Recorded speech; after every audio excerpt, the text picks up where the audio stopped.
Like that's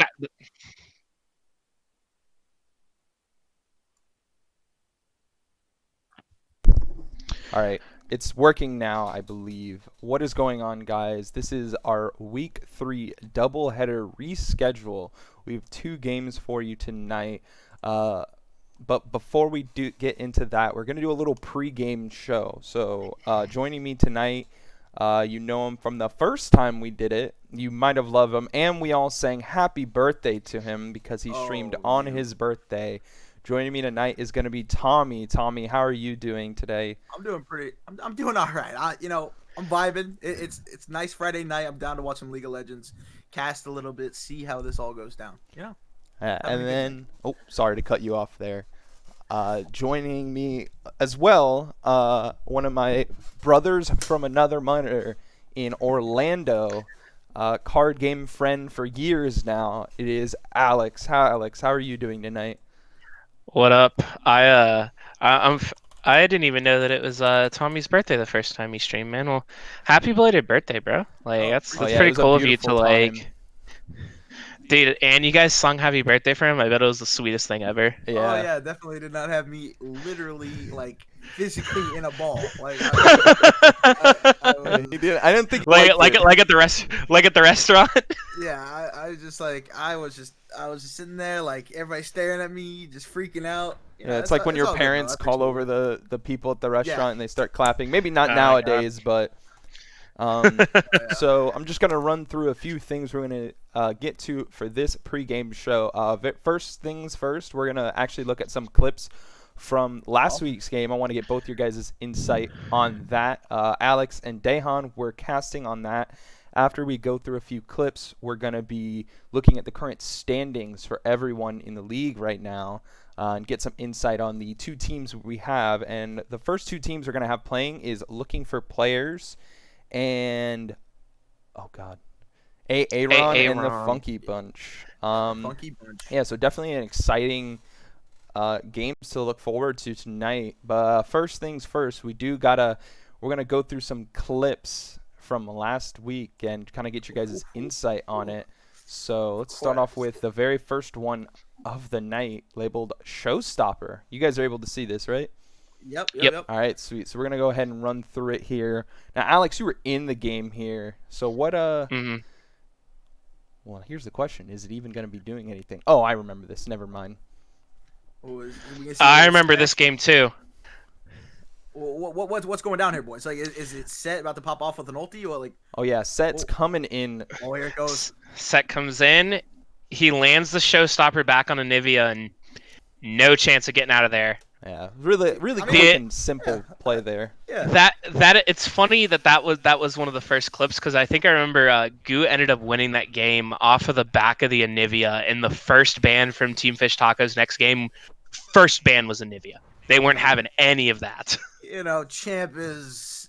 Some people like to say the word broken. Some people just scream at the monitor, but Some Anivia is people like Anivia. to say half your health with a point and click E, Ah, tomato, yeah. tomato. Tomato. Honestly. Yeah, and was funny great. you That was guys fun mentioned run that is I know this next clip because I watched this earlier. Let's go through another reason why we hate Anivia here. Just more and more, just absolutely not. Flash, showstopper, clean. Oh, got the stun, and she's gonna survive. No, she's dead. The set, And this set is nuts. I think the best part about that clip is it's titled Bot Lane Synergy, but we also have to pay attention to the fact that Anivia flashed into the condemn into the wall. Yeah, Yeah, hold not on. the greatest We'll do a play, quick but slow motion here. We'll bring through. If you all right, watch, if I actually can get this right here, we'll do a quick. Oop, wrong button. Quick slow motion here. We're gonna go through as you see the flash face so if breaker you watch, stun. You got the facebreaker showstopper comes in. through, oof, and then Vayne pops the ultimate, and Anivia would be fine, but because she flashed right as Vayne hit the condemn, after the flash came through, the condemn knocked her into the wall. Yeah, I Wow. would have to guess that originally right here, or before that flash happens, they were trying to actually condemn into Anivia's wall. So I do Yeah, think, regardless, if Spent Puppy would have flashed in a little bit of a different direction, might have lived. But overall, still unfortunate luck there.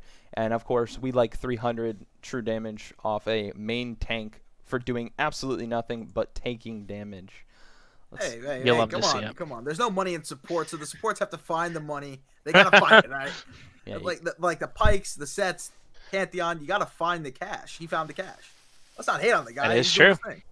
that's You know, fair. Oh boy, Yeah. the Orn highlights from this is from game 2, Tom. Yeah, if you And I want to remember go ahead. this was the game that made me decided that I wanted Noir Ninja on as our MVP from last weekend, because even though they did end up losing the game, they got a little bit outscaled because of Senna, and Senna's late game Yes. potential, as well as Yon. But this Orin Noir at one point I think was like 12-1, just winning What? 1v2s casually. And like, 12-1 on the watch it. horn?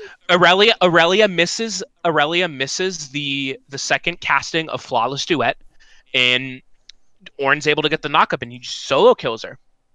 I mean, gorgeous play from Noir Ninja. But what is this Irelia doing? She's dashing into the wave, into the tower. Like, just a classic blunder. I'm glad Noir Ninja takes advantage of it. But I think it also Irelia, it may have to do. I believe Gragas was spotted on the ward, so she kind of knew that she could go that way. yeah, I guess giving the kill to Ornn isn't the end of the world. Let's see if I can find. I know there was one. I don't think it even got clipped. That's unfortunate. There was a beautiful Baron steal by. It was clipped. Um, It should be on that Yeah, list. that's what I thought it would be on this list, but I do not believe it is, because this has nothing to do with the Baron. This does not look like it has anything to do with the Baron. This was a base race, in fact. But yeah. I can send you the link. I have it right here. Yeah, but little Actually, I nice found the team clip. fight here, and buffering. Oh, good. This Yone looks like it's about to just pop off. Lurking. Just lurking. Waiting for the Swain ulti. Ooh, look at that. Look at the hacker him. Oh, disgusting. This is the part where I believe they started to come back a little bit. Ornn putting out a lot of damage though. She went back in. She hit the 2-man. I mean, she had to. I think she had to. Yeah. Are they gonna defend the base? Yeah, and unfortunately, yeah, this is what we were Nope. talking about earlier. Noir Ninja tried his best, but they were not able to. This is actually, I believe, where, because, I mean, look how much healing Yon has right now. He's just Yeah, this is unkillable. ridiculous. And Mistress E Ridiculous. with a beautiful flash facebreaker there, killing the ROTC cadet there. And it's just, I mean, look at Also, that. yeah, Tommy. 12-2-5 Ornn at the end of the Yeah. game. 12-2, 15, 207 12-2 farm. and 15. Yeah. I mean, jeez, that's a menace. You see that on the rift? That's a menace. Yeah. But Mhm. I guess not when it just came down to And we'll better, go ahead. stronger scaling team. We do have the last clip here. If it does load, there we go. All right. This is the Baron steal. So honestly, Baron steal. just Oh, beautifully done. oh there. Comes my in at the goodness. onslaught of shadows. And bear in mind, this was the same game. This was in game 2. And Team Fish Tacos are about 3,000 gold down here, and they were about to lose the Baron. Wow. And Goopmeisters already had Ocean Soul. And if I remember correctly, this was the play that started turning the game around for them. What a gorgeous play by Bandit. I mean, just straight up R's over the wall, steals that. He says, "Hey, give me that." Hey, he loses life. That's fine, as long as some of the team gets out with the buff. That's all we're looking for. Yeah, and I think the big- most important thing to point out is he gets the fear onto Gragas, so Gragas can't contest the smite. It's great play, honestly. Yeah, it was actually a few things you can't see, but like Alex was saying, Goopmeisters had the Ocean Soul here, and off this single Baron steal, they were able to get enough momentum to actually take the Elder, and at that point, Team Fish Tacos was just so far ahead that Goopmeisters, even though they're, they have a huge, look at this kill lead, but it doesn't matter when you're only up 3k gold. It's not enough. You need more. If you have this kill lead, you need to push further into this, and you need to actually like win the game off just this kill lead.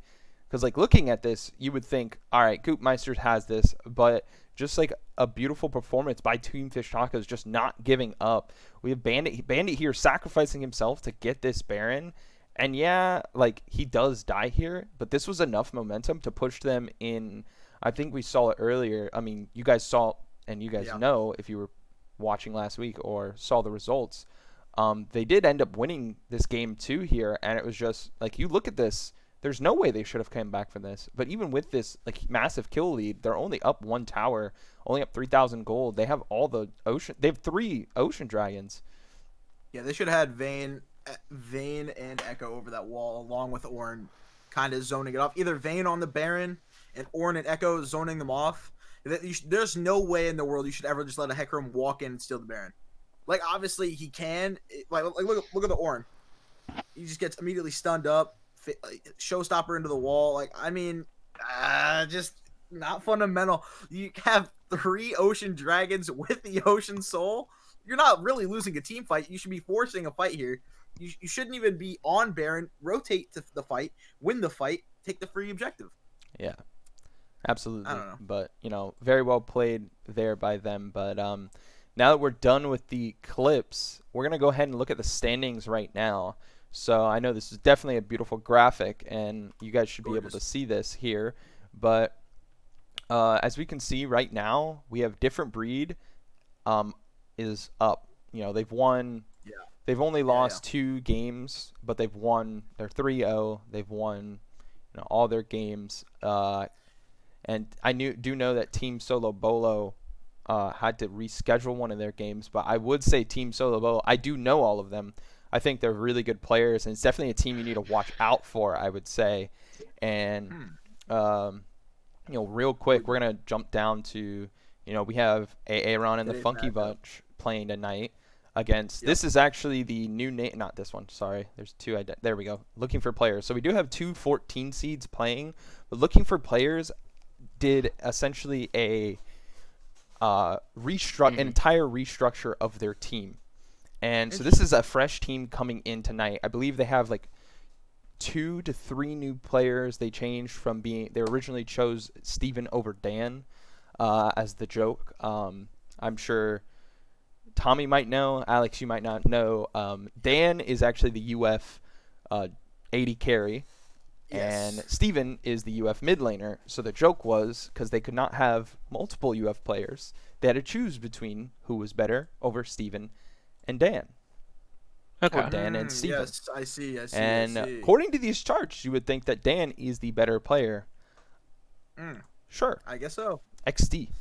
But I don't know. We'll see. We'll see what they have to bring to the table tonight. What I'm interested in is looking like at Looking for Players roster is Imagine Fairy, who's their support actually, and they're learning the game for the first time. Their account is, yes, here we go, I believe, level 34. Is this the team? Yes, Imagine Fairy. So let's do a quick. Now this is where we're gonna break down, you know, each individual player. So first we're gonna be looking at, I believe this is Looking for Players. Yeah. So we're gonna go ahead, as Alex just stated, Imaginary Fairy is a newer player. They are learning the game. So what's some things that, I mean, we don't like to see that. We don't like to see that. Hey, it's a 50% win rate. It's a 50% win rate. We have to keep this in mind with the lens of they're a new player and they're still learning the game. I think it's really cool of Looking for Players. You know, obviously Imagine Fairy's a friend of the team, and they're willing, you know, they're in this to have. And at the end of the day, that's what's really important with this. And I'm honestly interested to see what happens. I think it'd be really cool, you know, if Imagine Fairy's able to get some good synergy with G-Gus, the AD carry on Looking for Players, and they're able to get some early leads in the laning phase. I think that'd be really awesome. Yeah, let's go ahead. And I'm interested to see how their bot lane dynamic is, and see if we can track some growth of Imagine Fairy throughout the game tonight.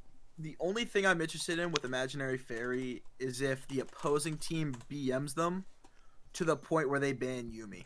Well, so that's a good question that you want to ask from like the perspective of you are A-Aron here. Are you going to throw bans at someone who is newer at the game to try and isolate that bot lane, or are you going to throw bans at someone who might struggle in another lane? I don't know, because is it really throwing a ban? Yumi's an overpowered champion to begin with. So is really banning their only support played out? I see that's as worth it. I mean, essentially, it becomes a 4v5. If Fairy can pick a champion like Nautilus or I don't Who know, knows? maybe They're I mean even a Malphite support. I mean something that It is does. just good. It would be Like, inclined to look at this and say banning Yumi is the correct play, but again, like, do you really that want to throw a seems ban yeah. at a newer player, or do you want to? the beautiful thing is that Imaginary Fairy has 10 games. Right. So we don't know the full breakdown. Who Right. knows? We don't. We Maybe really maybe don't. they can first time a champion tonight and they find out that it meshes well and they know how to play them. Correct. You're For 100% sure. right. 100%. I think it's going to be an it's really interesting bad. wild card. If they ban Yumi, I think that's just BM on the Funky Bunch's side. Personally, because obviously it's only a champ they play, brand new to the game. I would say at least for one game, let them have it. For sure. Just let them have it. One game. All right. If it goes so terribly wrong, ban it. let's look at we're gonna look at Gus now. Gold 1, platinum last season, Yep. so definitely a player who has played for a little bit here, and I'm sure you like to see that, Alex, but you don't like to see that right there. Kaisa being one of the most broken ADCs right now. I do This know is as someone. This is patch 11.4. Okay. This patch 11.4 is live for tonight. Yep. So the Kaisa nerfs will be live. So who knows? Maybe she won't be as relevant. Were her nerfs that dramatic?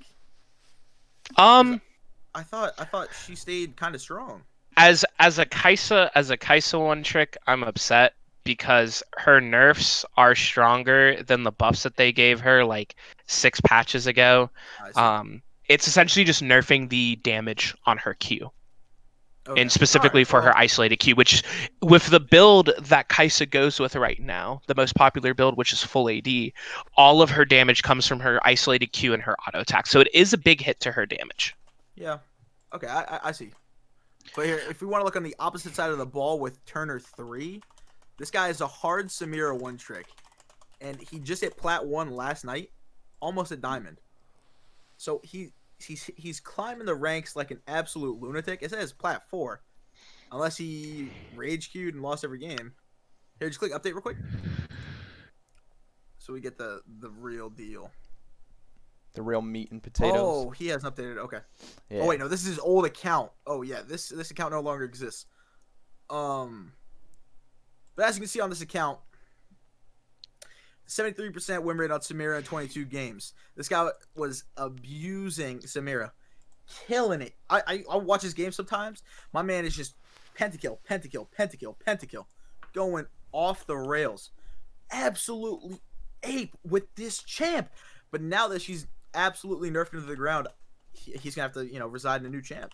Who will it be? Who will it be on this current patch? I think Samira is still There we pretty go. strong. We have the updated one. We have Here, the yeah, updated. here- So this is here's the currently current. the updated one, and as you were just saying, I mean, look at this. Like 61 games, 67% win rate. Senna, 64% win rate. Kaisa, this guy is smurfing. This guy is a smurf. Look at this. This is my boy. This is my baby boy. All right, let's not talk about the Ezreal game. All right, that game was pretty bad. Senna, I've seen it. The Senna, the Zaya, Sivir. He might whip out the Sivir tonight. Who knows? I'm more interested to see the Zaya be whipped out tonight. I think Mike and I both are interested in seeing some Yes. Zaya gameplay. when this season did start out, Alex and I were talking about what would be the best Zaya build because we both really like Zaya, and we both are like, there's no reason why she shouldn't be broken right now.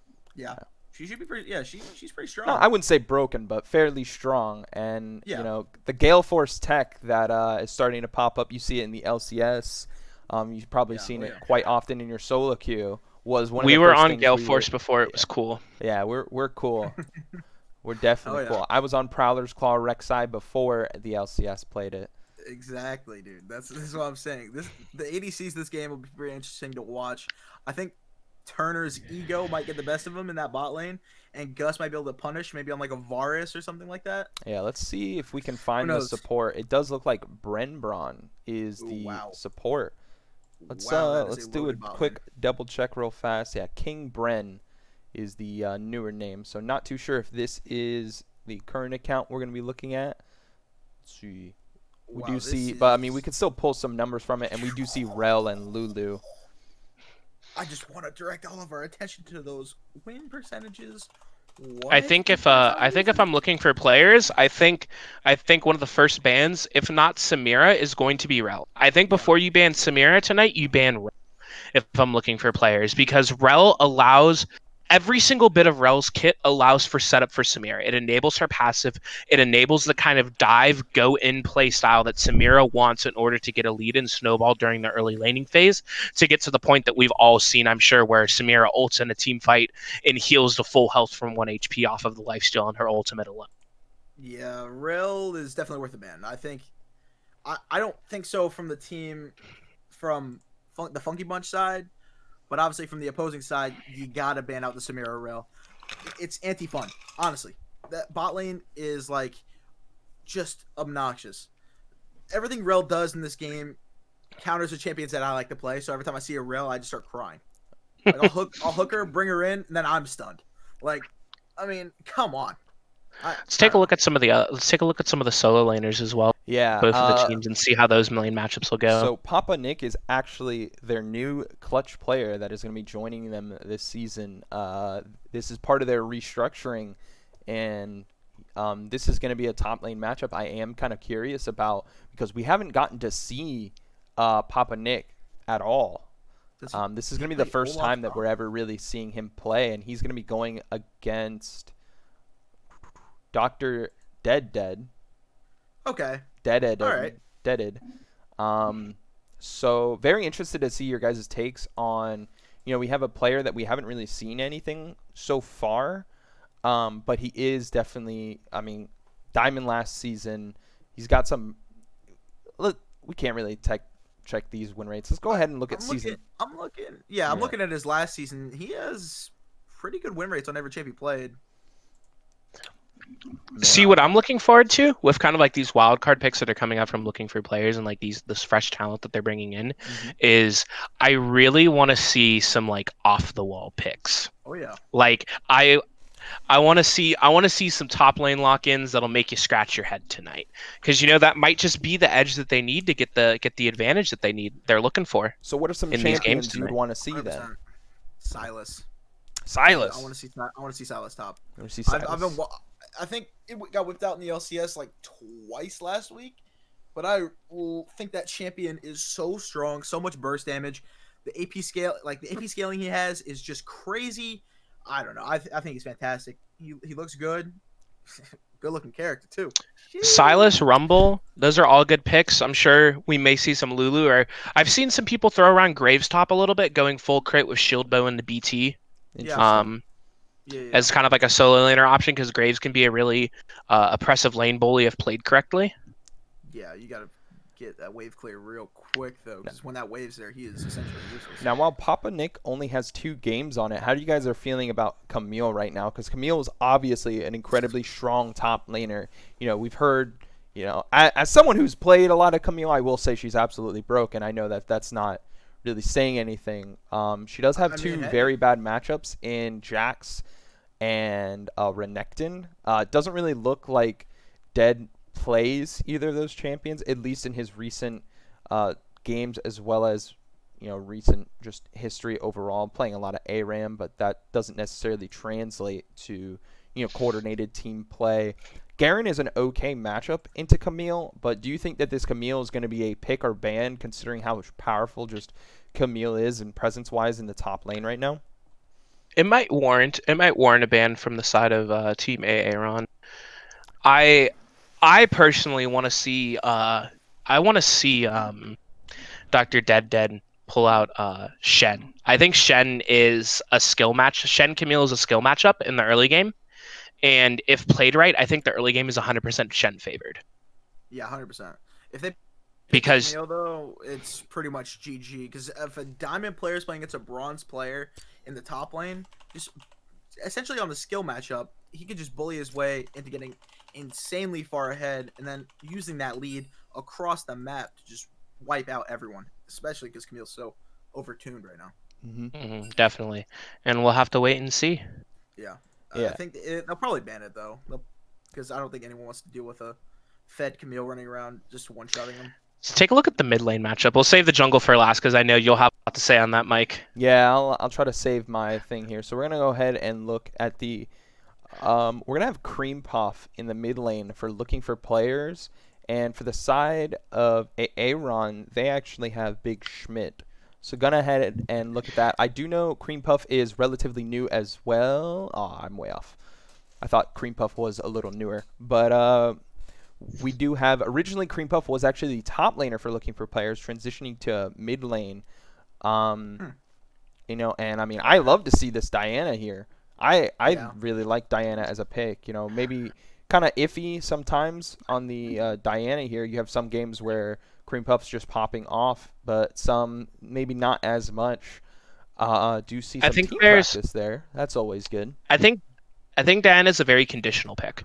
Like the team composition and the laning matchup has to be in order for Diana to pick. But if those conditions meet and the stars align, I think Diana is an extremely strong pick of a lot of chance to carry the game for them. Yeah, 100%. Absolutely. Burstiness, kind of AP assassin. Just love to see it all over the map. Tell me, this team could really build a roaming comp that could be kind of gross. Now the real question is, we see one game on Malphite. Let's take a quick dive. Is that Malphite mid? No, that is Malphite top. I was gonna say, no Cream way. Puff could bust out the Malphite top. I mean mid here with full AP, just absolutely disrespecting. Might not do well into a few of Big Schmidt's champion pools here.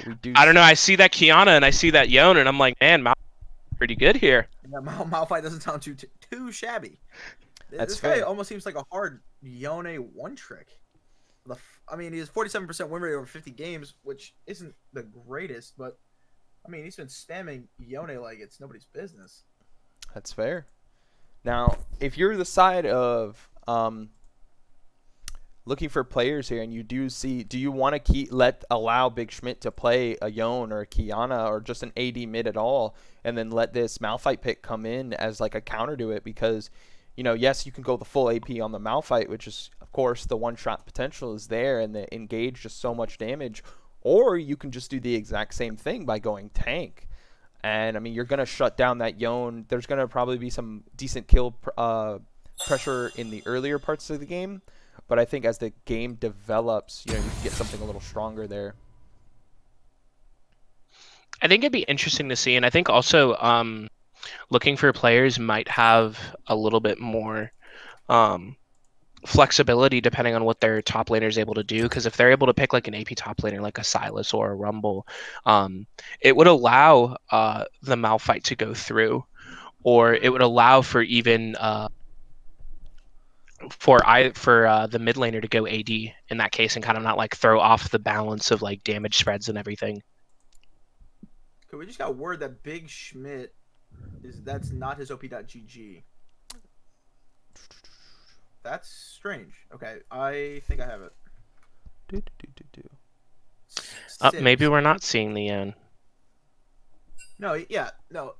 The mid laner that was just sent, he plays Sylas, Yasuo, Viego, and Fiora. A little bit of TF. He plays a little bit of everything.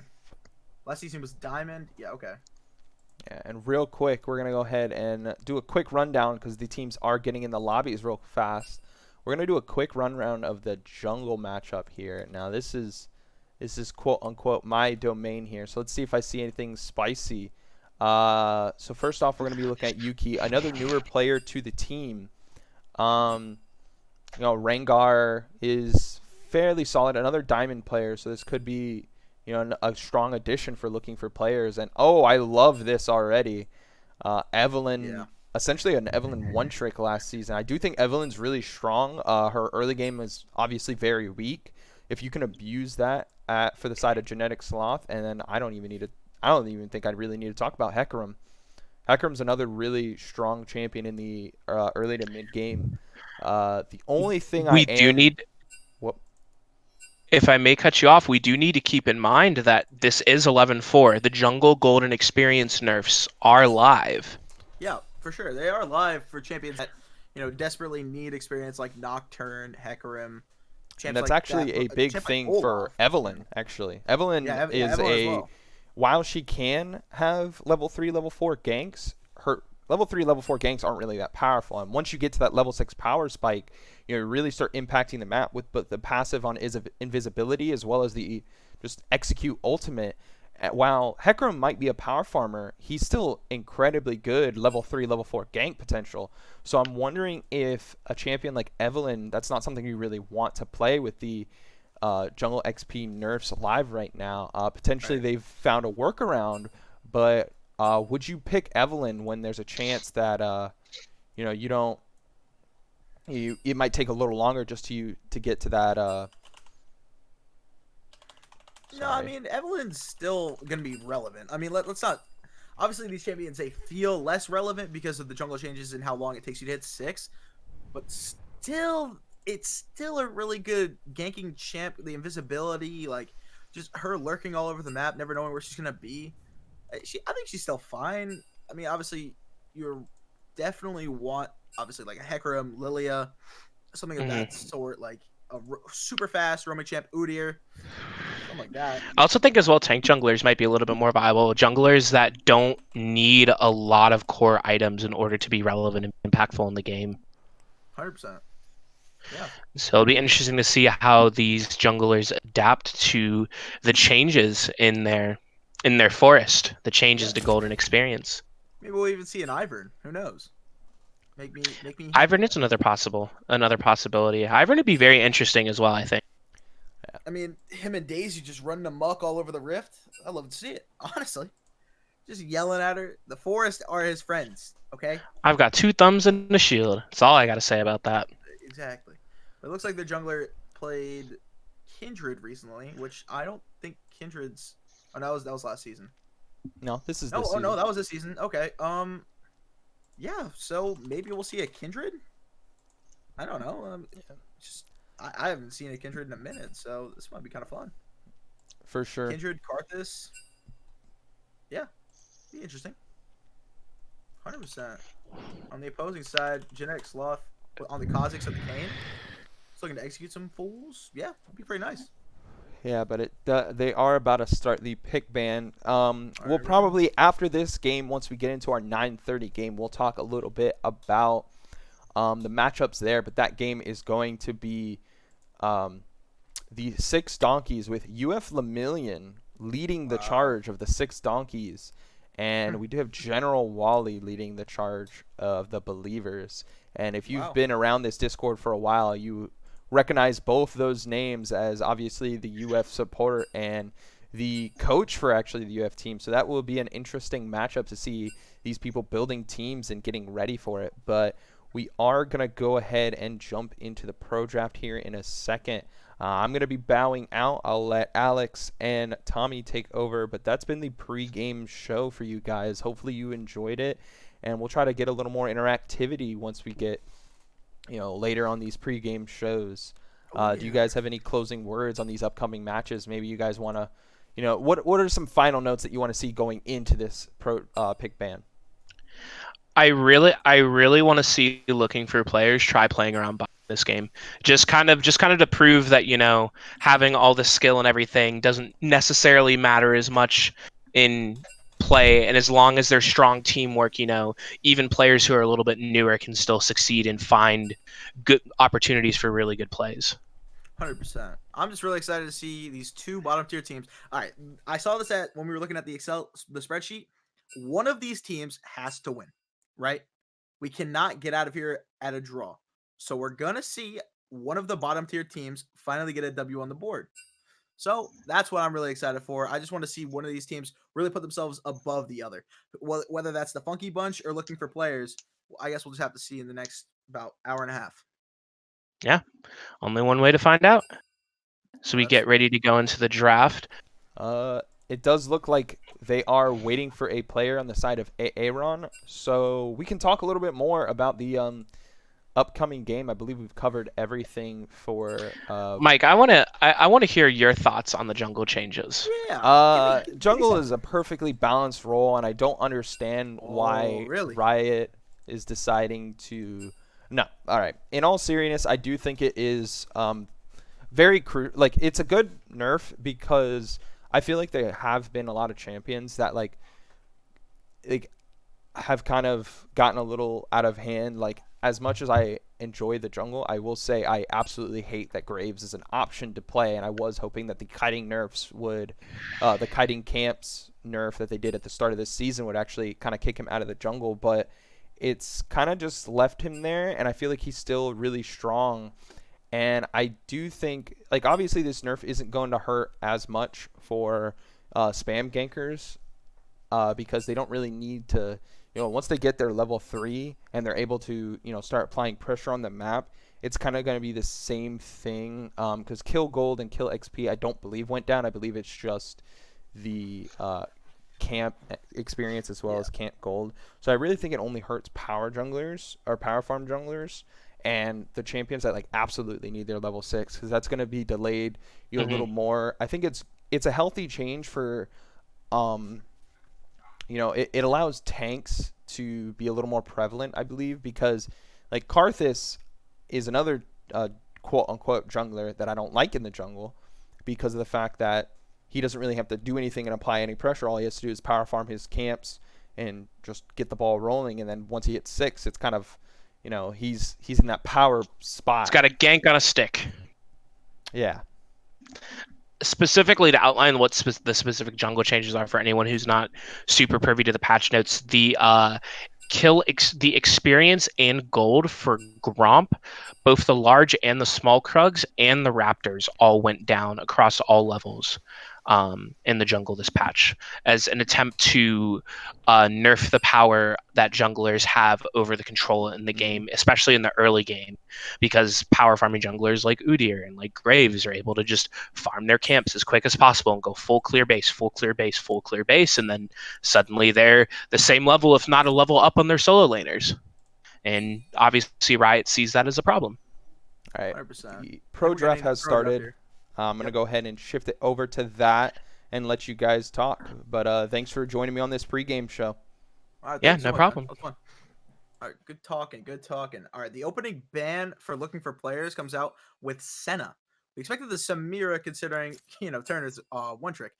But the Senna actually gets banned away because obviously that champion scales infinitely and no one likes infinite scaling. Samira, I think Samira is a good pick, but I think Samira is conditional and kind of relying on your comp to be able to snowball the game and play around the type of play style that she wants to do, which is dive, go in, be right in the midst of everything. As we see the Samira ban come out. No, no, they lock in the rel. Okay. I like that. I like that a lot because I think you can build a comp around countering Samira because you have comps that can counter dive comps like Azir, you have Kindred with the Lamb's Respite, things like that. 100%. I think they're just going to ban out. I think they keep hovering the Samira just to troll Turner because if he picks it, let's be honest, it's like you said, it's conditional. It's not the greatest pick. Never mind. I don't know what I'm talking about. It's interesting. The first 3 bans from looking for players are all centered around the bot lane. They're good bans, but it's a little worrying that A-Aron is going to be able to go into their R1, R2 with almost free reign over the top side of the map. And like we expected, the first pick Yuumi because was an Imaginary Fairy is brand new to the game of League of Legends, and that's one of their only champs that they play. So, comfort picks are good. Comfort picks are perfect. That's what we like to see out here. Opposing pick is the Echo. All right. Do you like the Echo? It could be either flexed mid or jungle, which so it doesn't give away much of the draft right now. And that's why Echo's. I really like it. That's it. The flex. That's the only reason I like this pick. I think Echo is crazy strong in the mid and jungle, so wherever they take it, I think it'll be fine. Let's see what their second pick is going to be. What I'm interested in is seeing how looking for players, specifically G Gus, is going to be able to play around Yuumi in the kind of bot lane that Yuumi wants to have. Yeah, 100%. Again, the Lucian. If the Lucian goes through, see, this is what I'm saying. It could be Echo jungle Lucian mid, or it could be Echo mid Lucian bot. We really don't know anything with this draft so far. Obviously, we know the mid lane is filled. Someone's going mid. That's for sure. Actually, maybe not. I mean, they could. It could be an Echo jungle. and Lucian bot. I mean, this is what I'm saying. We know nothing about this bot lane so far, and the Varus comes through for looking for players. How do you feel about the Varus pick there? I'm like acquaintances with G Gus, and I know that he mainly plays Jhin and Varus, so like it's just really that's his comfort pick when in the bot lane. Like he really likes that. So Yuumi Varus, that's a decent bot lane. It's got really good poke, really good poke, decent R combos. So It does really well into Lucian, which I think is the biggest thing that I see. If yeah. Lucian is going bot lane, and then they have the Orianna again, a safe blind pick with Malphite coming out from the side of A-Aron. Huh. So we go into Still, the second ban phase. well, okay. So we still don't even necessarily. Actually, wait, hold on. This is the team with the Dr. Dead. All right, yeah, it's going top lane. Yeah, Malphite top, 100%. They want him on Malphite just to soak up damage. Turtle under tower, collect that XP, collect that gold, and just let it ride out until. I mean, Malphite looks really good into their bot lane as well. Varus being largely a for opts for a more crit style build. And Yuumi being extremely immobile, considering she's always tethered onto someone. Malphite seems like a really good pick for the later game team fights. 100%. I don't know if that's actually the ban. I mean, it might be the ban. Blitzcrank might be the ban, but I don't believe so. That might be. Let's see. Is Brenda support? Yeah. I don't know. I don't know. Maybe it is a Blitzcrank ban. Maybe it is a for fun region, right? We live in the for fun region. This is a for fun league. So I like the Blitzcrank. I like these bans. I love the Blitzcrank ban. I love the Thresh ban. If Varus gets hooked by either of these champs, it's GG. Nautilus is still open though. What's really interesting too is it seems like a little bit of a BM. What's up? Orn. Okay, yeah, and the blocked ban is Orn. So they really do not want to see their top laner, look for players top laner go off. It's rightfully so. You don't really want top lane carry. Pretty sure it's Papa Nick. So yeah. Oh, and the Hecarim comes out. Okay, so I think it's safe to say that it's Echo mid and Hecarim jungle. And oh, there it is. There's the Silas top. Let's see what B5 is. Let's see what looking for players is going to pick for their jungler. All right. I mean, not a lot of frontline. There is a little bit. And the Graves comes out. This is going to be interesting. On 11-4? Really? I mean, this is going to be a weird one. That's for sure. I mean, this will be a test to see how potent the nerfs are, honestly. I'm just looking at A-Aron's just frontline. That frontline's disgusting. Yeah, Malphite Hecarim already, and they could put another tank support in there? This is gross. Yone. Is it Malphite support? I believe so. This team. Lucian Malphite bot. Wow. I would say Lucian Malphite bot, Echo mid, Hecarim jungle, and Yone top. Yeah, A-Aron's team they're all out of whack. Kind of like it. I kind of dig their draft. A little too much AD for me though, unless Malphite goes full AP, which kind of ruins the whole point of having a Malphite. But I don't know. I mean, it just means that anyone who's caught immobile when he has his unstoppable force up is just extra dead. Yeah, that's true. Very true. Yeah, but LFP's looking for players for those not in the know. They really have perfect mix. They got the AD with the Varus and the Graves. They got the AP with the Silas and the Orianna, and then of course the Yuumi that will be hopping on everyone's back throughout the game. So, and I think the Varus Orianna is going to be a nice combo going into the later stages of the game as well. Orianna with the Shockwave into Varus's long range damage with his arrows is just going to prove to be a nice little bit of lockdown. Yeah. No, this is definitely going to be an interesting one. Now we're getting to the actual draft. So, yeah, LFP's draft obviously is more well-rounded. Not a lot of frontline, but they can make up for it in that bursty damage, potentially, if they get these laners ahead. And And then A-Aron is just tanky. Just crazy. Never pick a So, fight you can't we'll see what win. happens. Draft alone, who do you think won the draft today in this game? I don't know, because LFP's draft, from a fundamental standpoint, is dramatically better than A-Aron's draft. They hit every single note. They were playing the piano. They're playing it gorgeously. You know, they're just sitting there like Jin, just gorgeous. A-Aron's draft, they said, you know what, let's just get everybody. Let's get all that AD plus Echo. Like, Echo can definitely supply the AP that you need, but I don't know. I'll give it to LFP. You know what? I'll just say it outright. I'll give it to LFP for this draft. They won it. I actually would have to say A-Aron has Alright. a slightly better draft off of one reason and one reason only, is draft theme, because it's really important to that every single member on the team, their champion plays a specific role in the team composition, and they all go towards a specific like identity, right? A-Aron's identity is dive, go in. They want to, when Malphite hits 6, they want to shove Varus Yuumi under turret, and Malphite wants to press R, knock them up. Hecarim comes in with a devastating charge and just kills them before they even get a chance to flash away. Echo has wonderful gank potential set up with his parallel conversions and his phase dive. You know, Yone with his abilities and his dive potential with his ultimate. Fantastic for dives and getting onto the back line in the later game team fights. Whereas the Graves and the Silas feel a little bit out of place for me. Yeah, it's just Graves. This new meta is just so up in the air.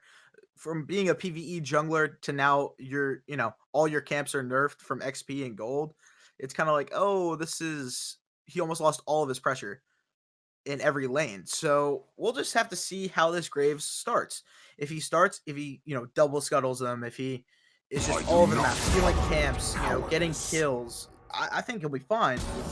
But yeah, I do see what you're saying with the theme of the opposing side, the Malphite, Hecarim, Yone. Yeah, that's tough. It's tough. Truly.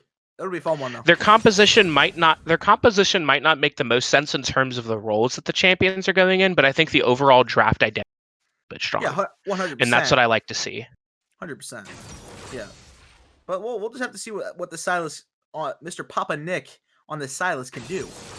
Because it might be a carry top lane. We don't know. But yeah. Oh, wait a minute. It could. Hold on. It could be Echo support. It is Echo support. Hold on. It's Malphite top, Yone mid, Echo support with Lucian. Hold on. Yeah, this entire thing changes now. I think Echo support. I think Deadad's gonna just be turtling for the first half of this game. Echo support. Yeah. Huh. Yeah. That's not something that I saw. No. I think that's why they picked it. I think that was just a big middle finger to both of us. It's like, oh yeah. Oh wait, that was one of Bren's most played champions last season. He had 58 games on Echo. Wow. Okay, well, here we go. This is gonna be a fun one. I think we're gonna have a 3-minute buffer here for integrity of the players. Mm-hmm. But yeah, this is gonna be a weird one for sure. I thought Malphite in the bot lane would have been great, but Echo's. That's what I've seen before. So I've seen Malphite support. I've never seen Echo support. I've played it once. I have played Echo support one time ever in my life, and I did not love it. I thought felt a little weird. I'm bad. I mean, at I guess he has decent catch potential with his parallel convergence, especially if he hugs in the bushes so that you can't hear the sound of it launch out when he casts the ability. Yeah, 100%. Wait, we can look at your screen. Was that real? Okay. Yeah, I think Echo is just gonna try his hardest to make as much of an impact in the spot lane as possible. Obviously, he's gonna be pretty much impossible to catch out, even if Varus hits the R, because obviously Echo R is quite the fast response, even if he's one shot. So And this Yeah, he can Yumi, just blink back to safety to his after image. and Yumi's gonna be relevant the entire time by just hovering on champs. But I really think that Turner 3 is gonna want to take advantage of the newer player. Because trust me, I've played with him. I've played with the guy. He likes taking advantage of newer players. He gets like a thrill out of it almost. So yeah, I feel bad That's for mean. I feel What do you bad. what do you think about the jungle matchup in a vacuum? Hecarim versus Graves. In assuming that the jungle nerfs don't apply, who do you think wins in terms of the jungle matchup? I like Hecarim more personally just because he's so fast and the gank potential is just always there. Like he can be all over the map at any given moment. He's just truly a terrifying champ. Horsey, as we like to call him.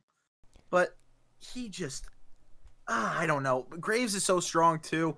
Graves' gank potential when he blinds them, like he can be fantastic as well. But I guess we'll just have to see in the early game. I think there is quite the difference in ranks in the jungle. I might be wrong. Yeah, so wanted to jump in real fast as someone who's seen this matchup play out several times and has played both of these sides here. Depending on how hard this experience nerf is, and obviously there is kind of a rank disparity between the jungles, this is not a good matchup for Hecarim. This is a very, like, I wouldn't say it's one of the worst, but it is not a good because Graves continually will outpace you. And because Graves, regardless of the change to, jungle XP and gold, he still very efficiently clears the jungle and will, as if Hecarim can't consistently get very strong ganks off, Graves will continue to out pressure and can easily invade at almost any point. The one thing I would say is like the saving grace is this, jungle XP nerf, and Hecarim kind of has a little better gank path, but the thing that Graves can do that is very frustrating is for, at a higher level, and we saw it a lot last season near the end of it, is Graves would go exhaust or ignite as a secondary rather than flash, and that just makes his gank potential as well as his kill, like invading potential, just absolutely insane. So in my experience, this is not a good matchup for Hecarim, and I'm very scared to see this game continue to go as if A-Aron cannot quickly finish, because it's kind of like Hecarim is on a clock, and it's a very short clock, because Graves into Hecarim is just not an ideal matchup at all. It's not something I would want to play, and I mean, I really despise Graves, so I'm honestly in pain just seeing it in this game. But as someone who's played both sides of this, it is a very heavily Graves-sided. So I would say Genetic is unfortunately underdog in this scenario very specifically. Yeah. So that's just my 2 cents on it. Hey, that's the jungler's take. I can't argue with the jungler's take. This is not going to be a fun time. I'm rooting for Sloth, but this is. Hey, I think he'll be able to get something done. If he could just apply a little bit of pressure on this Graves, it'd be great. Yeah. If the bot lane disparity is kind of there. Obviously, with the brand new champ, I love that. I love that they play Yuumi. I love that because if they can just be a heal bot the entire game, it is absolutely perfect. They can actually carry this team across the finish line. And you have to think about too that in looking at the draft once again, while A-Aron definitely has the more consistent draft identity, it's important to realize that they need to snowball in order to win this game. Varus outscales Lucian. Orianna scales up really hard. Sylas scales up really hard. Yuumi scales up really hard. If it gets to the later stages of the game, I think just based off of raw scaling and raw stats, once they hit their 3rd, 4th completed item, then I think LFP is just going to start winning just based off of pure stat lines. Yeah, I mean, they definitely have the scaling team that looks much scarier late game. But this Lucian, I'm telling you, if this Lucian can get ahead, which he normally can from what I've seen, It could be ugly in the bot lane. 30 seconds That until Yumi's minions alone a spawn. lot because Gus keeps getting caught out. I don't know. I mean, this could get abusive almost in the bot lane. We'll see. We'll And see. Varus is going the lethal tempo as well. Yep. And so he's most likely not going the on hit. He's most likely going either the on hit or crit build of Varus instead of the lethality version that we used to see so often. Yeah. Minions have Yeah, spawned. lethality Varus was an abomination to the game of League of Legends, and yeah, that's all I I'll say just about like that. slinging arrows, man. Okay, dude. Okay. All right. My duo used to love that too, but hey, I'm not a fan. But the Hecarim took Flash. I think that's something to mention before this game even starts. He didn't go the traditional Ghost, and he went Conqueror as well. So take away what I said about the fast Horsey. All right, that doesn't matter anymore. Horsey is no longer fast. Horsey is just strong. So obviously he's going for the more frontliney build. Do I like that? Not really. I'm gonna be honest. Both bot lanes leashing, so there'll be neither side much more priority than the other one's level. Yep.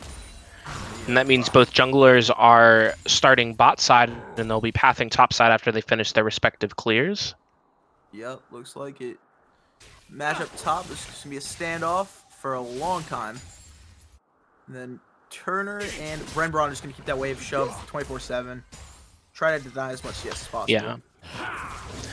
I think A-Aron getting priority level 1 is expected in this kind of combo. Yuumi can't really do much to contest the wave, and Varus doesn't really come online until at least level 2. Yeah, What's interesting to note is Graves opted to not do a full clear. He skipped out on the golems, instead just went red, raptors, wolves into blue, whereas Hecarim so far is doing a full clear. Yeah. Oh my gosh, so much damage from the Yone mid on the Orianna. Almost solo killer, but look at Brenbron putting all the pressure bot lane on Gus. This Echo support is looking like it's a viable pick. Oh, this might be a solo kill mid. Oh, okay, Orianna's out.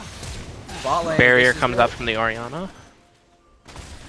Graves has just put all that pressure topside on Dr. Deadhead. He might be done. Ooh, barely survives. Burns the flash to do it. They might stay around a little bit for a dive, though. They have to imagine that they know that Hecarim may be in the area. Hecarim's just roaming topside, just kind of hovering, making sure his buddy Malphite. Oh, little fight topside. Graves is going on Malphite. The chains from Silas miss, but first blood goes out to the Graves, and is it going to be a double kill? Hecarim flashes away. Silas is in pursuit. Soul Unbound comes out from Yone. The Ignite goes down on the Graves as he pushes him away.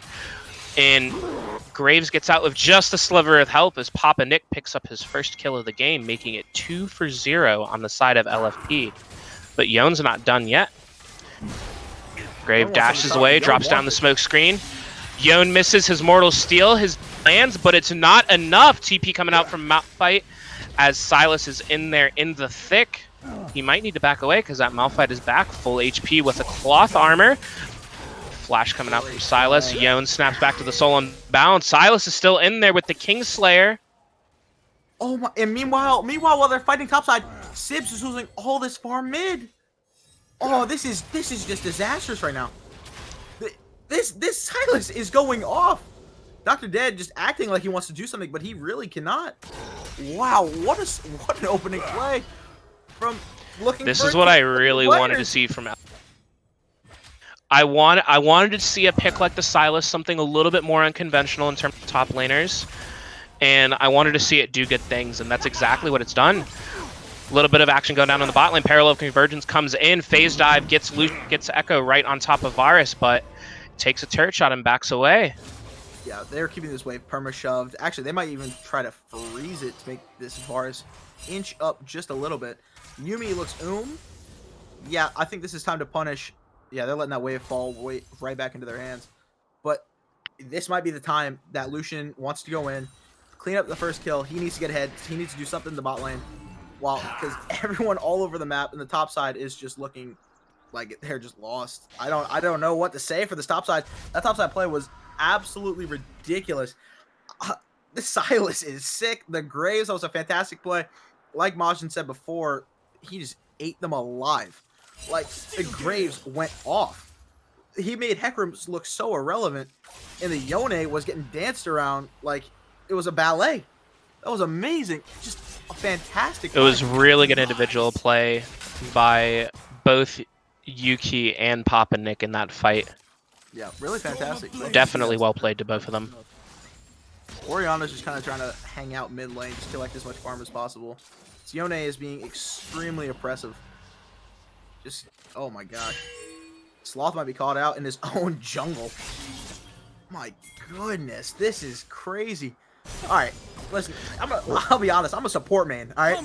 I know nothing about the jungle. Oh, wait, hold on. Graves looking up top, looking maybe for a potential dive. He's going to take the Krugs in the meantime as Hecarim pass bot side towards Dragon.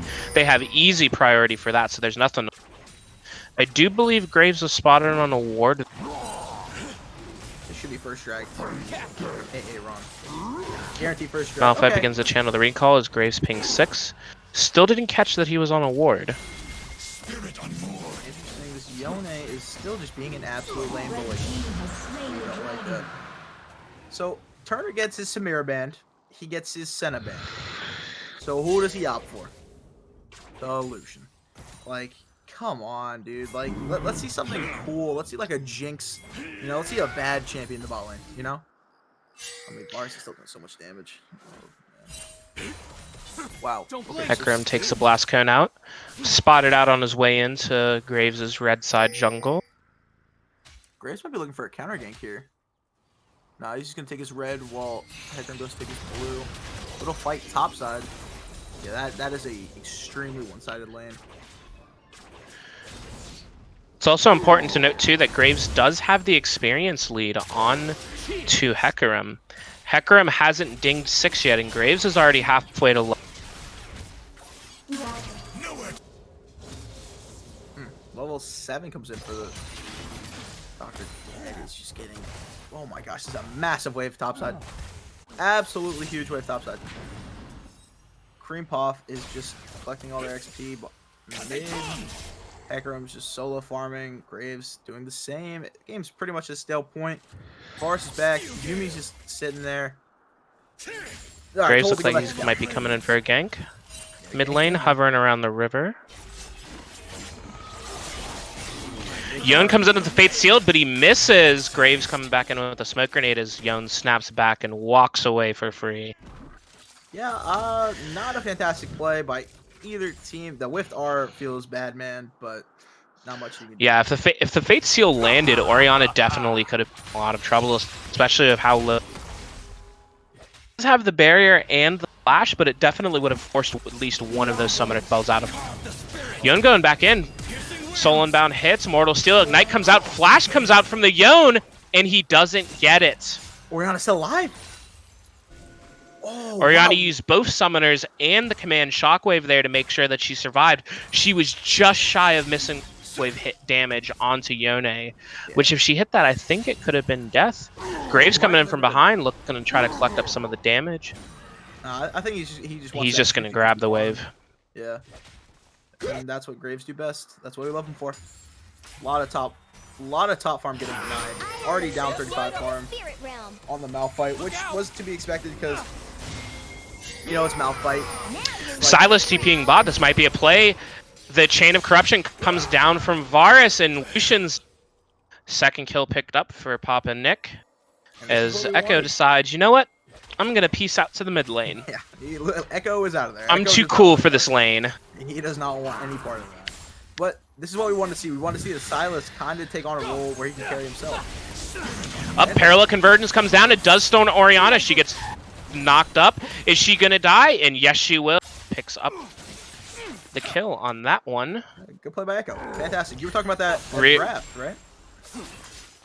Really, really good macro play by Brenbon there.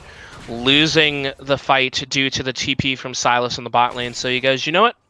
I'm going to run mid and get a kill on my mid laner and get this wave crashed in so Oriana loses all this farm.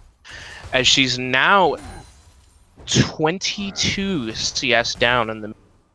Yeah, she's getting absolutely slaughtered by this Yone. This Yone is beasting. This could be the champ that could carry him throughout this game. But we really got to wait for this Malphite to get online. It's taken a really long time. I think Graves is going to just wait to kill him here. Honestly, I think he's just going to lurk until he's dead. Silas is coming up. He's spotted on the ward. Graves channeling the recall here. What are you doing now? Silas comes in flash with the chains. And the collateral damage picks up the kill. Beautifully executed there by Yuki Wu. Wow. All right. Great play. Graves hung around a long time. Something that we really tend to not see from the Graves. Oh, wow. Yon going back into the mid lane. Fate Sealed lands this time. Orianna lands the command Shockwave. One more tower shot came through. Yon would have been dead. Yon is playing kind of crazy right now. Yumi's taking a lot of unnecessary. He's just pushing the aggression, pushing his lead, not giving Cream Puff a second to breathe here in the mid lane. Yeah, and it looks like team. And it does look like Team A-Aron is getting set up for the dragon. Yeah, they want. Yeah, they want number 2. If they can. This is pretty much their win con at this point, correct? I mean, they're not really winning in any lane. Every lane's kind of getting bullied other than mid. And I think they just need to keep the prio for these drags. If they can just keep it up, maybe even get a kill on the Graves. No, they're just going to back off. Yeah, Graves is 2 levels up on this Heck Room, which is what Majin was talking about at draft. Since this is such a, these new jungle changes are not great for junglers, right? But junglers like Graves, who can kind of just AFK farm, do their own thing, they still look fine. He looks okay because he's changing it up. He's ganking lanes a little bit more as taking the dragon. Yeah, wow, okay. Yeah, and it looks like they just gave dragon over to LFP. They might be going bot side for a play onto the opposing bot lane. Nope. And Graves walks on a ward, just going to walk on out of there. And also what's important too is LFP is almost 3,000 gold ahead at this point. Both Silas and Graves have their mythic items completed.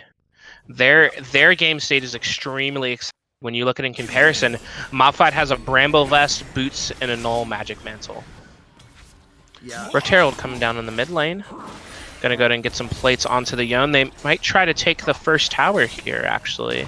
Graves is there 3 levels ahead in response. I think it's no-go. Yon going in with the Fate Sealed. He's under turret. Will Graves get out? Bow proc pops for the lifesteal. Yon goes down the Graves, but Hecarim gets it with a devastating charge and nice little shutdown into his pocket. Yeah, Graves. The tower Hecarim needs it.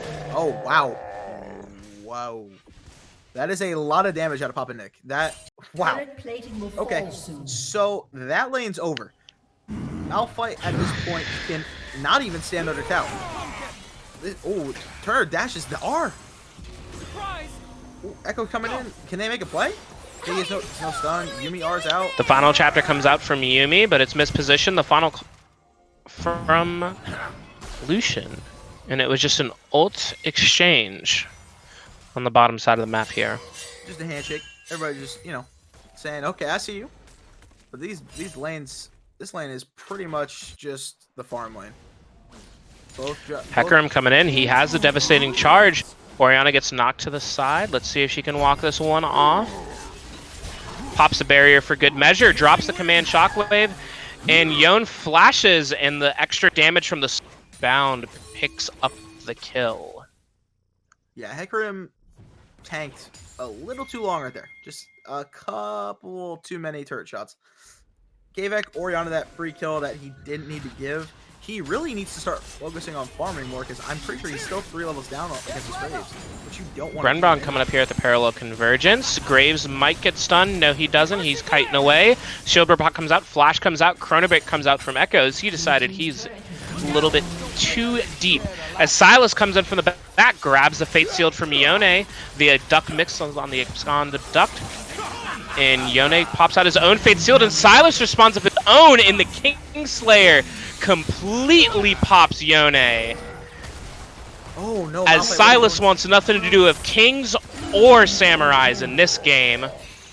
Oh no! This is just spelling disaster for the Funky Bunch. This jungle and top duo is wreaking havoc against this opposing entire team. The whole team was there other than the Lucian, and the Hecarim. These guys, look at Hecarim now. Hecarim's 4 levels down against this Graves. This is just, all right, 3 levels down now. Okay, this is not looking great. This is almost looking doomed. It's Mountain Soul. If somehow the Funky Bunch can work their way to getting to that soul, obviously they've got the Malphite, they got the Hecarim. I mean, hell, they even have an Echo to wreak havoc in the back line. But they might be able to come back from this one. I like the intent with their plays.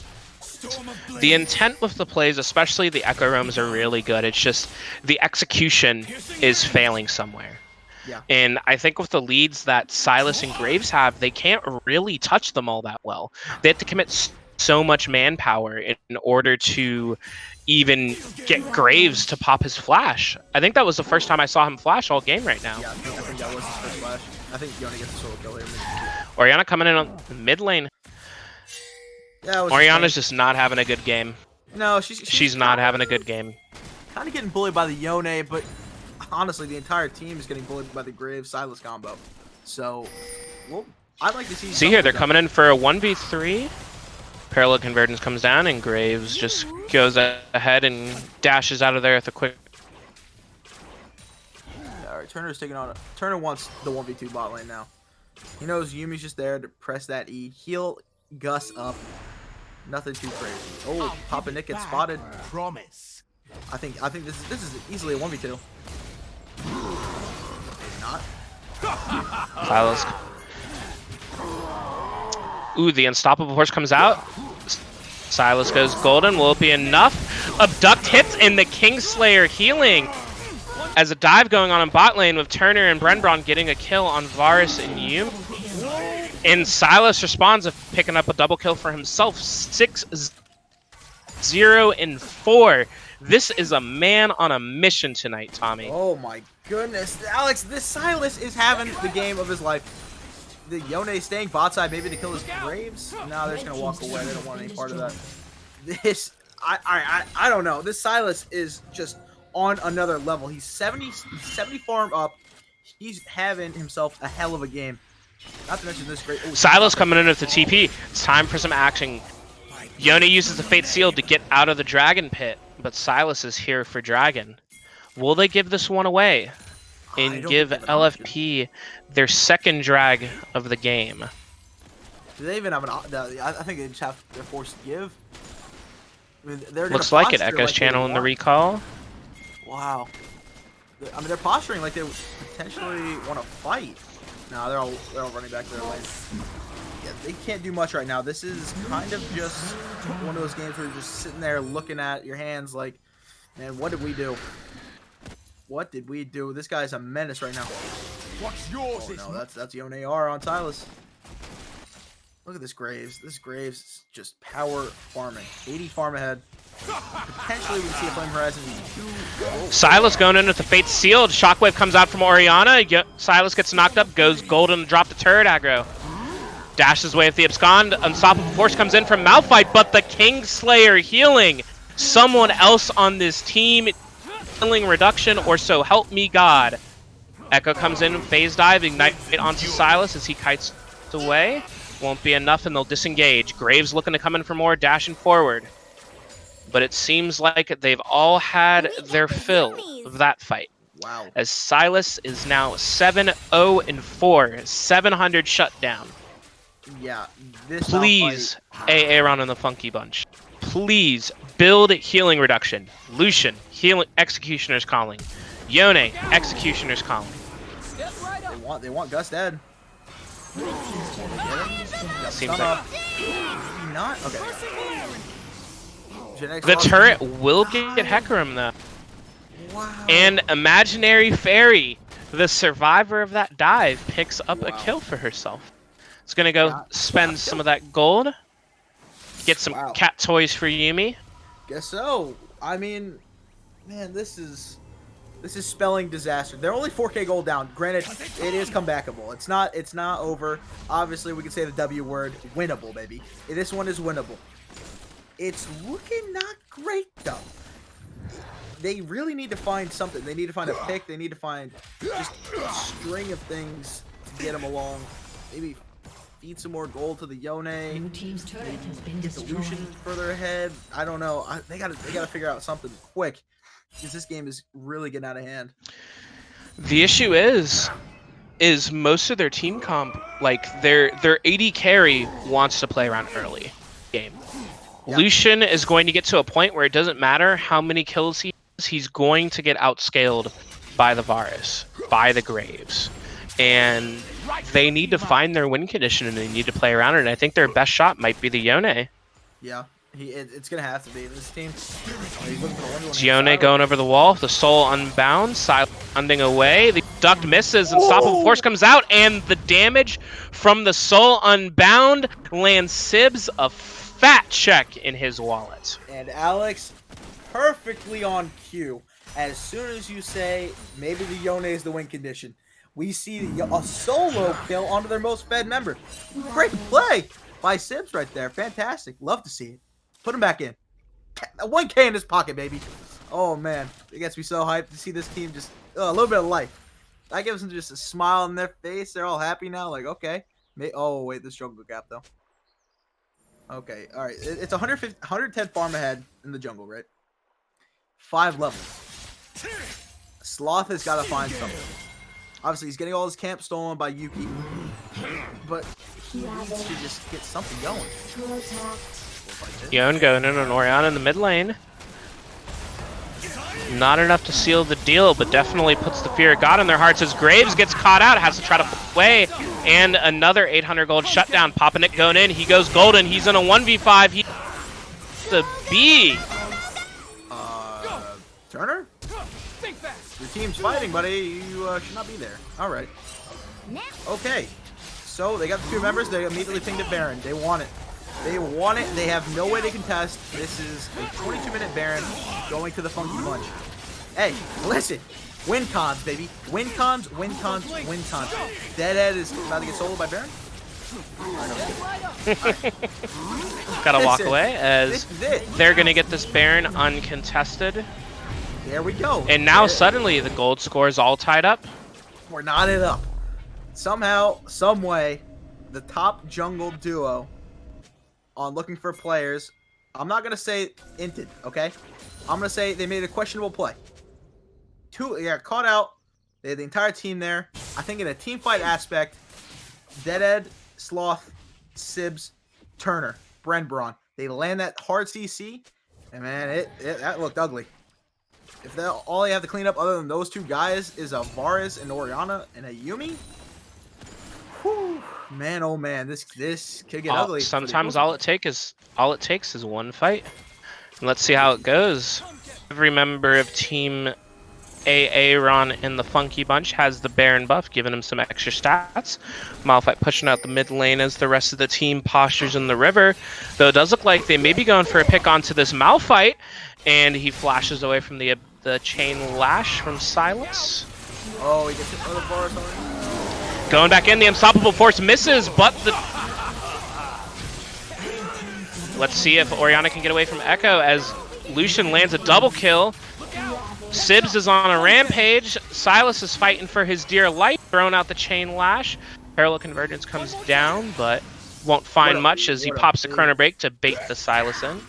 Wow, okay, great fight. Fantastic fight. 1 for 3 on the side of the Funky Bunch. Now, for the first time, somehow, some way, they have a goal. Here we are. They have Baron buff, time to siege. They just got the Mountain Soul, or not Mountain Soul, Mountain Dragon. Yone soloed it, of course, because now he's getting pretty strong. But here it is.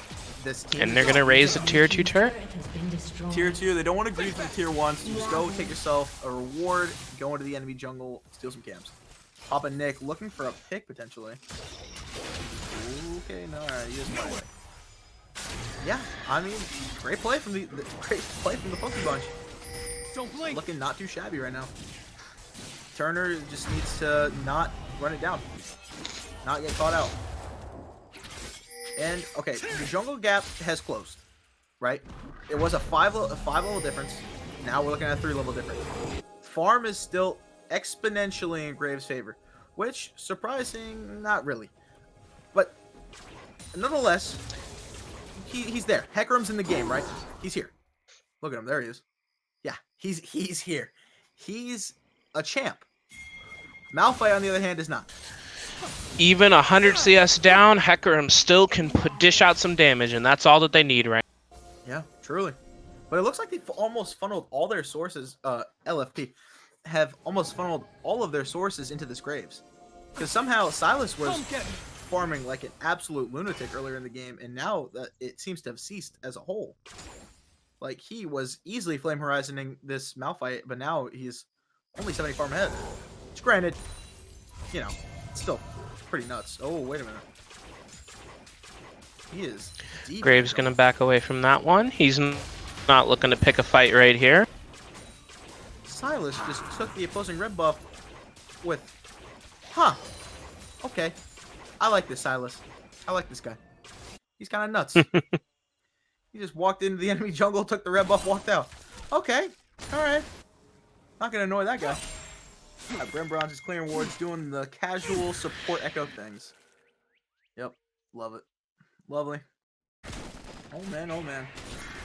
I mean, this is good counter jungling when you have no pressure on the map from LFP. Braves is just in the opposing side, just cleaning it up with the Orianna. They're pushing on the tier 3 as well in the mid lane. Silas, they're all rotating to try to stop them. They abduct hits, Parallel Convergence comes out, Chrono Break, Silas is dead. As Turner 3 goes on a killing spree, dashing around the inhibitor, but gets popped by the Graves. Malphite used the TP to get through this fight. Don't really know why, but nonetheless, they're fine. They got the tier 3 turret. Potentially allows for maybe some backdoor plays from the Echo. I don't know. I kind of like that play. Might be my solo queue brain at work, but kind of greeting for that feels all right now. You still have almost. I think they should have backed off when they saw that Silas was missing from the bottom. Yeah. I mean, even Silas didn't really have anything. I mean, obviously, Silas, he had landed the CC. Yeah. Like, you know, he did his thing. But he still got kind of popped by the Echo, which was surprising to see. I don't know. Maybe Echo support is something I need to start running in solo queue. Chrono Break does a lot of damage when it snaps back. Yeah, kind of little explosion on him. It does, exactly at this point, it does 585 magic damage. Wow. Okay. And All right. Silas, with not a single bit of magic resist on him, seems to be working pretty well.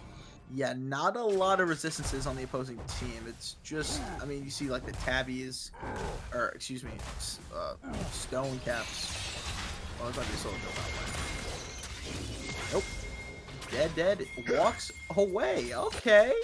He's learning. Oh, please don't want that. Echo and Yone are rotating over. He might be caught out. Unstoppable Force comes out. Silas decides, you know what? I want to hijack that for myself. Launches straight in, Fate sealed, and flashes everywhere. Flash from the Silas, Ignite from the Yone, and it looks like they're finally going to crack this top lane turret as Baron's freshly spawned, and Sibs decided, you know what? I want a Baron buff to go with that kill. Oh yeah. They immediately turned to Baron. They want it.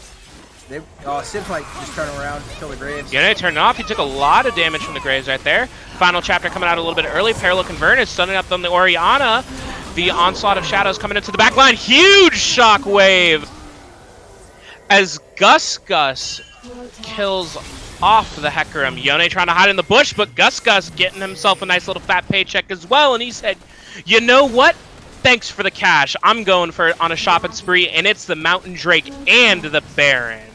Absolute disaster strikes for the Funky Bunch. They had it all. They were living pretty. God, they had it. They had this game. I was a believer.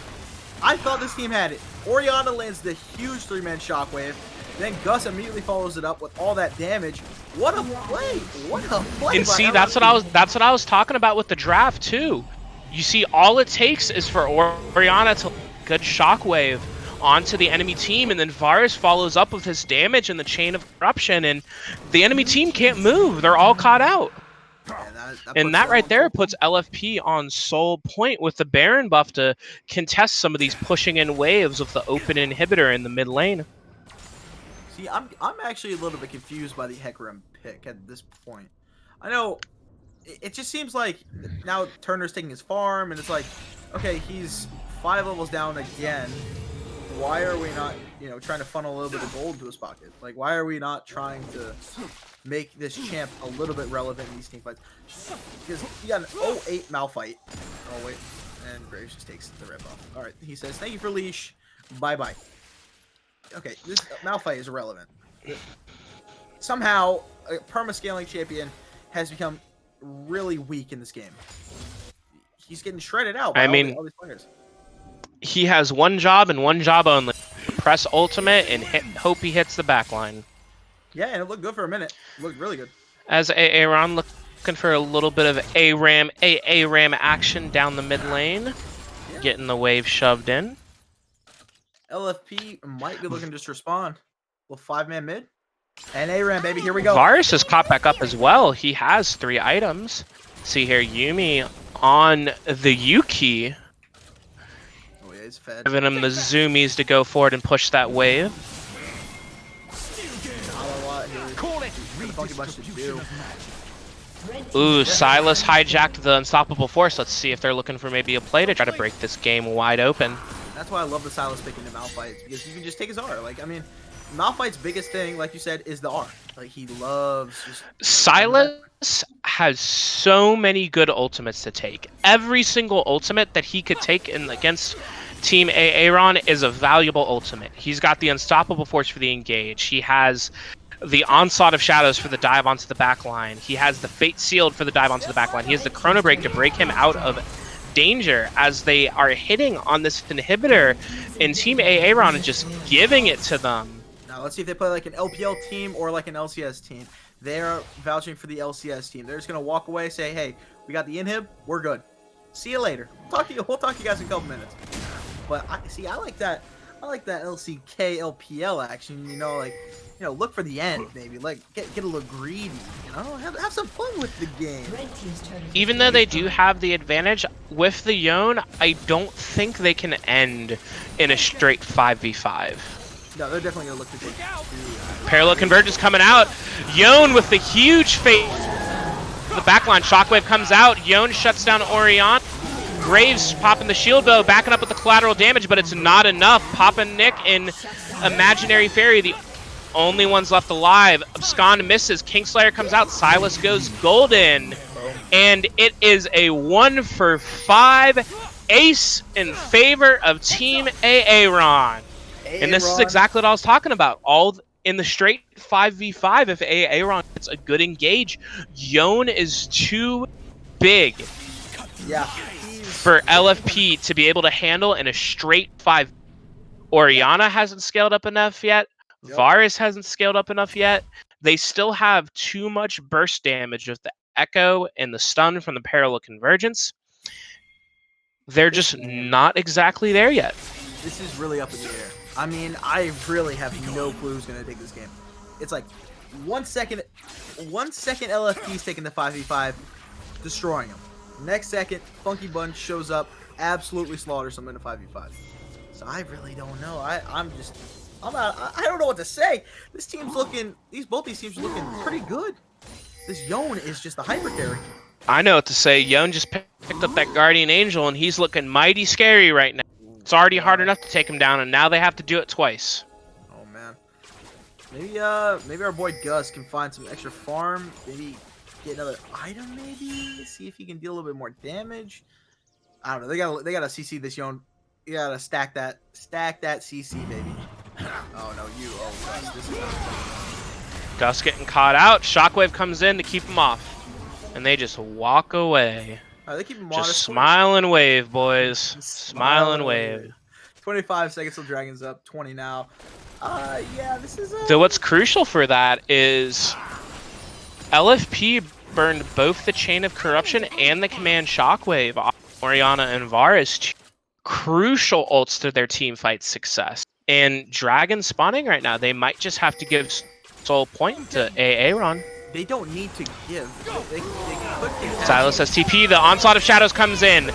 Final chapter comes out from Uni. Varus kiting her around. It's not enough. Yumi and Graves get popped immediately, as well as Varus.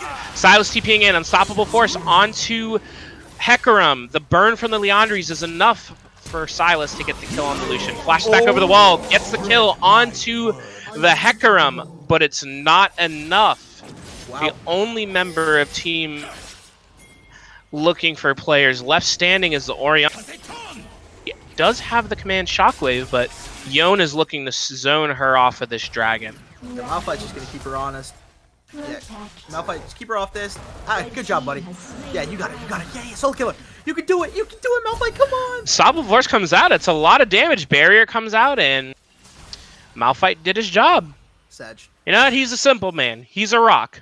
He is Rook. Yone wants, man. Yone, on the other hand, does want. Yone's on the hunt. Yeah, he smells blood in the water. He wants it. All right. Well, soul point for both teams here. Looking pretty good now. Game state's about even. 500. Yeah, it's about a 500 gold lead in favor of Team A-Aron. I mean, hey, listen. Even though these are two of the quote-unquote bottom tier teams of the league, right? They're looking pretty good. Like, this is a great matchup. This is one of my favorite, games I've watched so far, honestly. Turner 3 is finally champ now. It's definitely been an exciting. As Graves and Varus are looking at starting up the Baron. Echo coming over at the sweeper. Let's see if he catches him on it. Scryer's blue ward goes down. Silas on the Baron. It looks like they're trying to 50-50. Parallel convergence in the colon come out. Stun onto 2. Hecarim coming over the wall. Baron goes to the side of LFP. Varus dishing out damage as Silas steals the colon for himself. Kiting back. He's got to get out of there, but he goes down to the Malphite. And the unstoppable force on 3. It looks like he's going to give his life for it. Can Yone come in and clean up?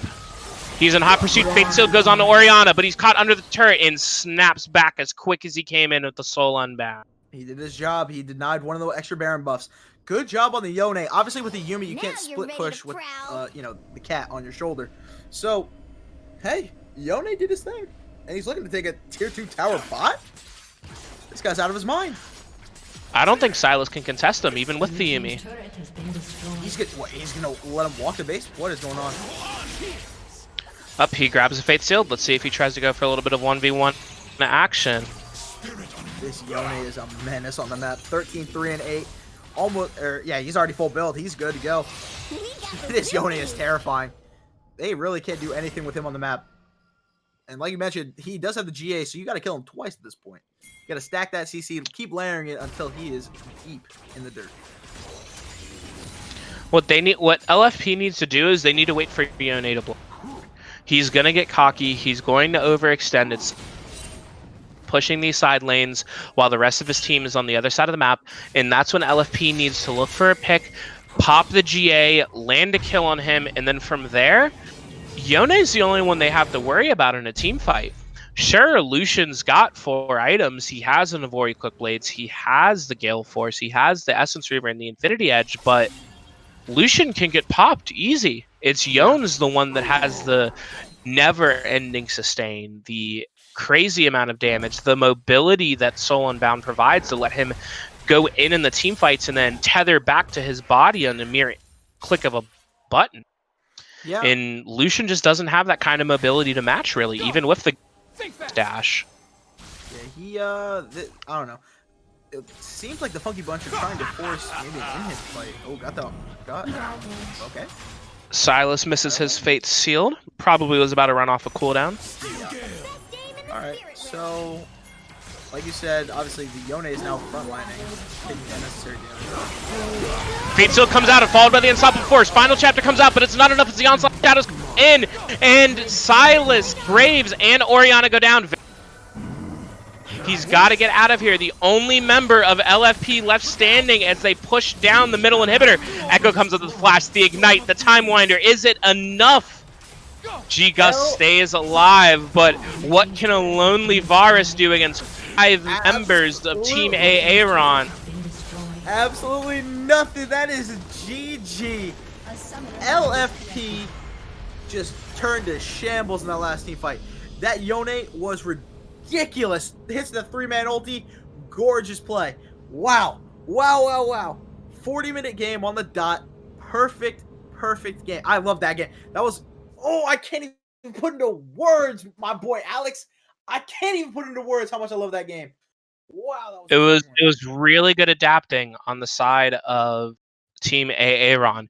They realized when their bottom lane wasn't getting ahead how it needed to be. They realized that top lane was losing, jungle was losing, and so they did what they could and they played around the one lane that had an advantage and just kept jamming it down LFP's throat until Yone just became a force that they couldn't deal with. I mean, Yone Like, was just on a different level right there. at that That guy was point, terrifying. Shilpo, Bloodthirster, Conqueror, and Ravenous Hunter, there is no amount of healing reduction in the world that can stop Yone from healing back up when he hits abilities. Yeah, no, it was disgusting. Just great performance from Sibs. I do not think I'll see Yone next game because that was disgusting. I think there was almost it was a double flame horizon in the jungle though. So maybe let's not see a Heck Room next game. And I don't know what is a good jungler right now for somebody that wants to kind of, just do their own thing. Like, actually, maybe like a Lilia. If he already likes the horsies, just put him on a Lilia and just keep that perma lane gank for next game.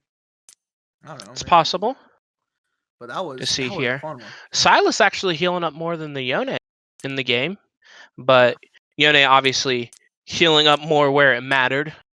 Yeah, Yone just so much damage, man. I mean, he was just putting out that damage like it was his actual job. Well, I guess it was that game, but it was gorgeous play from Sibs, gorgeous play from the Funky Bunch. They found the fight they wanted leading into the base, and there was nothing that LFP could do to stop them. All I have to say is it was a great game to kick off the night, and let's see what LFP can do in game 2 to kind of shake things up a little bit.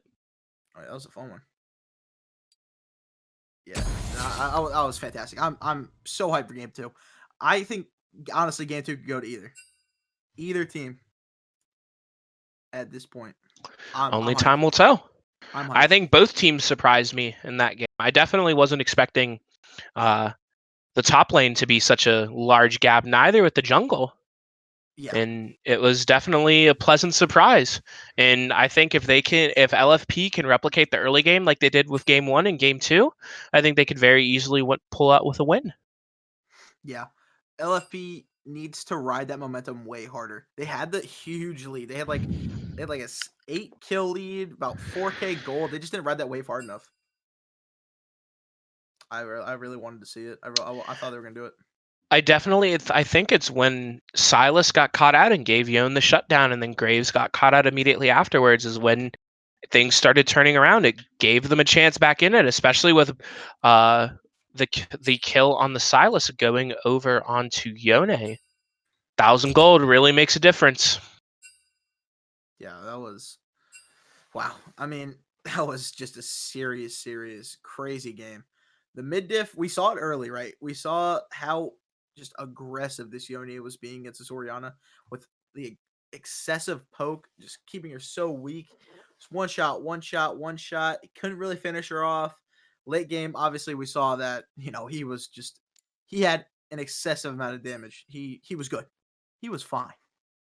But we'll see how in game 2 how this draft shakes up for game 2. Might be a little bit different. We'll definitely see how it goes. And as we're waiting to go into game number 2, I will be right back. I need to use the restroom. I will also use the restroom, and I'm also going to get water. I'll be right back. Majin, keep the people entertained, baby. Yes, my boy. I love you, Majin. All right, I'd been forced in here to fill up this empty space. Yeah, I definitely didn't expect. I mean, I made a comment prior that the Graves would take over this game, and while it just seemed like the side of A-Aron just didn't want to go down. Like they kept on pushing, and even though Deadhead was beyond behind on the Malphite, I mean, all you have to do is just go, press R, go in, unstoppable force, burr. I do agree with Mix. You were saying that Varus definitely needed a little more survivability. The one thing I kind of had in the back of my mind was while Varus can do a lot of damage from afar, he can't necessarily move around, and they have so many just go in ults on the side of. Oh, hold on, I'm getting to that echo support. I'm The getting Echo to the support was support. spicy. The Echo support was absolutely something I did not expect. It was a I think it was a disrespect pick, but it worked out actually. Yeah. Now the question is, do you play around Echo support? Because that's something you don't see every day. So do you sit here and go, you know what? Maybe we do need to play around it. We need to ban it even. Do you really want to ban something like that? Are you gonna, take into account some? I don't know. What do you think? I think Echo's a fine mid lane ban. And the fact that, Team A-Aron showed that they can flex them into the support role, it's I think it might be worth a ban on the side of LFP. I think they directed all of their ban attention in game 1 to the bottom lane, trying to shut down Brenbron and Turner 3. And, while I think the Lucian pick was really good once we got into a little bit more scrappy fights and he was able to dash around with the Relentless Pursuit and kind of able to ignore the range advantage that Varus has with his abilities, I really think a lot of the playmaking potential coming out of the bottom lane last game was definitely from Brenbron on the Echo. Even in the early game when it seemed doomed for A-Aron after Silas Graves picked up that early game lead, Brenbron was the one that was roaming up to the mid lane making plays onto the Orianna to snowball started. Brenbron was all over the map. He wanted every single lane. He wanted a part of everybody. He was screaming at him like, hey, come on, fight me. Let's go. I love it. I love seeing stuff like that from an aggressive support because he saw that his top lane was losing. So he's like, okay, let me get my mid laner ahead. Okay, let me maybe get my jungler ahead. That really didn't happen. They really couldn't find any success helping the jungler, which is okay. Sometimes it just works out like that. But obviously, the mid lane lead that he got, the Yone, it helped out a lot in the end. I like it. I like it. I want to see it again. Let's do it again. Salty run back. Run it back. Same draft. Yeah, let's just do it again.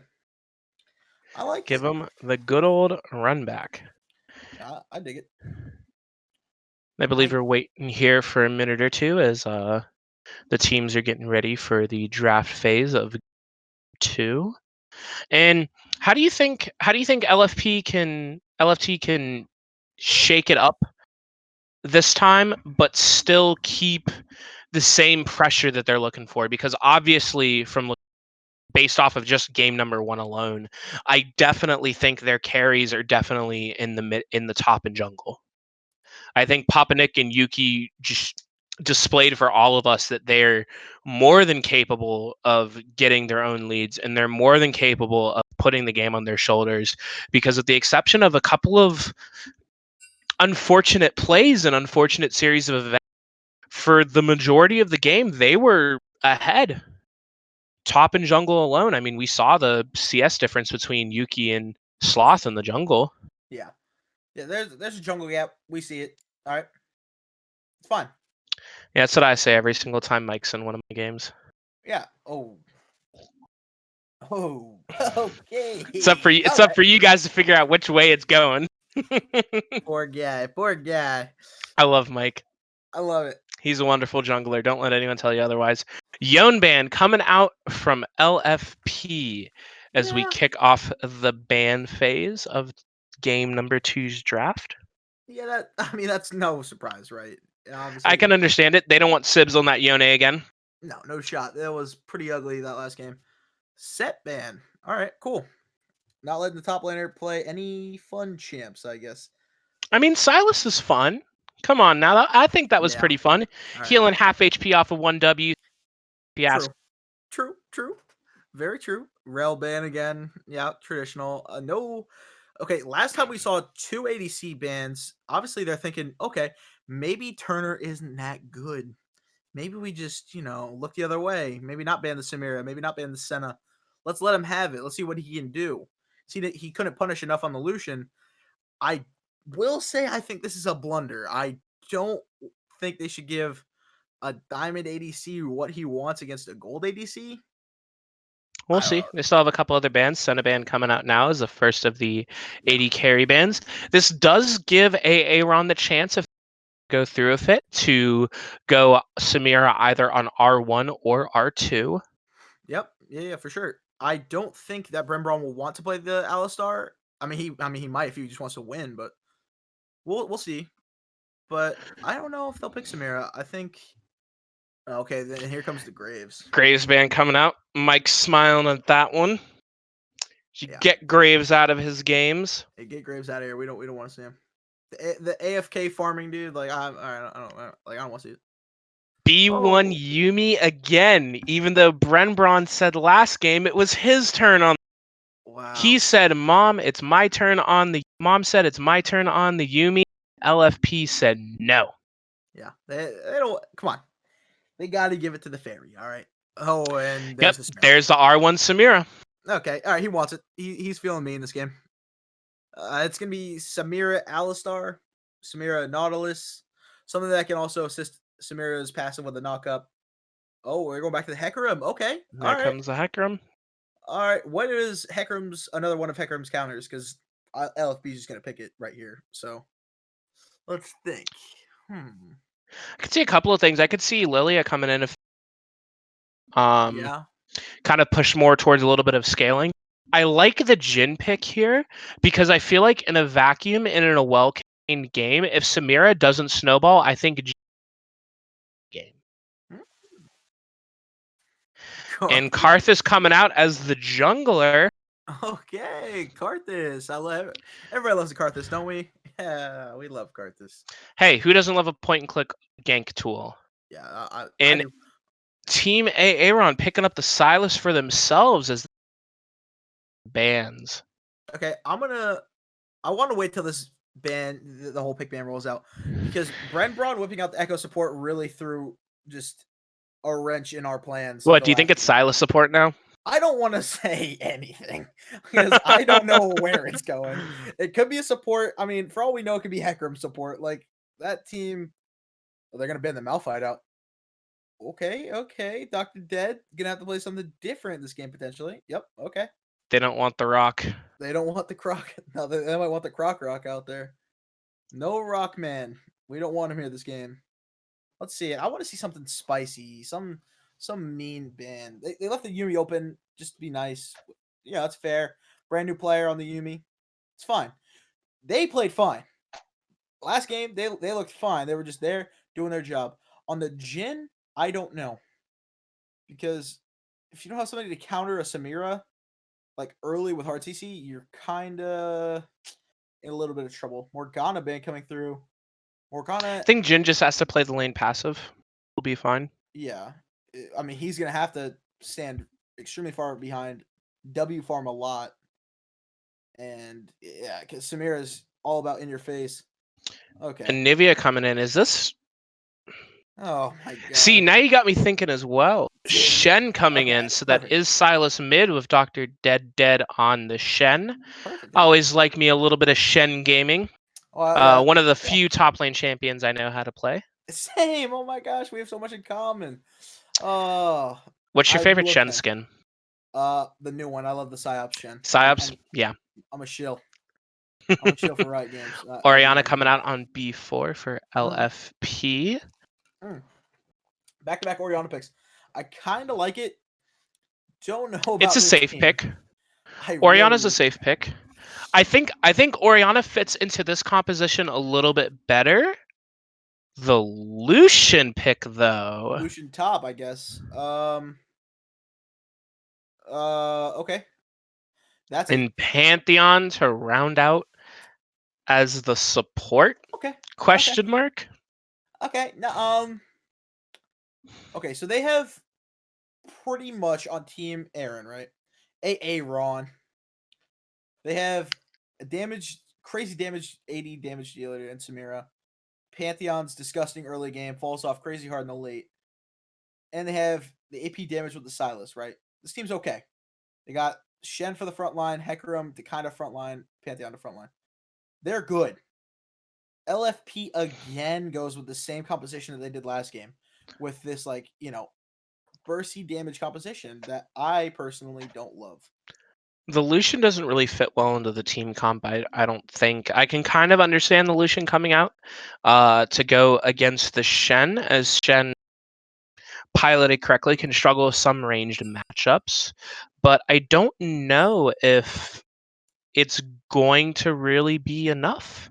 Because I think at the end of the day, if Shen falls behind, at worst he's a shield for his allies of staying united, and he can hunt with the Shadow Dash.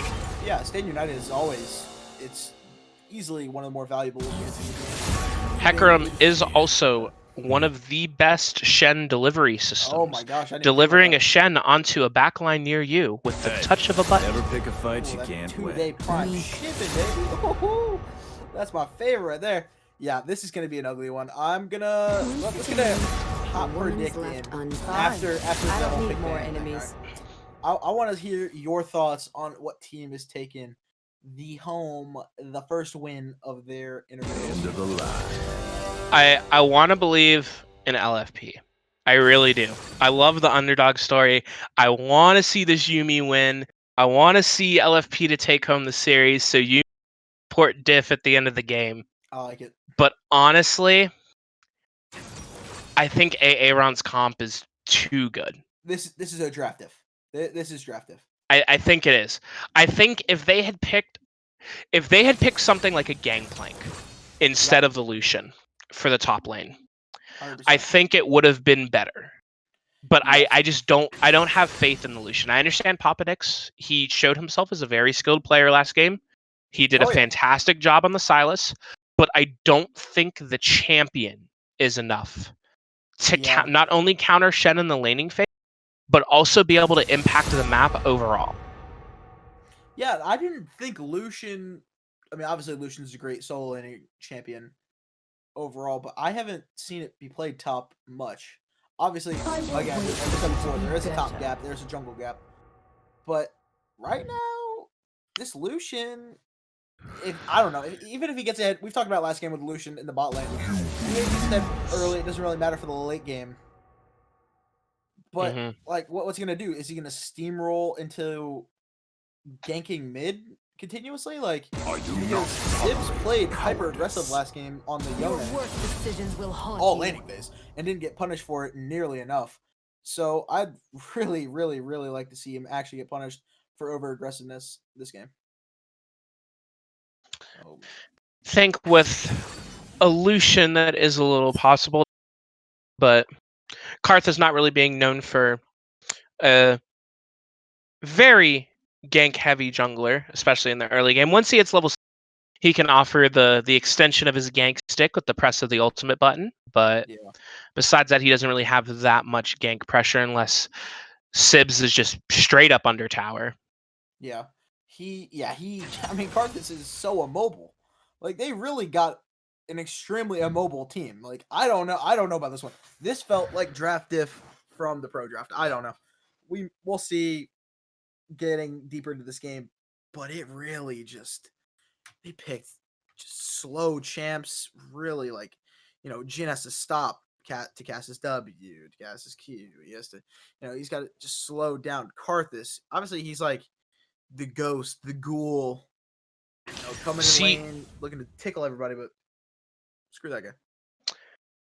Think that's Heimerdinger? an error. Yeah. That's the restart. Okay. Play Heimer now. Maybe she does. Maybe they do. Okay. I needed my medication. Can we switch to blind? I'm dying now. Thanks. Okay, Dr. Dead. Relax. Relax, buddy. It's okay, I swear. Who knows? Maybe he'll be dead. Oh, maybe.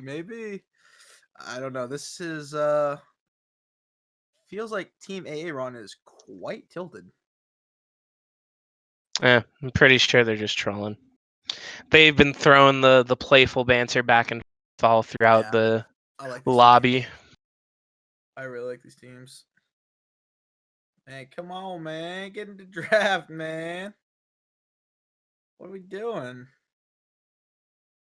Let me see You have here. technical issues on Team Fairy side? Or Team Gus?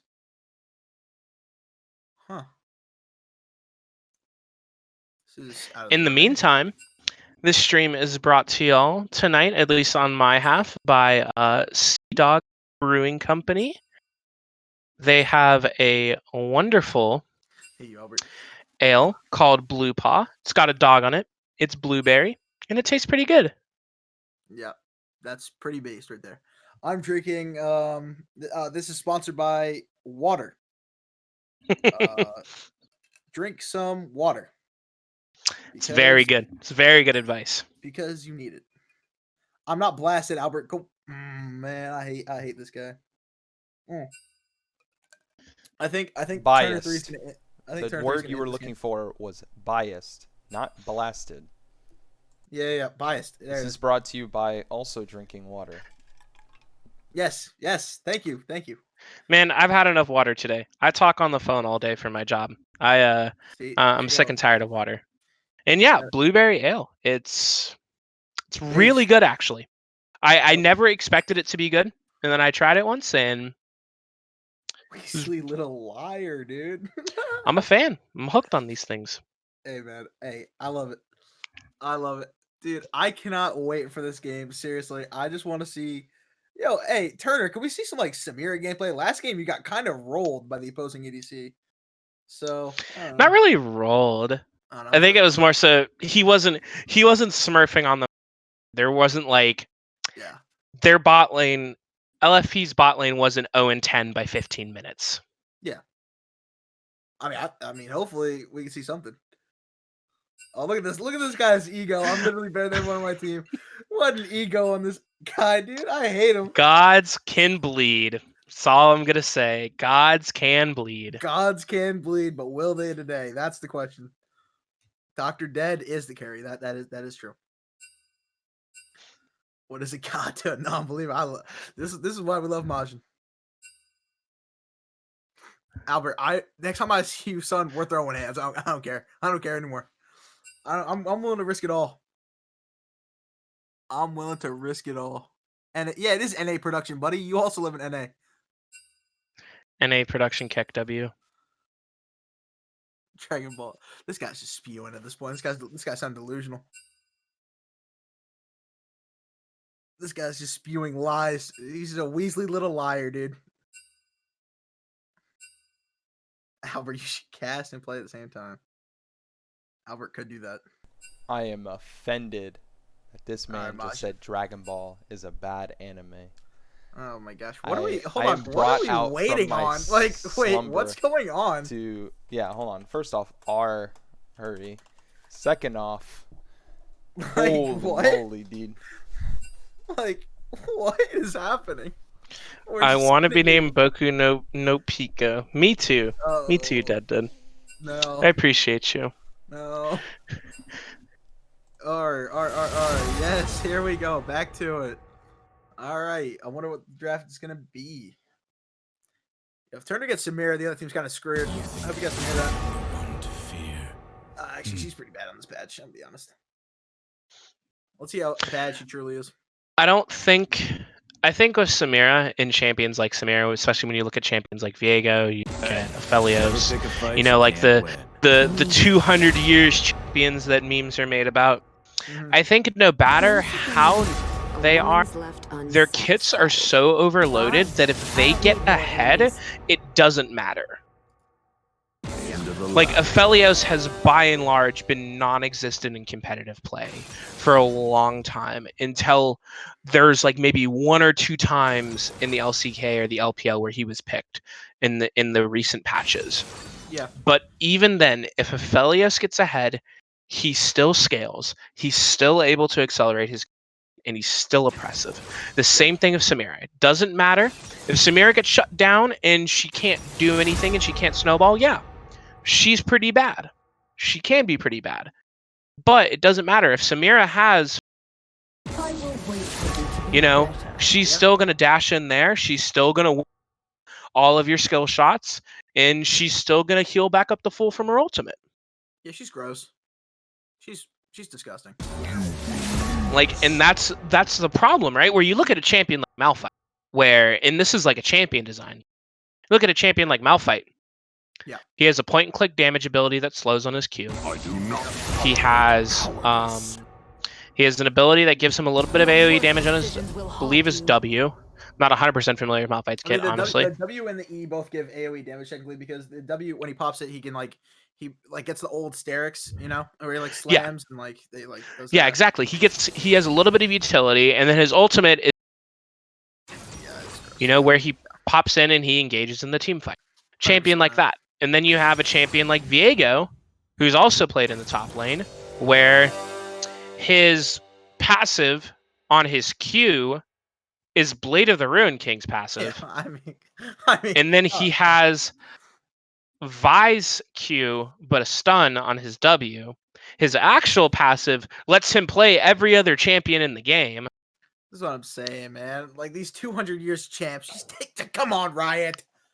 Come on. It doesn't matter us. it doesn't matter how nerfed they get. Their kits are so overloaded that in the hands of a skilled player, or if they're able to get a lead and they're able to accelerate their game state, they're still going to be oppressive. 100%. And that's what's possible to happen here with Samira. Yeah.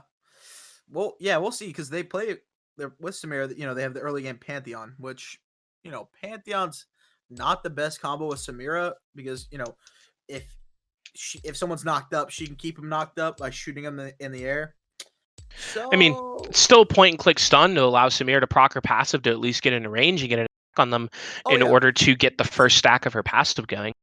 It's still engage and it's still set up. Sure, it's not the best because they did change her passive to only knock up if the target is already knocked into the air, but doesn't really change much inside of the landing phase, I don't think. Yeah. Still deals extra damage. It still gets her set up in order to dash onto them to continue with her combos. And Pantheon's a really strong support. He does a lot of damage. They tried to push him out of the bottom lane with the changes that they made to him, but as you can see, he's still being picked as a support. Yeah, point and click CC. That's the name of the game, right? We love point and click CC. Pantheon's got it. What more could you ask for? Really, I mean, he's got it. We want all of it. Samira's here to play. The Samira Pantheon bot lane can really get disgusting on this Jhin Yuumi bot lane.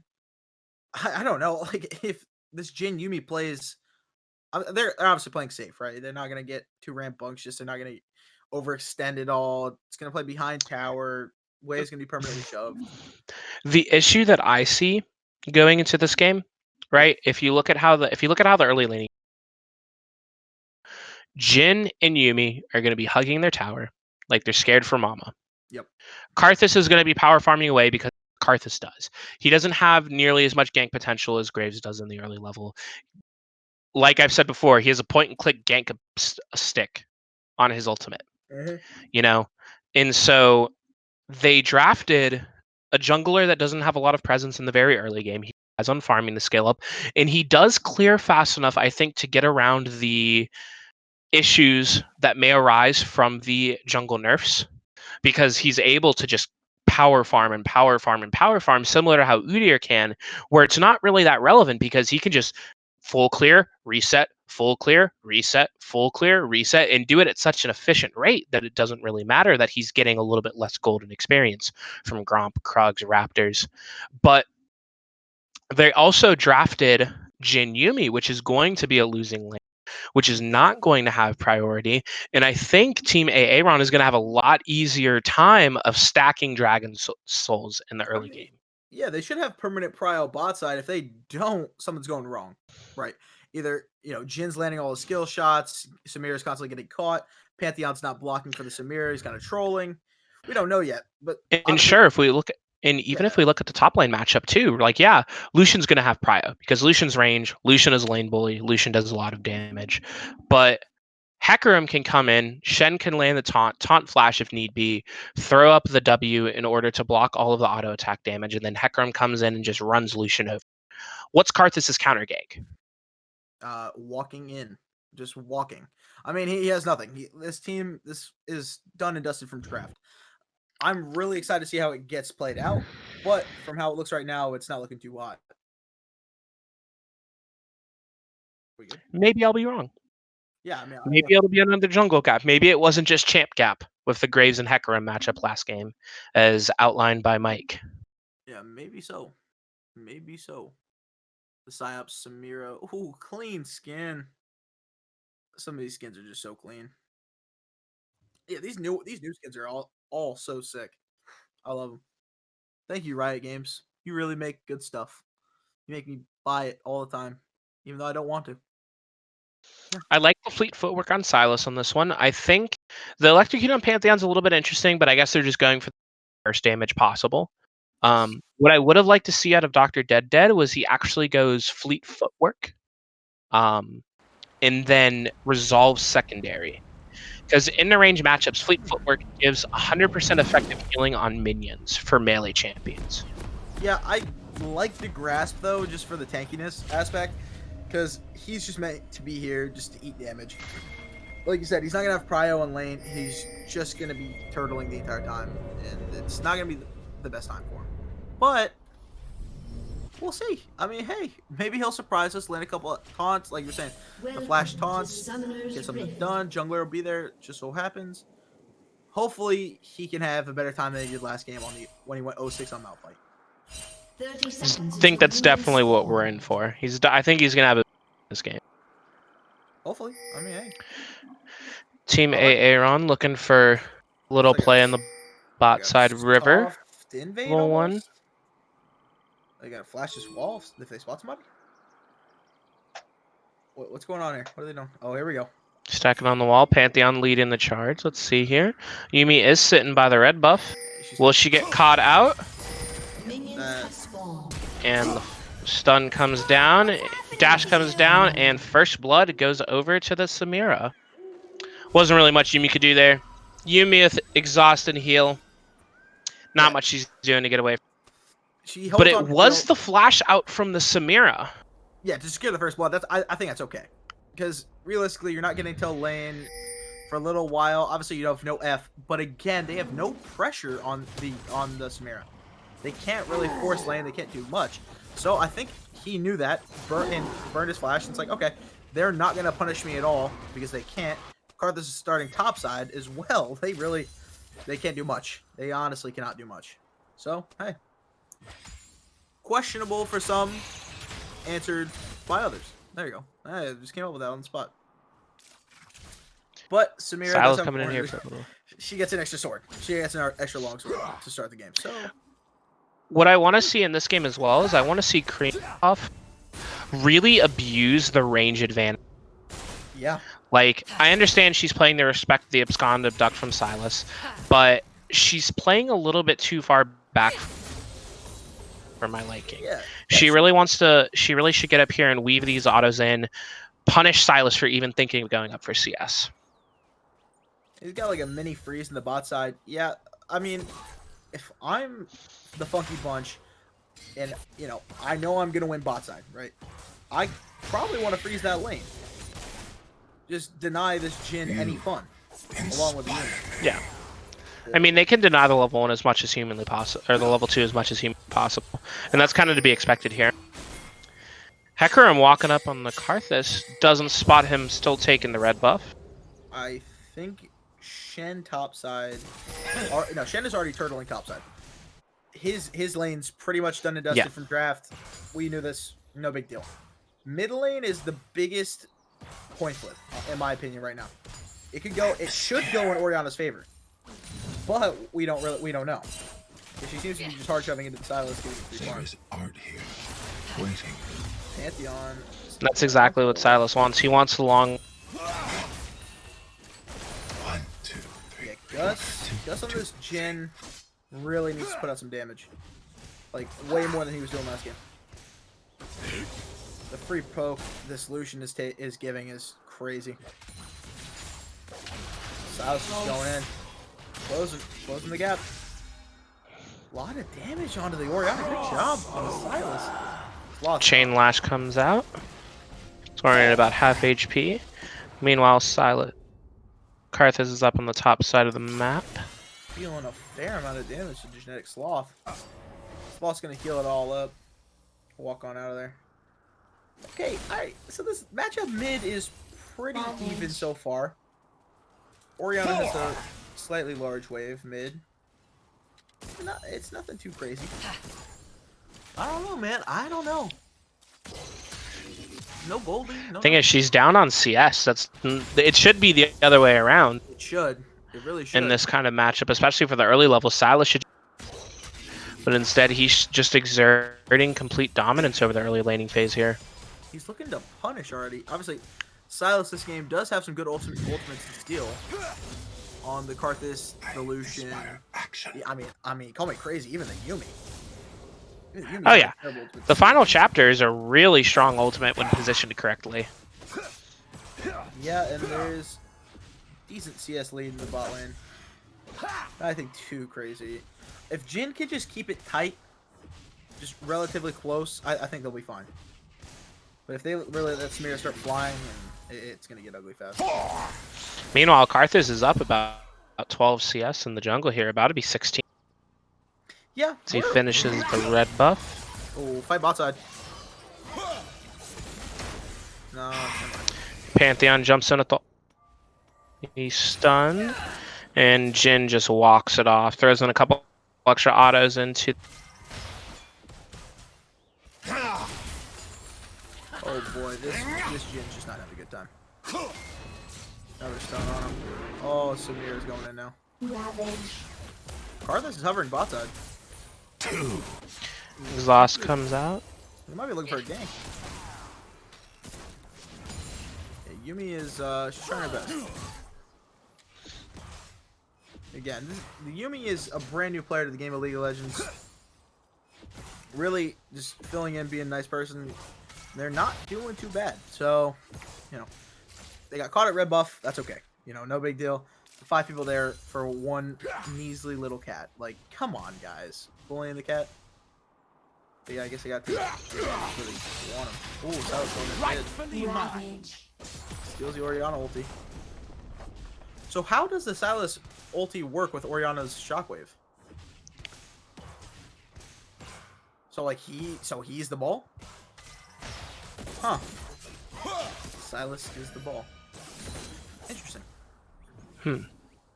Alright. It'll be interesting to see how Sibs uses that in a fight against too. Yeah, that'd be really interesting. I'm actually kind of excited for that now that I'm thinking about it. For just a traditional 5v5, he dives into the back line, just grabs the Jhin and the Lucian. That fight's perfect. Lucian over here resetting with a 45. Wow. Immediately teleporting back in to keep the pressure up. Okay. We knew this was gonna happen, right? We predicted that, you know, Shen's just gonna have to turtle and not do much in this lane. But this early, this is pretty large. He's already 50 CS up for the most part. It just seems like Shen's not getting any farm. Up, Shield Vault comes down on a Karthus in the bot side jungle. Aegis Assault to keep him going as Karthus blast comes away to safely. Pantheon does use the Ignite though. Meanwhile, in the top lane, the Cullen comes out from the and picks up a kill onto Shen. Go play by Sibs. Sibs coming through. Yeah. Shockwave come down from the Orianna, Shield Vault, and then the pop from the Chain Lash giving him the kill of the game. Yeah, Papa Nick is going to take this first third top set. This is getting pretty gross. Hecarim coming up trying to answer it. Hovering around in the area. He is too... Shen had Comes in, TP from the Shen coming out. Goes in, Karthus ult being channeled, the Requiem, as Karthus will pick up a kill on the Hecarim from base. Nice little gank stick there. Yep, the classic Karthus. Okay, alright. So top is done. Let's maybe get a lane swap in. Let the Shen try to free farm somewhere else. He's keeping up at levels. He's only a level down. Somehow. I mean, this is almost bullying at this point. I mean, this is mean. Samira's going to bot side. At the E. Comet Spear coming out from the Pantheon. Yeah. Jin's just walking away. Doing his Passion compels me. Now you're ready. Level 14 CS lead bot side. Nothing to cry over if you're a Jhin. This matchup. Yumi is definitely doing their job. Staying on. Healing. Is this the dragon take? Hold on. Wait, are they not? I just noticed they had permanent prio bot side, and Hecarim decided to go top side. Silas going in on the Karthus. Kingslayer lands. W from Jhin lands as well. Lucian peeing it in. You will learn what beauty truly is. Pantheon all coming down. Final chapter coming down from the Yuumi, rooting him down, but Samira jumps in, throws out the W. And it looks like he's going down. A triple kill for Jhin. And that's an issue. That is what we call eager. Yeah, Is the word I'm going to use for that.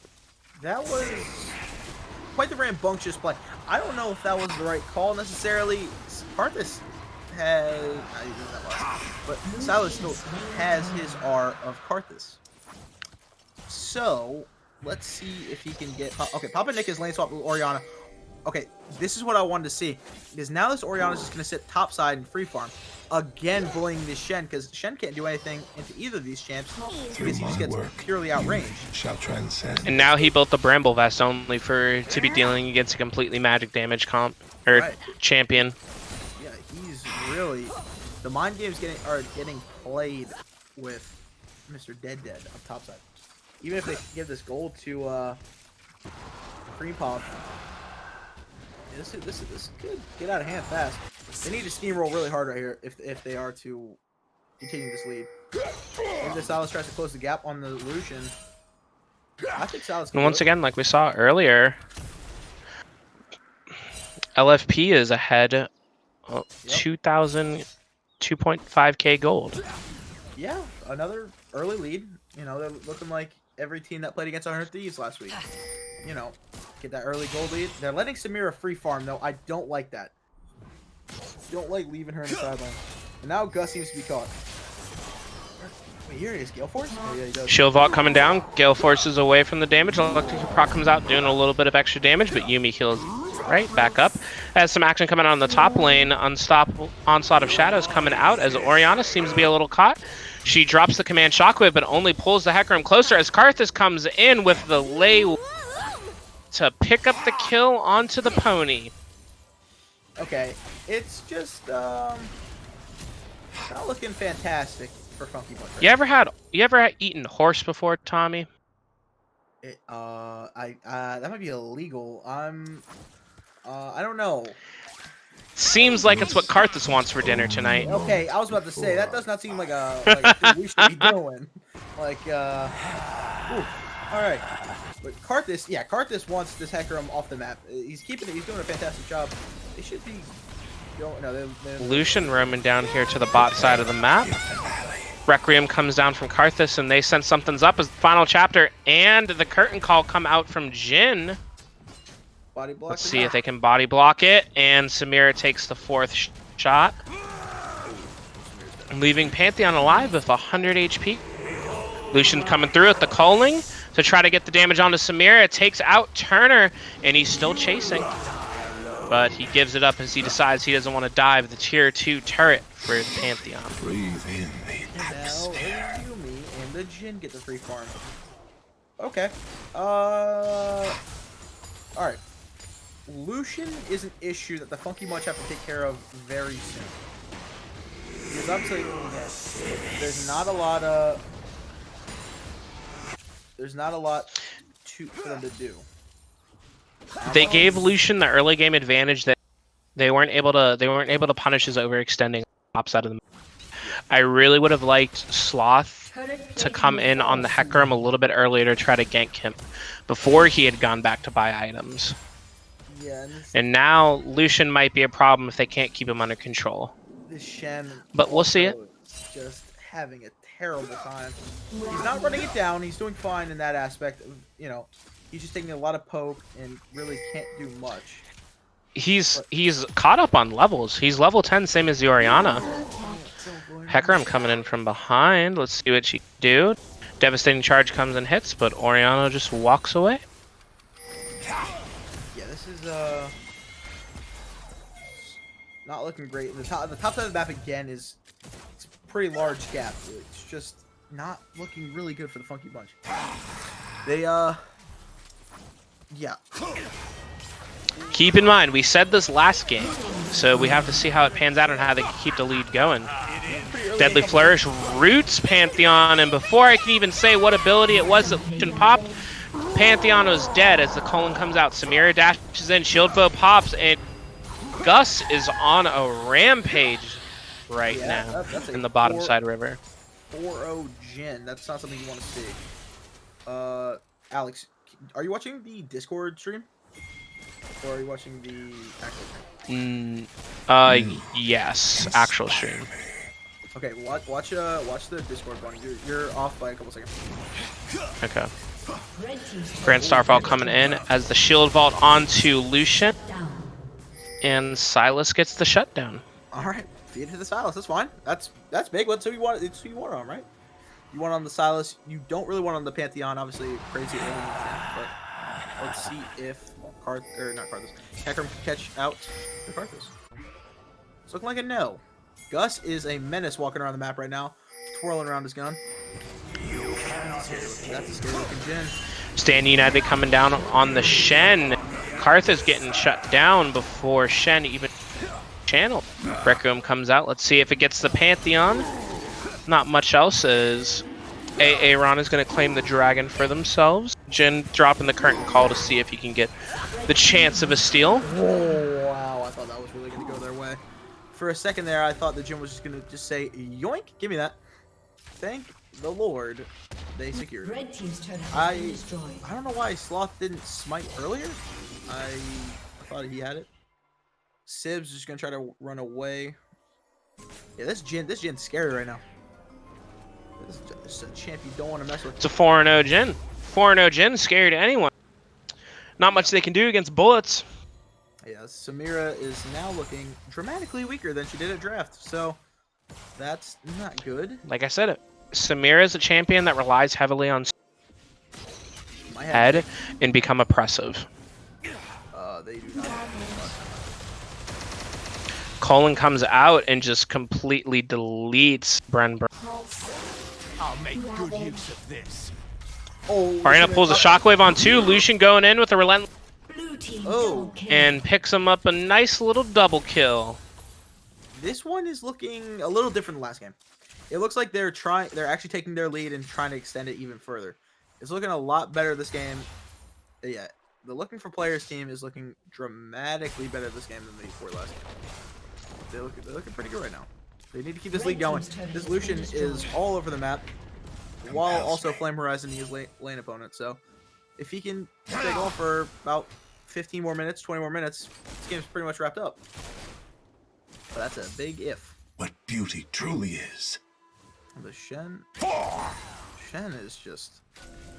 He needs farm somewhere. He needs to find some camp, something. I don't know what's going on. Imaginary Fairy, level 8 on the Yumi.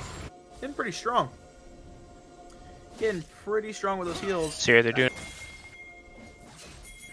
Looks like they're looking for a play on the top side, but Herald play? Lucian's able to get out. Nothing going here. Nothing going at all. This is just pretty decent posturing from team looking for team. Almost a 6,000 gold lead on their favor. Oh, Yeah, just keep farming. they those can waves. keep this going and not make any mistakes, then they might just be able to close this game out relatively easily. Yeah, it is one of the weaker souls in Cloud Soul, but you know, it's fine. Turn Scott up real quick. Maybe not. Final chapter comes out. Deadly Flourish keeps him rooted in place as the Grand Starfall comes. Pantheon tries something as the Inferno trick pops off. Stand United channeled by Shen, giving just enough HP to keep Pantheon. Never mind. Spoke too soon. Landry's burn. Lucian flashes in as Silas. Not gonna be enough to stop him from the culling. Okay, Papa Nick is looking pretty strong right now on this Lucian. Almost terrifying. 1:50 until the dragon's up, so they kind of just do the same thing they were doing, just keep shoving waves. But man, oh man, this is not looking good. Wow. Okay, Funky Bunch need to find something. They're not finding much, and the Shen is... Oh no. Oh no. They're... Oh god. Funny. Blue team double kill. Oh man, in base picks up a 2-piece. That's brutal. Just go take. I mean, are they not gonna even try to take Herald? Because they have until Baron spawns if they hit it before 1955. So they got time. Just go hit it. There you go. Take it. Free objective. Yeah, 10 seconds. But again, this would actually be pretty nice. Maybe used as a sieging tool. Are they gonna get this? Bliss comes only in the moment before. No, okay. Nash is up. Okay. Oh, Brandron with the snipe. Pantheon getting the Comet Spear on the Lucian. That's exactly what they want to see. Getting the Lucian shut down. A little bit of gold into their pockets. Just gotta keep him off the map. Just don't need him on the map anymore. Dragon's up in 30 seconds. The Funky Bunch should be looking to rotate that way. Lucian does have TP though, so this could be a big fight at the Cloud Soul, at the Cloud Drake. Oriana getting a little bit. So Oriana completely deleted by Silas there. Yeah, and that's the downside of having a squishy team. I think if no, Slot's gonna get a good job. That's the downside of having such a squishy team. Right? If they just stack a bush with the Pantheon stun, like it's over. I mean, what champ could survive a camp like that on the side of looking for teams? If she had Zonia's, maybe she could survive long enough to maybe flash out if she had it available to her, but that's about it. Did they just try to hit Baron? Okay. Stop. Oh, Pantheon flashing in. Stand United coming out. Misses the taunt barely, but the Spirit's Refuge will save him. Damages. Silas channels own curtain call onto Jhin. Curtain call versus curtain call. Oh, I love it. Who has the nicer curtains? Who does have them? I think this time it was Jhin. Considering they made them complete the entire team back off. That was pretty good. Oh no. Oh. Lucian dashing in with the Relentless Pursuit, picking up a swift kill on Shen. Don't you recall in front of that, says Papa Nick. Okay, he's... Let me just try to set the record straight. Just maybe go through his thought process. He's 100 farm down. And they're shoving waves constantly. Right? And he decides to back in front of all of the entire team. Like, I know, hey, listen, BM is fun, right? That's not the guy to BM. Like, you're down 6k gold now, like, you gotta... Oh, wait a minute. I was like, oh. Grand Starfall coming down on the Jhin. Shield Vault comes out. Yuumi healing up nice. As Pantheon finds himself in a little bit of trouble. Onslaught of Shadows and devastating Jhin. Back into Samira's waiting arms. But double kill. Karthus in the midst of it, channeling the Requiem. And knocks out Samira, but Silas is still in there, going in on the Oriana. Lucian TP's in, but he's caught himself in a 1 versus 2, and the Spirit's Rep comes down, protecting Silas from near death. Protecting Private Silas. I mean, wow. That fight looked like it was completely in the favor of looking for players, but the Samira kills not only the Jhin, but also the Yuumi, and does about 80% of Karthus' health. That was a great play by the Samira. On top of that, Shen coming in last second to save the Silas. Mwah, chef's kiss of a play. Great job. It's exactly what Team A-Aron needed to help get them back into the game. The gold lead is still sitting around 4k right now, about 3.5k, but it's starting to close in. I mean, think about it. It was 6k maybe 5 minutes ago. Right, that's what I'm saying. So that chopped it. That was a good job. One more fight like that, and they're back. They're completely back in this game. It's even. But they gotta take it on their own terms. Obviously. Samira is actually ahead on items on Jhin right now. Samira has 2 core items completed, and granted, Jhin did make a pit stop for 800 gold to get the Executioner's Calling, but still, Silas is on his 3rd completed item, going for Banshees and Zonia's. Very defensive build. Yeah. I can understand it, but I feel like he might have a bit of a power trough if he's not careful. Yeah, I mean, they need to rush the healing on the side of the Jhin, or the anti-heal, excuse me, on the side of the Jhin, just for Samira, just to maybe try to slow that Immortal Shield bow healing down. But on the opposing side, they also need to get some anti-heal for the Yumi. I mean, no one has anything yet. Like, can we get a little bit of anti-heal? Just a hair? Like, please? I don't understand why that is such a frowned upon thing. In not only solo queue, but obviously in competitive play like this. Hopefully, one day, solo queue brains will change. Maybe. Probably not. Nope. They'll never change. No, probably not. Solo queue's too uncoordinated. That's the thing. That's what makes these games. That's what makes competitive games and is different than solo queue. Is everyone's on the same page. Everyone's in voice comm. Solo queue. It's here. LFP is trying to make their way into the river here. We have a full minute till With it ends up. Shen posturing a little early. Shen's top side. He has a stand team. Yeah. This is strange. Normally teams like to posture last 30 seconds, even shorter than that. Maybe last 15. But Shen's gonna take topside tower maybe. Giving him a chance to get back in the game. Yeah. Still considerably down on farm, but he at least has his mid Sunfire Aegis complete. A little bit of fight coming through here as Samira dashes in and stop. Onslaught of Shadows comes out, Inferno Trigger comes out, landing Samira a double kill as the curtain call comes in. Grand Starfire comes down, Shield Vault onto Jin in the back line, but is it enough? Alright, I'm gonna say Pantheon, that's worth. I want to say that's worth. I want to say that's I would say as well, Pantheon saved both Hecarim and Samira from almost certain death.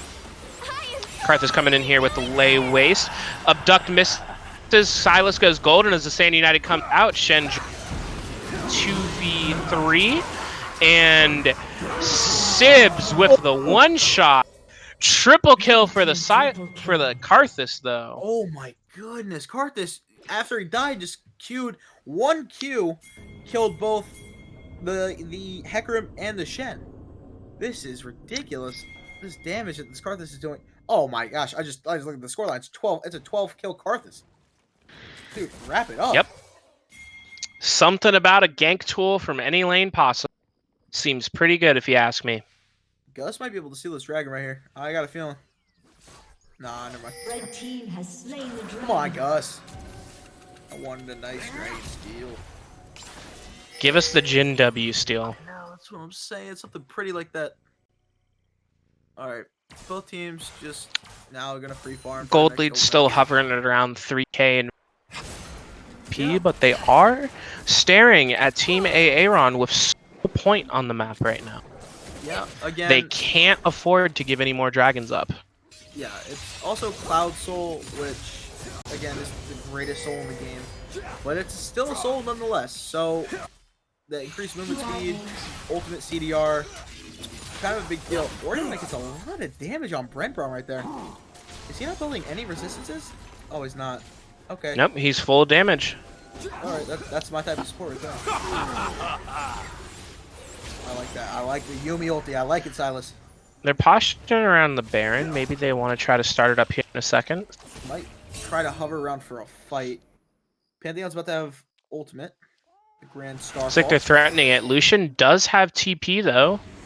Stand United just about back up from Shen. Shen is already present though. He would want to be bot lane matching Lucian at this point.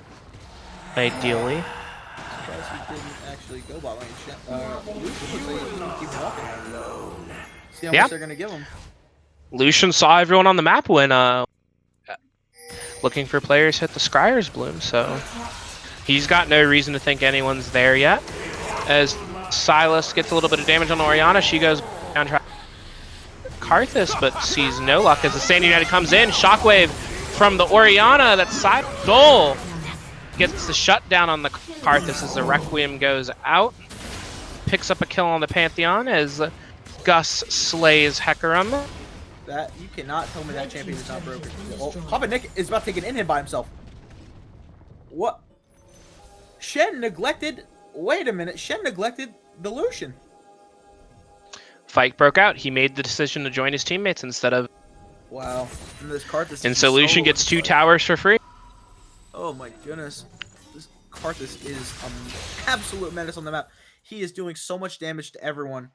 every time it just pops R, that R is actually a pretty low cooldown. If they could somehow manage a way to get a couple of these Cloud Dragons, this game could be over. It really could if he gets that ulti CDR, or excuse me, ability haste. You know, it could be pretty good for him. But I do want to mention the junglers right now. We have a 13, 5, and 6 on the Karthus, with 224 farm.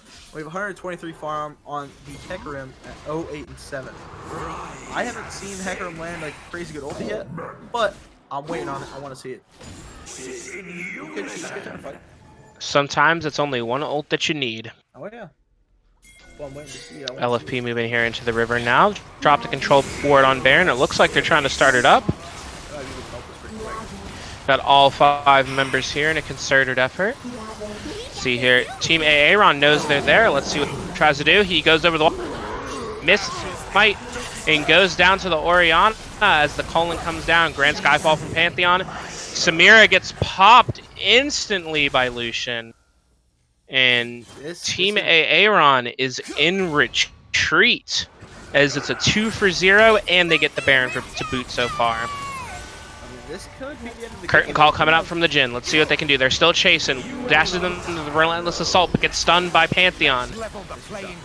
Silas stealing the Requiem from Karthus. Lucian has TP. He can TP bot side right now. Go walk up and take that inhib. All his team pushes mid. They need to coordinate this pretty well. Karthus channeling the Requiem, doing a little bit of damage, and walking up, looking for the taunt. Misses the taunt onto Orianna, but still gets to lock her down a little bit. She flashes away. Yeah, this is getting pretty crazy. They now have complete priority over the map. LFP has complete priority over the map.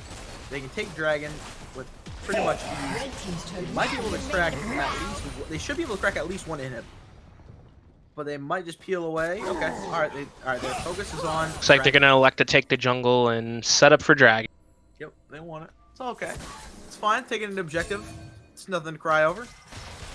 This Lucian is disgustingly fed.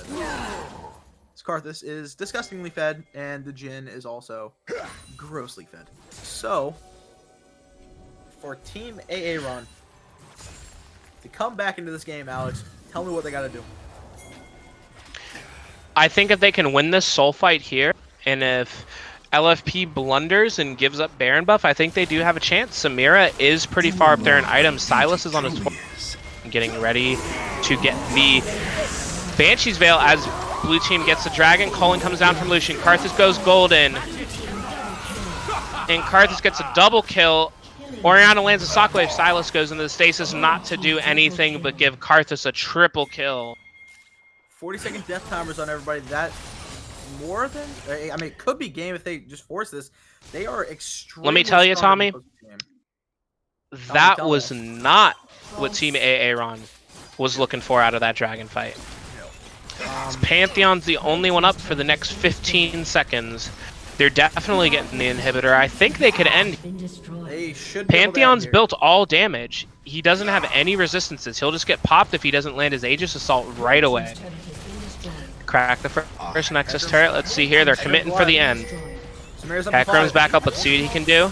Pantheon comes in as a shield bot, immediately cleansed by Jhin as the Shockwave comes down, and Pantheon just doesn't have the sustainability. Samira's back up. Let's see what she can do. She dashes in, dashes on Lucian, shuts him down, and it's a triple kill for Samira with the Inferno trigger. This game Nexus is on 158 HP, bud. Wow.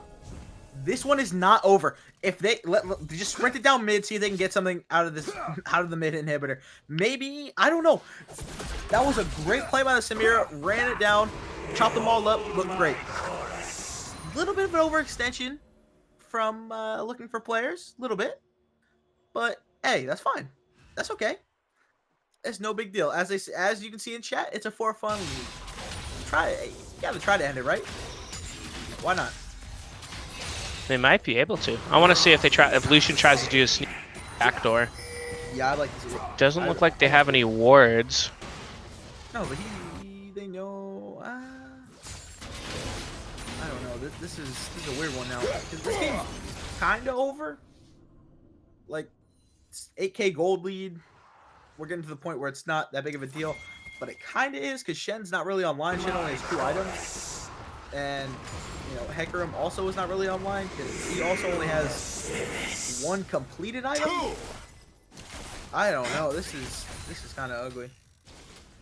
Hecarim's not worth much this game. He's kind of just a body to ult into the backline, fear them, and hope that Turner 3 and Sibs can deal the damage necessary to pull the fight through. Yeah, this is Through quite, my quite work, the top gap and quite the jungle gap right now. Whoa, Brimbrawn's looking to go in. Grand Starfall comes down. Let's see if he can get Shield Vault on the Jhin. The Stand United does come out. Shockwave comes out. Onslaught of Shadows misses. Samira goes Rampage. Daredevil in. Shield Bow pops. Silas gets the shutdown with the Requiem and a double kill onto the Jhin. Yeah, okay. Okay. The game's not over yet. Even if Hecarim is 0 and 11, he still can disrupt the formation. Look at Lucian. Oh, I think Lucian might be looking for the sneaky backdoor. Lucian going with the backdoor. Samir and Silas continuing to push down the mid lane. It looks like they're race here. Will they be able to pay off? Pantheon did back to stop the potential backdoor from the Lucian. Okay, alright, he sniffed it out. Hecarim's channeling his recall as well. Samira too. They're going to get the middle inhibitor here for Team A-Aron. Okay, this game's not over. This game is not over. Lucian is crazy strong. Good read by Brimbrawn. Great read. He knew he's like, okay, Lucian and Yuumi, they're just not on the map. He's like, they gotta be somewhere. Sniff them out instantly. Good play. But now I think the Pantheon's in. Oh, maybe not. Papa Nick might be in a little bit of trouble here. Pops the Collins. Silas hijacks it for himself. They're all in hot pursuit. Flash Shield Vault comes in from Pantheon. But the final chapter offers them a little bit of disengage as Gus and Cream Puff join the fray. Curtain call coming out from the Jhin. Not finding much as the rest of Team A-Aron disengages. Oh my word, is Brimbrawn dead? That. Oh no. 14 HP. Wow. Okay, that's balanced. 14 HP. And they cannot stop this Baron from taking. So, here we are again. Looking for players. Has Baron next buff. Cloud Drake's up.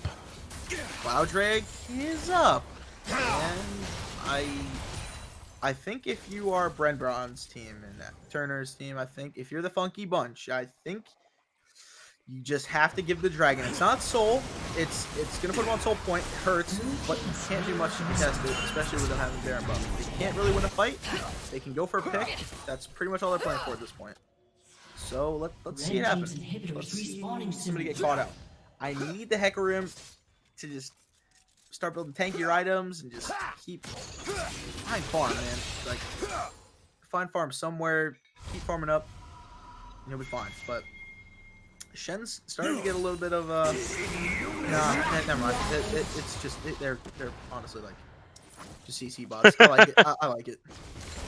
That's what I am when I play. So hey, sometimes that's all you need. If Silas can deal the damage, that's all you need. Silas just hijacked the Requiem from Karthus too. That was nice. We'll need to keep that in mind as team looking for players pushes down the mid lane as 5 with Baron buff. They're looking for the end. Requiem getting channeled onto them. Takes a decent amount of health out, but Yuumi will heal that up quick.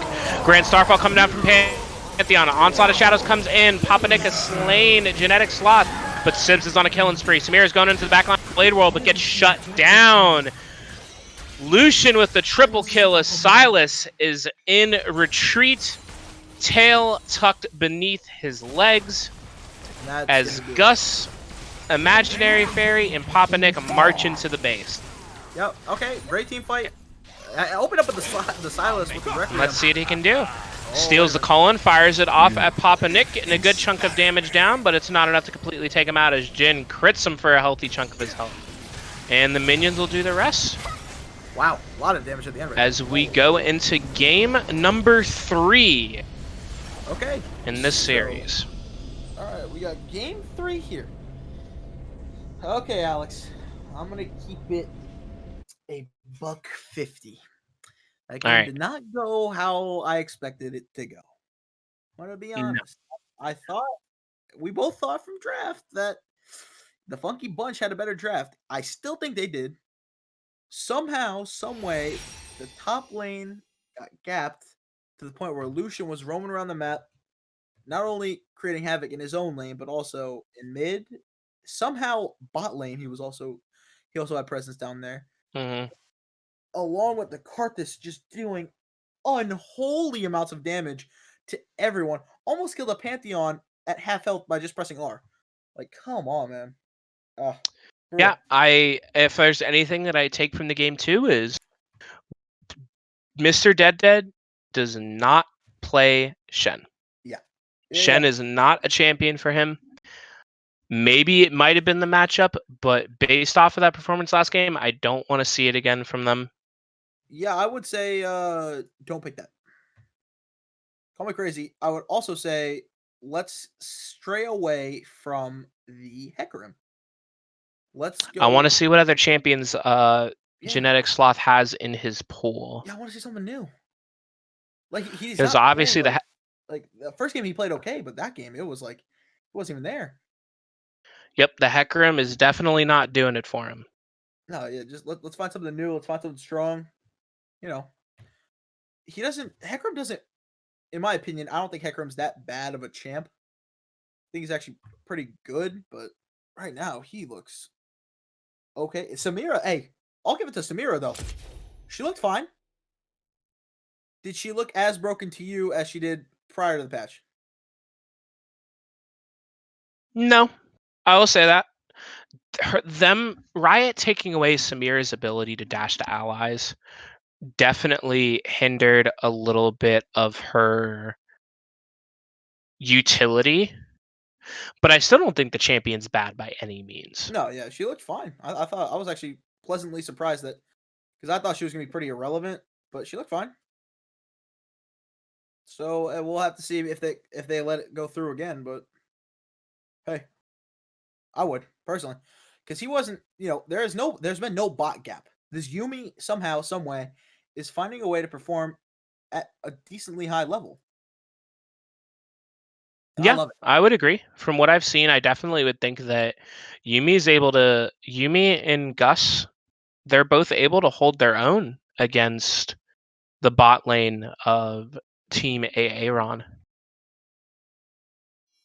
Yeah, They're I mean, not winning, but it's they're going not well. winning by any stretch of the No, imagination, right? Don't get me wrong. They're no, not gapping them, but they're also not getting completely pushed in no, and yeah, like yeah, yeah. destroyed. Yeah, they're doing their job. Like they're just doing it well. I think they just need to keep going. Like they look fine. They just need to like I don't know. I think they needed to punish harder in lane somehow, some way on the Mhm. end of the Samira and the Pantheon. Pantheon did look as irrelevant as we thought he was going to be late game. That's just Pantheon. Yeah, especially when you build him as glass cannon, as Yeah, just kind of Brenbron surprising. did. There's not really much you can do there. Yeah, it was just a little shocking that they went with that. They went with the non frontline build because I think they assumed the Shen would be frontline enough late game. Hmm. It just really just ended up not being it. I don't know. I think if the Malphite gets banned, I think Dead's pool gets pretty much eradicated to just Shen. And that makes me feel very sad because that's also my champ pool at top lane. So yeah, I would like to see something happen. They have to be able to pull something out of the hat, or it may look like they're not going to be the ones getting their first win of this intramural league so far. Yeah, or is it like a side swap this game or is I believe Team A-Aron gets the pick of the side, so they may elect for blue side to get that first pick. yeah, maybe. Nope, looks like they're also starting red side. Okay. I mean, all right, I guess. I guess so. I don't. I think blue side's obviously we know what LFP's first pick is, right? It's no secret. anyone that's watched this entire time knows that they're going with the Yuumi. It's Yumi. Old reliable. Right. If they are tilted, if the Funky Bunch is tilted from that game, they will ban Yuumi first pick. I'm almost certain of it. Who knows? Maybe they'll put him on the spot. Yeah, I mean, No, we're not in the lobby. I'm in. Hold on. Hold on, team. Hold on. Hold up. We need Majin and Alex.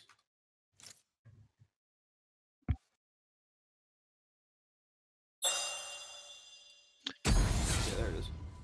Maybe they just don't like me. Easy.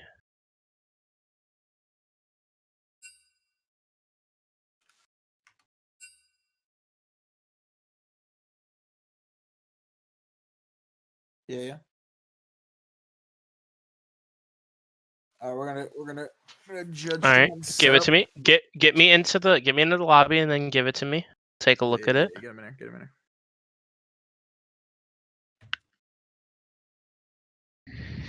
Majin, should I add you? Yeah, added you. All right, let's Pog, baby, Pog.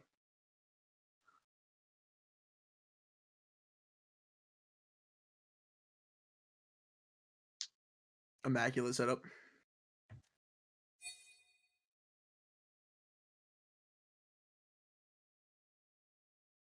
I like it.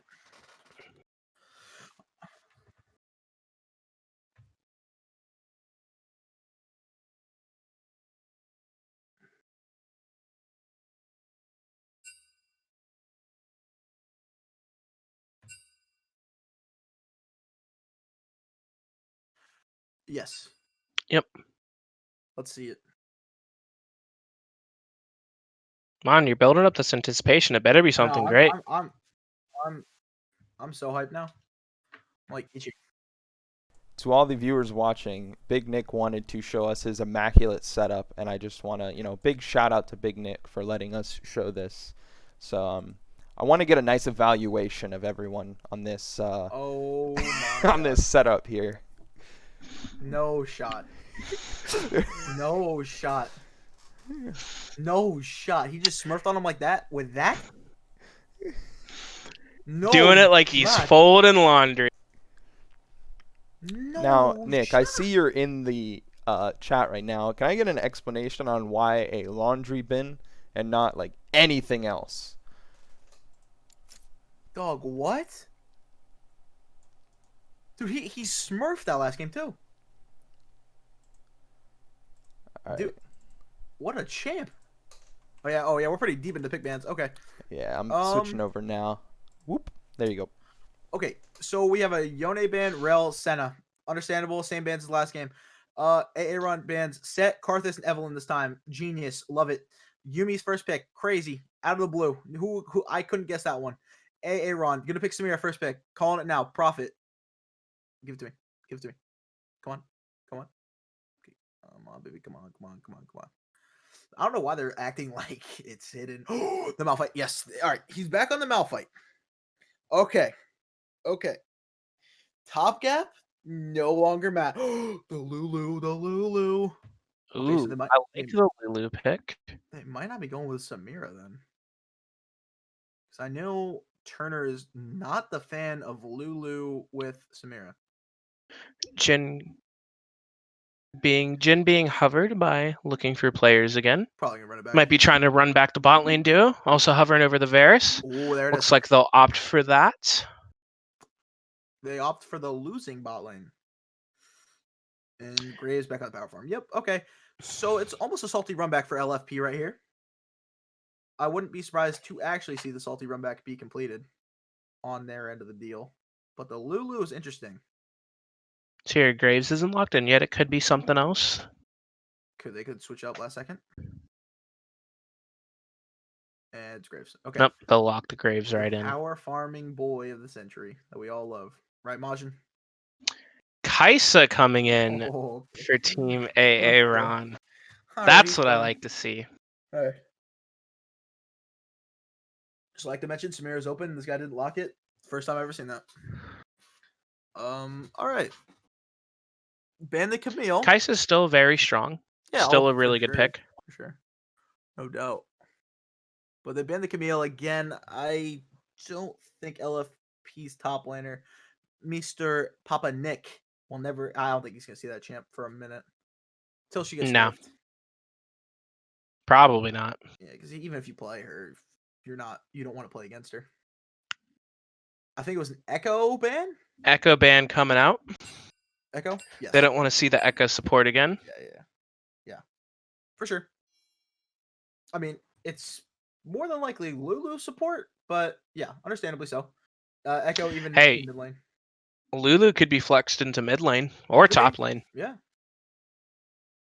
Diana ban coming out from Team Funky Taco. The Funky Taco Bunch.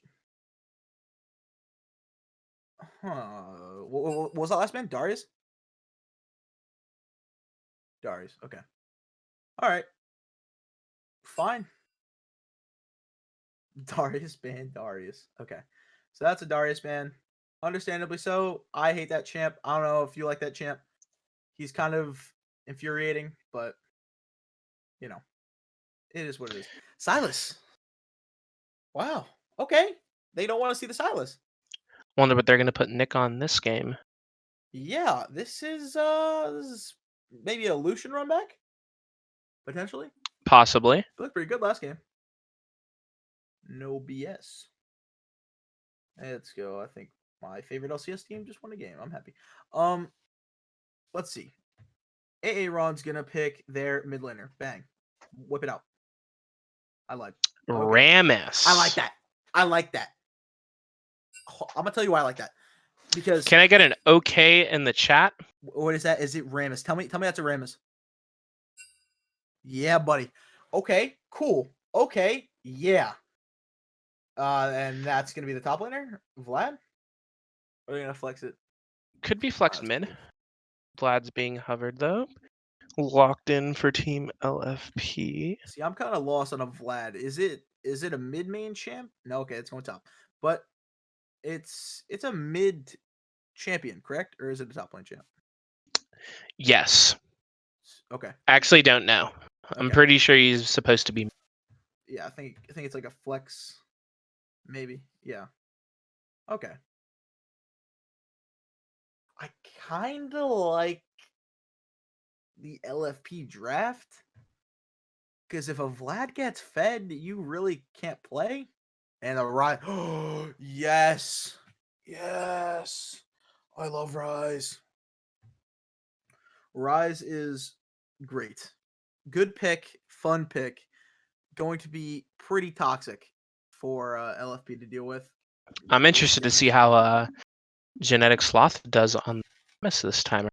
Yeah, if he Rammus is inherently tanky, you know?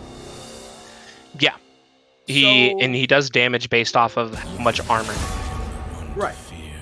So let's say he doesn't get gapped out. Never pick a fight you Let's say he can't doesn't win. get gapped like last game. Right? He can mildly keep up. You're not gonna actually I take it all back. You're not really gonna keep up as a Rammus. Rammus is meant to just be the bowling ball in the lane. Fine. If he can I just don't stay need more in the game, enemies.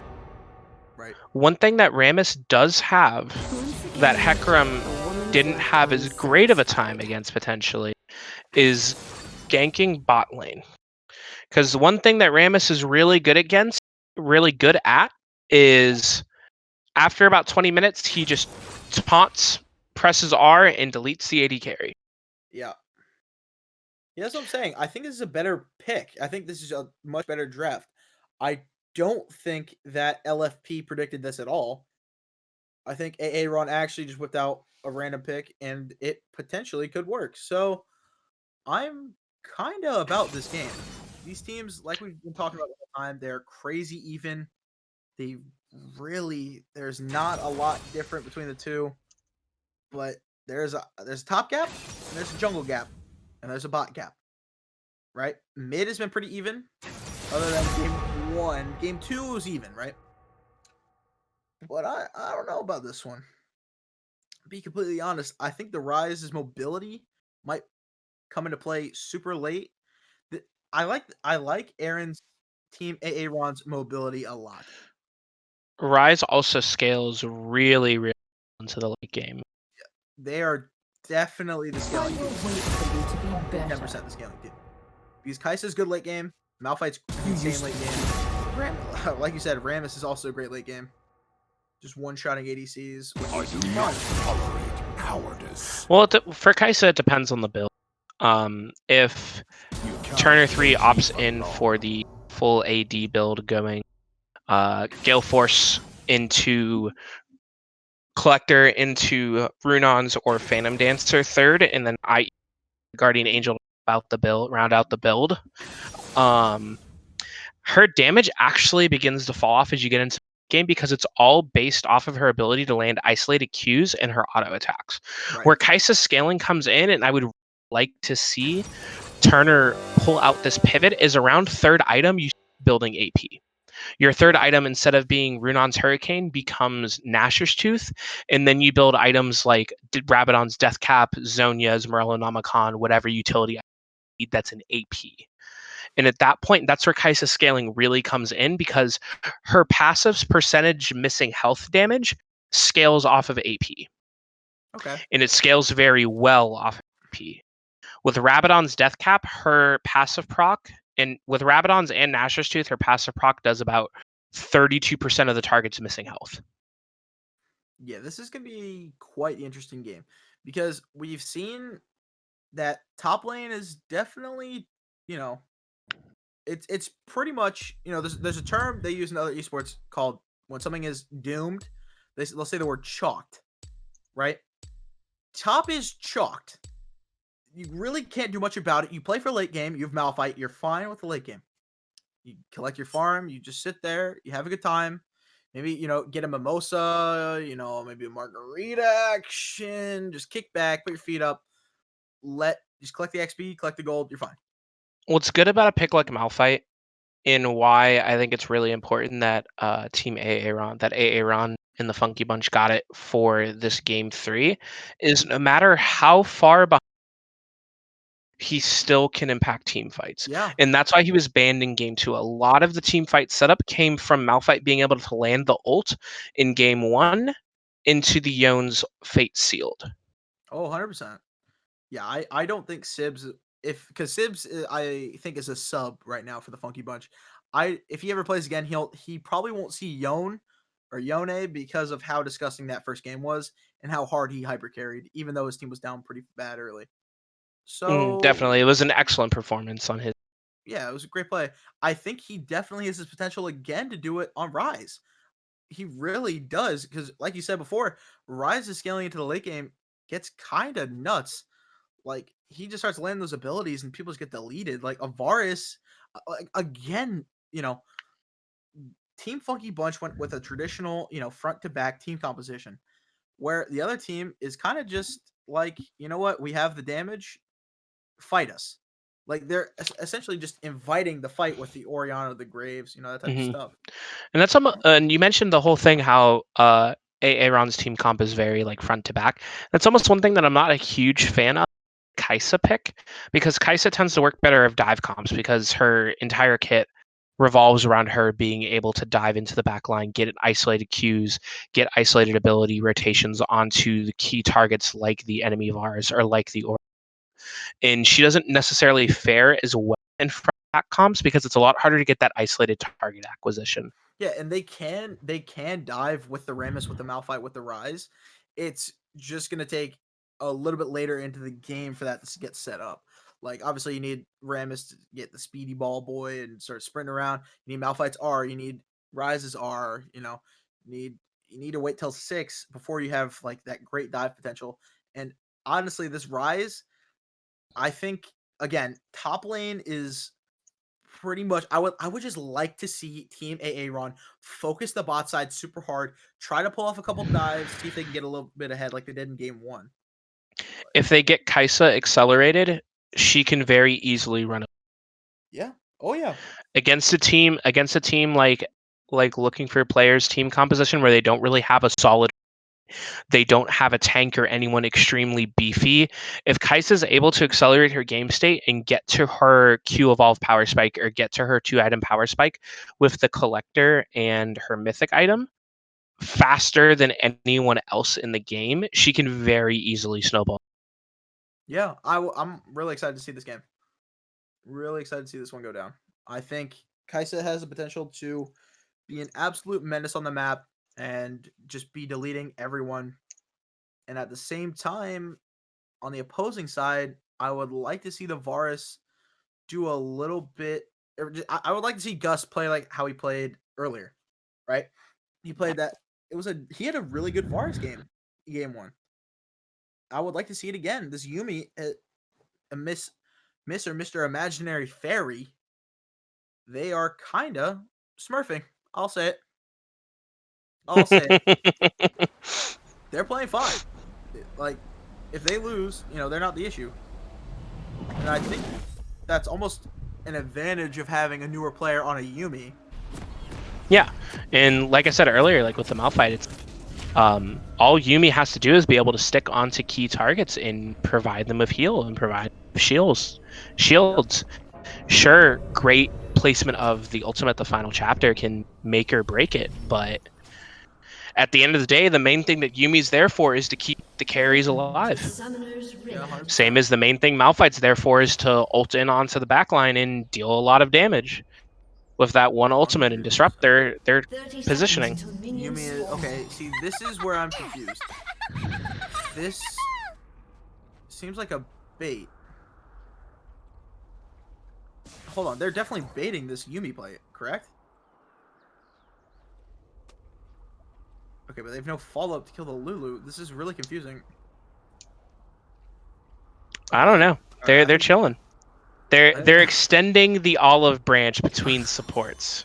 I think they're just trading gold. I think they're just trading pure gold back and forth. I don't really know what's going on, but I mean, Yumi's got 60 gold. Lulu's got 8. Yeah, that was an interesting trade, to say the least, with Rebron and Imaginary Fairy. All right. I think Fairy didn't know where they were for a minute. Honestly, I think kind of got lost. They might have thought that Nash pit was blue buff or red buff. That's okay. Look at this. Looking good. Looking mighty fine. Traditional start for both junglers. Ram is starting blue. Grave starting red. Now, I want to see if Grave opts to go to Krugs. It looks like he is. See, that's just a completely different path that he took from game 1. So, also, fun fact about Rammus, if you didn't know it, as we're getting to open up now, Rammus's dance speeds up the more movement speed he has. I love that. That's actually amazing. So the more movement speed you have, the faster he spins on his back. That's my boy Rammus. Seems pretty okay if you ask me. Sibs is doing some nice little poke damage. Nothing too crazy. Rise pretty much early game does nothing. And this is what we expect topside. Dr. Dead is just going to miss all these minions and farm. And just farm XP, nothing else going on. Alright, Papa Nick might... Nice. Turner 3 and Bren Braun. This is probably the matchup that's going to be the game, honestly. It's kind of big. Because if Gus can smurf in this lane and kind of take control, it's GG. Because you know topside, Vlad's going to always have a CS lead, right? I mean, look at Vlad's ego over here. This man started Dark Seal. I like it. Sometimes you just have to send the message, Tommy. I like it. I like that play because he's like, okay, you're not gonna kill me. He's like, go ahead and try. Like, if I'm Rammus, I mean, look. Rammus actually a little bit ahead on the clear. He's already finished the red buff and is on to the Krugs, but Yuki is going to go ahead and get first bite at the Scuttle Crab here. Okay, That's so top side of the map. obviously Sloth is looking pretty good right now. I think it's safe to say that he's looking better early on Rammus than he did on Hecarim. Graves coming in here for the invade on the... Yeah, Rammus. He's going to have to give over some of the Krugs to Yuki. Yuki keeps going, but just rolls on out of there with a power ball. Not having any of that. Yeah. Okay, huh. I just noticed it's Dark Harvest Graves. Yeah, that's what Yuki's been running. Okay, I kind of like that. This Dark Harvest is kind of the... It's for a little bit more burst damage. Yeah, it's kind of like that Mimi-esque. I don't know. It's like, you know, you play Earth, The right? A-Ram Graves. Yeah, exactly. A-Ram, Earth, you know, it's that type of build. Turns everything that up. Yuki does double crab the Rammus, though. Yeah. Right. I mean, listen, we know, you know, everybody's ranking this league. You know, we have master players, challenger players, you know, gold players, bronze players, iron players. It ranges. So obviously, you know, sometimes there's going to be a skill gap. It doesn't really matter because as long as you're having fun and, you know, they're not kicking your ass too hard, you know, it's not too bad. But hey, like Dr. Dead right now is looking fine top lane. He's got 10 farm. He's doing okay. On bot Rammus side, hovered over here in the bot lane with the power ball, maybe looking for a gank. He's gonna roll on into Gus, so flash.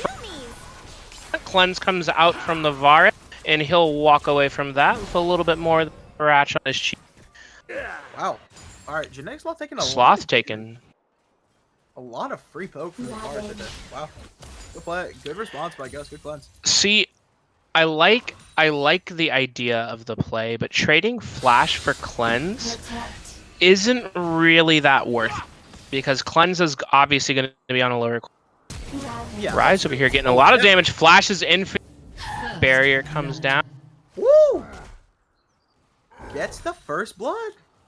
Sibs.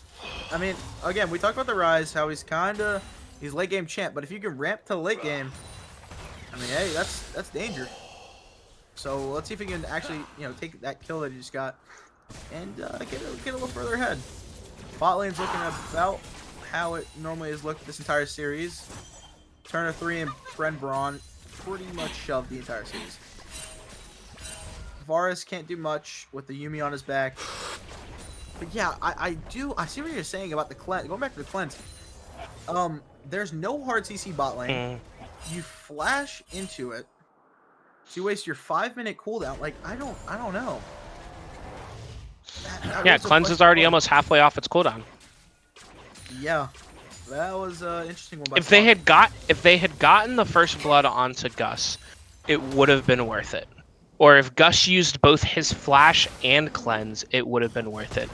But the flash trade for the cleanse isn't really going in the favor of the flash. No, it's not at all. I don't know. I think Rammus had the right idea. Like, oh, let's make a flashy play. Like, Lulu and Kaisa are gonna follow me up. While they were both like level 3 or 4, they may have just hit 4. But I was like, I don't know about this. And then they did it, and I was like, oh, I'm sad. Yeah, it's not good. But hey, you live and you learn. Rammus, he's already looking better this game than he did last game. If he just keeps up the farm, keeps doing his thing, they should be fine. You know, at this point of last game, he was down about 20 farm. Down 14. Hey, that's improvement. I don't care how you look at it. That is improvement right there. So hopefully Mr. Genetic Sloth can keep that up. And then Sloth also going for the first dragon of the game. Mid lane and bot lane both have prio, but Yuki's looking to come on over after doing the Raptors. Not sure if he'll get in there for the smite. Flashes in, misses polymorph and rooted by the rune prism and goes down. Sibs as the shockwave catches 2. But Brimbraun left for Sibs dead. used the realm warp to get away. Brimbraun just left for dead mid-river. I love it. All right, so a 1-for-1 with Dragon going into the favor of the Funky Bunch. I'd like to mention also that Rise is 2-0 with a 20 CS lead. Again, He has almost 1,000 gold ahead on him. Orianna as well, which is really important. Yeah, it's a big deal. I mean, this Ryze is easily available to solo carry this game. So this morning, well, we got into we're at like a low. Oh wait, maybe fight bot side. See here, Polymorph comes down onto Varus, but he's off. A little bit of poke damage going down. All right, this morning, Void Seeker does land. I woke up, nice and early. Watched some LEC, our European side of League of Legends. Watched a little bit of that Mr. Caps on G2 for a little bit of Ryze. Easily solo carry. I think, obviously a guy of that nature. Oh, he's 2 levels down? Yuki coming in here in the jungle, invading. Powerball trying to get out of it. He's just going to keep walking it off. Let's see if he can do it. Vlad comes in with the cute. Oh, that's tough. Oh, man, that is really tough. It all goes back to the play bot side. It's actually brutal. Okay. Yeah, if he had flash there, he would have made it out. Yeah. See here, it looks like they're looking to do a dive over here on the Doctor. Dead. See if they get it. He has no ulti. He's pretty much dead. Vladimir's tanking. He drops the pull. Graves is taking a little bit of damage, and Papa Nick gets the kill with the Tides of Blood for his second kill of the game on the board. It was a good dive. Really good dive. Malphite's losing a lot here. He's 64 CS down, and now he's also losing that experience as well. Yeah. Again, Malphite just needs to play for scaling. At this point, it's what we expect. Yeah, I'm a little confused as to why he built steel caps. He's winning against the Vlad. Not that sure. Maybe for the Graves, but even then, It's a questionable one. is the Varus. But yeah, I don't know.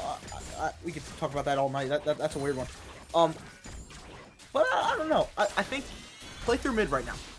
If you're the Funky Bunch, Ryze is already 3-0. It's early. We're 10 minutes into the game. He already has his Ludens. Yeah. Keep riding that wave. I mean, he's doing unnecessary damage to this Orianna just casually. Like, hop on his back and just ride him. Like, we're good. You're good. But if I'm team looking for players, I'm saying, you know what? Hey, let's get the Vlad ahead. Let's just keep it going. Because again, they are just he's disgustingly ahead top lane. Right. And somehow Sloth, I've noticed something with Sloth. He tends to like fall off around like 10 minutes. Like he gets like 2 levels down, and it's just like you can't like find it. I don't know what's going on. See here, Kaisa comes in with the Killer Instincts onto Varus, and the Realm Warp comes down from the Ryze. Graves is able to flash away to safety. A little bit of damage coming out from the piercing arrow onto Varus, but it looks like they're looking to do a dive onto Gus here. Ramus walking in, taking a tower, and the Akathian Rain comes down and takes the kill. Okay, he got deleted. And they gave the kill to Kaisa this time. I like that. I like giving this kill to Kaisa. She's now 800 gold ahead of her lane opponent, which makes the opposing laner feel like, you know what, this is pretty doomed. But I want to point out that Ryze is almost 2,000 gold ahead of his laner. And yeah, and Vlad is 3,000 gold ahead of his laner.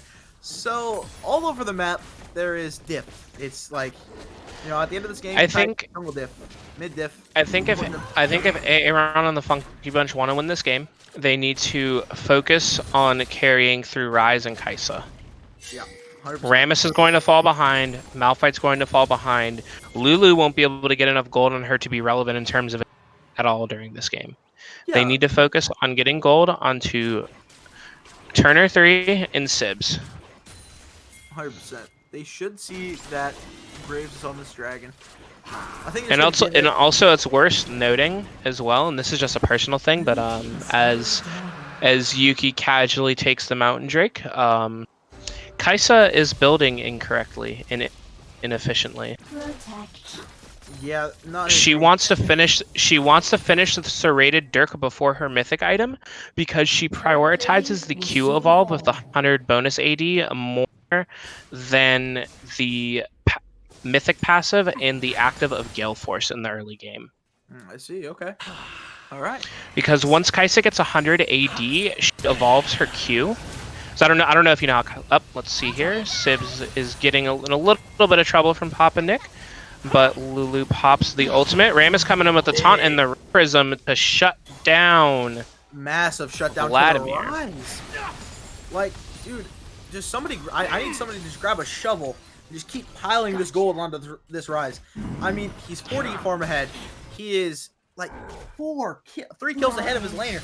This is done and dusted from the mid lane. They already took tower bot, or no, tower's still standing bot side. Maybe give that gold to Malphite. Maybe let him try to get ahead. Yeah, he needs to get a little bit more gold to get him on the map. He needs to at least get his mythic. Because right now he's just an R bot. I think Rise can take. Yep.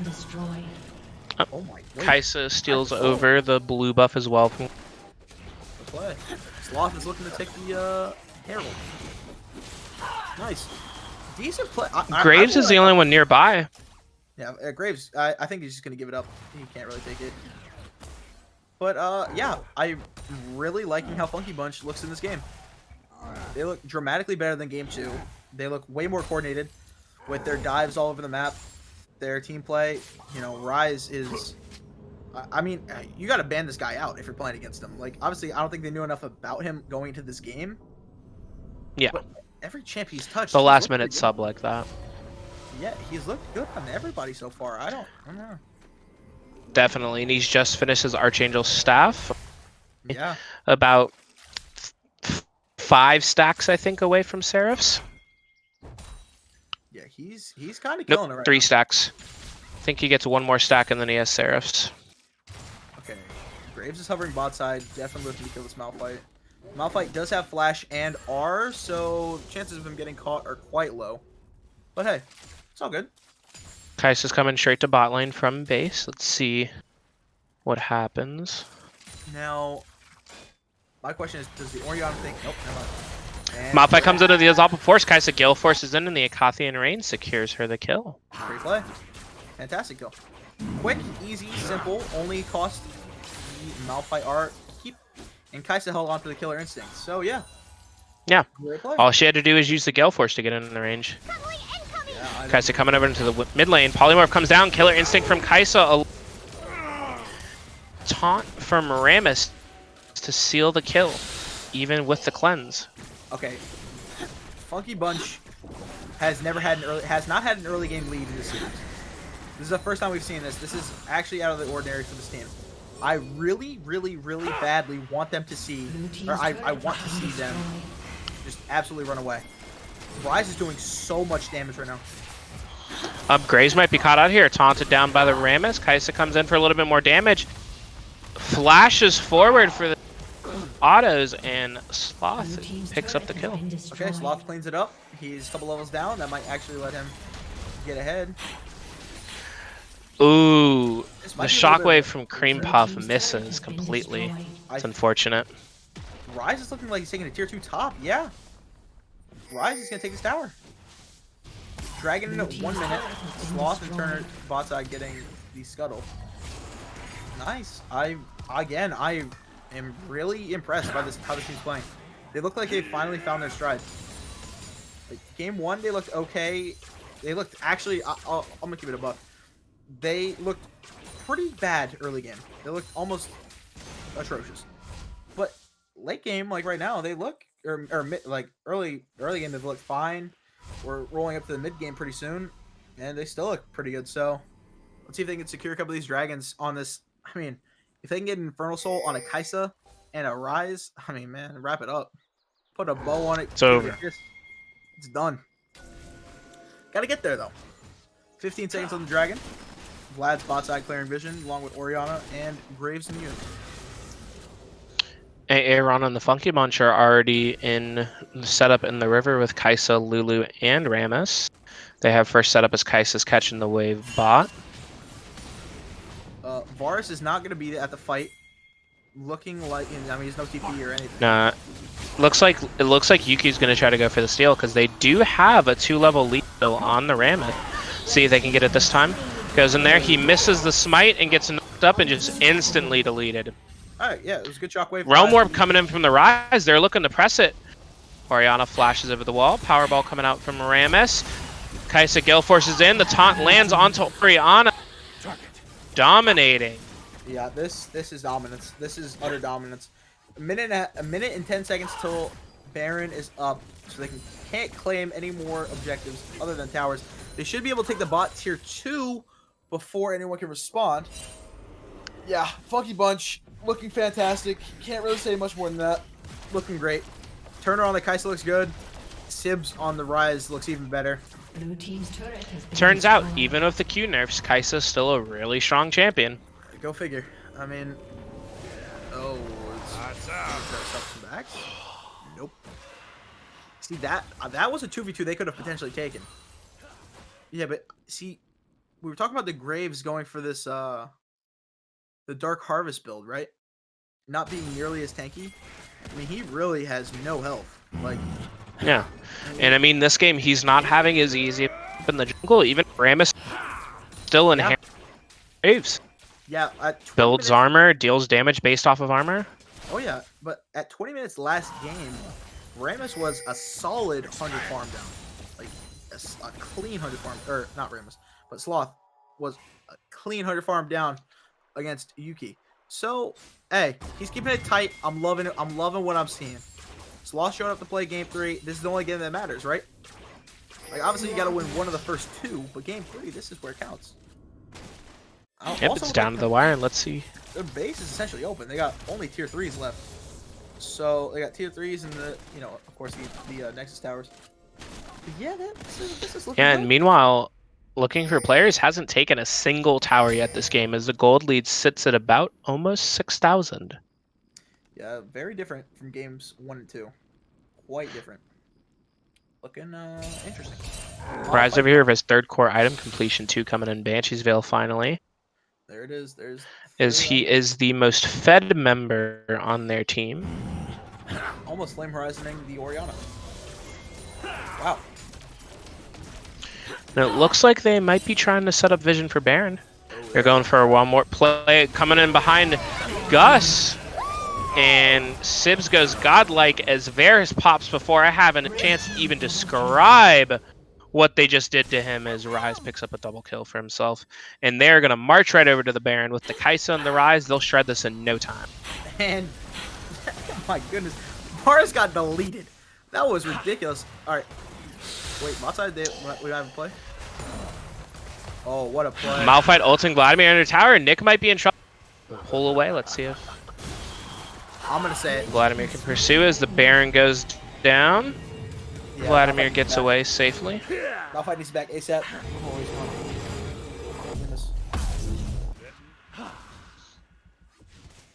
All right, Yumi is sounding quite sag. All right, I mean, hey, you know, you got to show off your words. of course. Nothing wrong with that. I love how the Malphite played that. Malphite's been getting lane bullied all game by this Vladimir, and right there he said, "You know what? That's enough. I'm done. I'm gonna solo kill you." He's like, And he was no, so I bully you now. He was so close to solo killing him. Oh, that would have been fantastic. Again, it's 130 farm lead in the top lane. Across the board, though, Sloth is really holding strong with like a 47 gold or a 47 farm deficit. It's kind of hovering around that like 45 mark the entire game. Pretty good. Quite proud of Mr. Genetic Sloth. He's really stepping up Yeah, in this oh yeah. game number 3. Kaisa, Kaisa Y as Kaisa destroys the ward. she's just doing her job. Oh man. Okay, so they're getting complete control over the Dragon Pit. The more these Infernal Dragons eat a team stacks, the scarier it gets, because that soul is gross. Quite disgusting. It looks like they might just be giving it.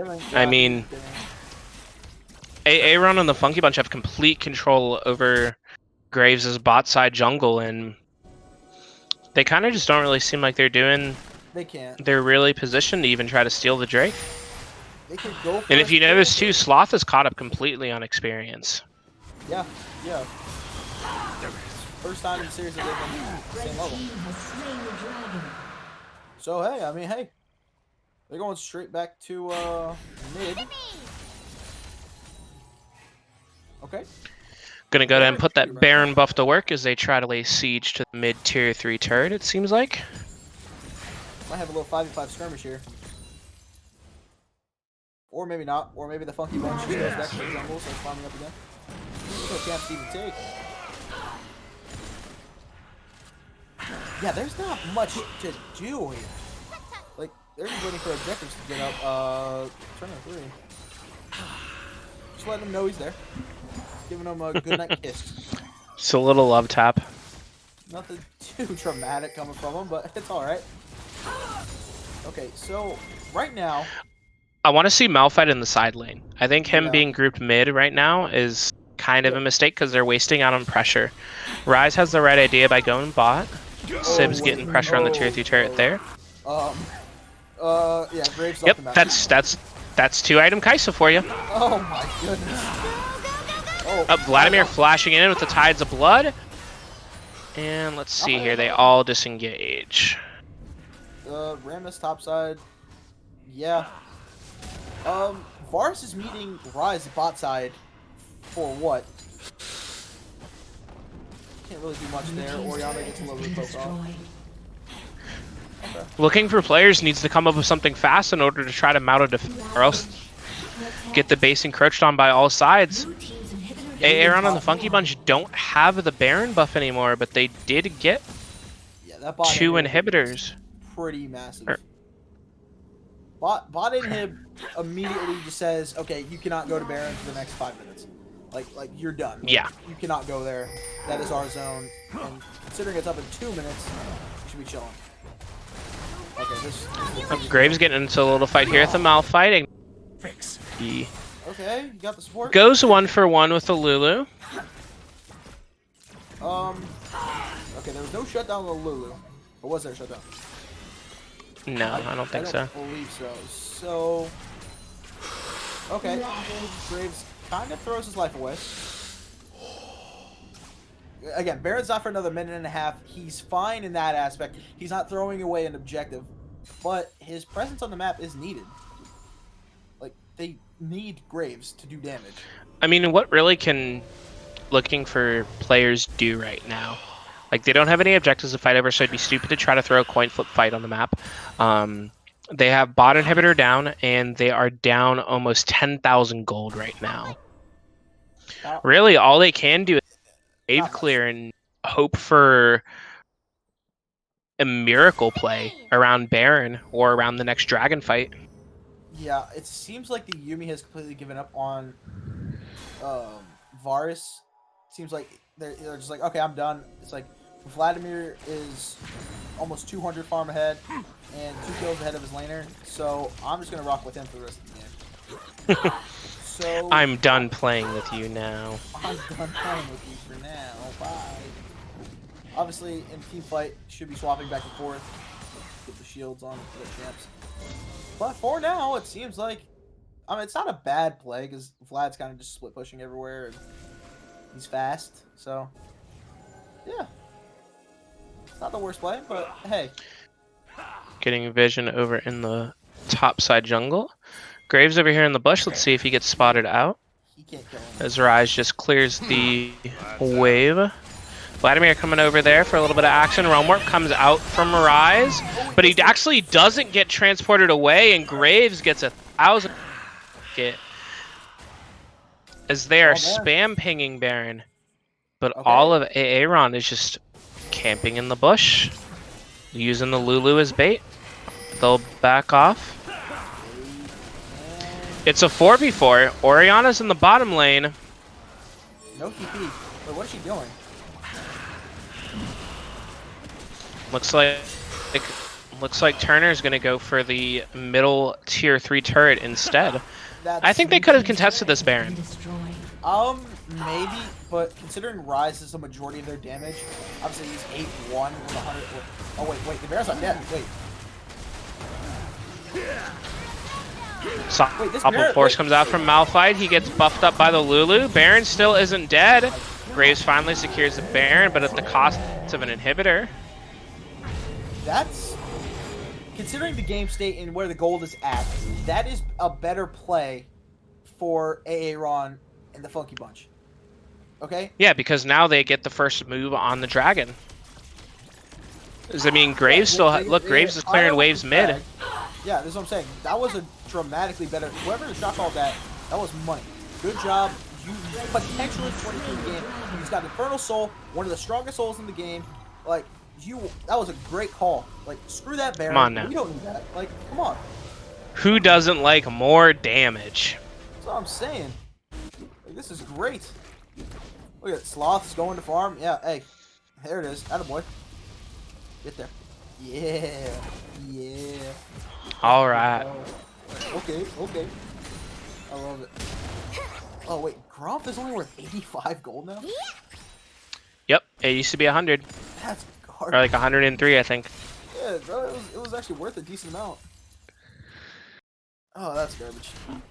Okay. The Majai's on the Vlad has pretty much been rendered useless. He just picked it up, actually, which is interesting. Yeah, I don't know why he would finish it now. See, if Sibs had a Majai's, it'd be different story. He probably wanted it for the quick boost to his mythic passive, because it's the cheapest legendary item in the game. Yeah, what is it, like 1400? Something like that. I'm not 100% sure on the specific cost, I just know it's the cheapest. Okay, Sibs needs to run because he's got a crew coming for him.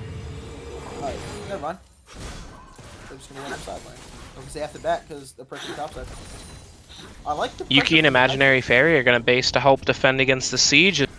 4 members of A-Aron on the Funky Bunch. As the fight breaks out, unstoppable rampage into Akathian Rain, and Wave lands onto 2. And Kaisa gets rooted down by the final chapter, but just walks it off. Vladimir coming in with the big Tides of Blood, pulling into the back line. Charges up another Tides of Blood, gets another kill onto the Kaisa. Will he go for more? Graves gets the shutdown onto Rammus. That's what they're looking for, but they still got Sibs banging on the bottom lane inhibitor, saying, hey, don't forget about me. Okay. That was good, though. Yeah, That was... Yeah, that's a blunder from A-Aron and the Funky Monkeys. That's that was just a classic overextension, and Papa Nick made him pay. Like, they were there, you know. He's like, they're knocking at the door, and he's like, all right, get away. He whipped out the shotgun. He's like, hey, walk away, and everyone's like, whoa, whoa, whoa, where'd that come from? Yeah, what do you do when someone waves a fully loaded shotgun in your face? You get out of the way.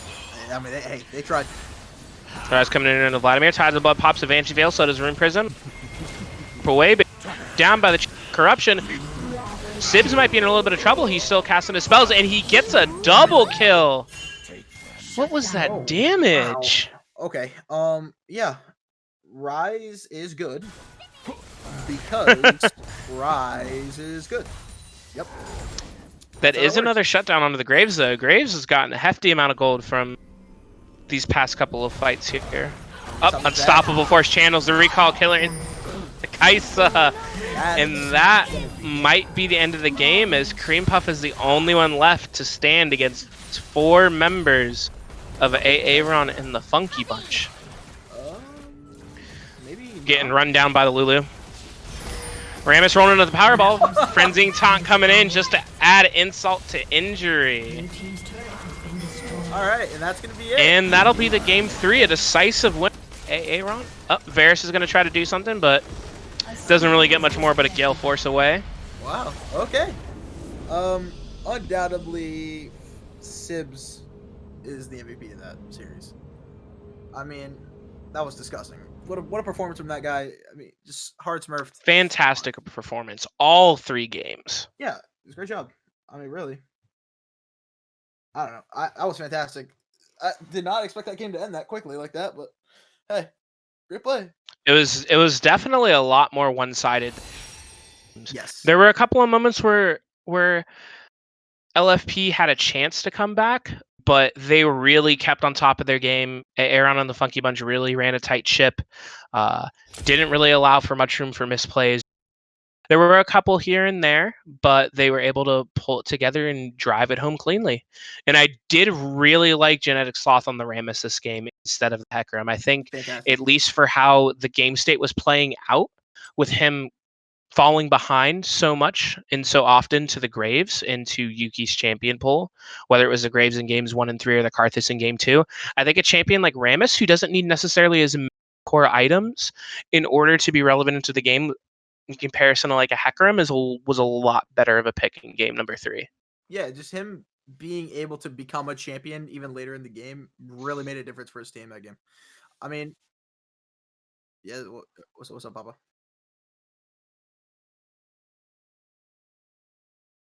Yeah.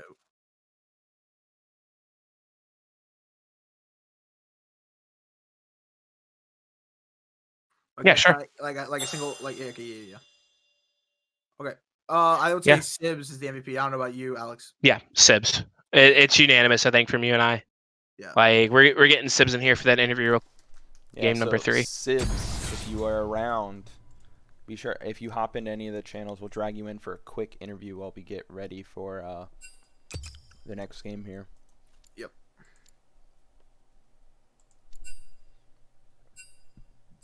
Yeah, that last game was disgusting on the res. Quite disgusting. Love to see it. And yeah, so one of the winless teams has a win. Oh, Sibbies. Sibs. Oh, there he is. Whoop. There's. Yo. Hello? How you doing? What's up? Dude, you smurfed. Really, that's all. It's all best way to put it. Every single game in this series, definitely one of the key pieces of your team having any chance of winning. In game 1 with the Yone, game 2 with the Silas, you put up the best fight you could, and then game 3 at the Rise, you really brought it home. I have to say, I was really impressed throughout all 3 games. Thank you. How you feeling after that win? Pretty good. Yeah, I don't know. That last game was really actually all 3 of those games were really fun. They were like all pretty close except for the last one. Yeah, last game was a blowout. Yeah, they were pretty fun though. Those guys were pretty good. Their top laner was like fantastic. That last game, I was just like worried about matching that Vladimir. I was like, if that Vlad gets fed, we're just fucked. So yeah, in the early game, it was looking kind of rough because Vladimir was, but things kind of just fell into the right place, and it seemed like you guys played a really tight game in that game right there, and didn't really leave much room for error and much room to be able to exploit you guys to get back into the game. yeah, actually, we played that last game really well. Like, I don't know, we got a lead and we just kept taking all of their stuff. Like, we just choked them out of all their resources, and then the game was just kind of over. Yeah. Yeah, man. Yeah, definitely.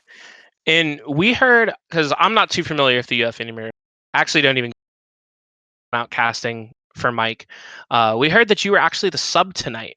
What do you think your chances are of becoming the starting mid laner for A-Aron and the Funky Bunch after this series? 0 because I have too much stuff going on. I don't have time. Yeah. Yeah, great Damn. job, Well, I might be. They were talking about maybe making them their like permanent sub, so we'll see. But yeah. Well, either way, we really liked what we saw, and we really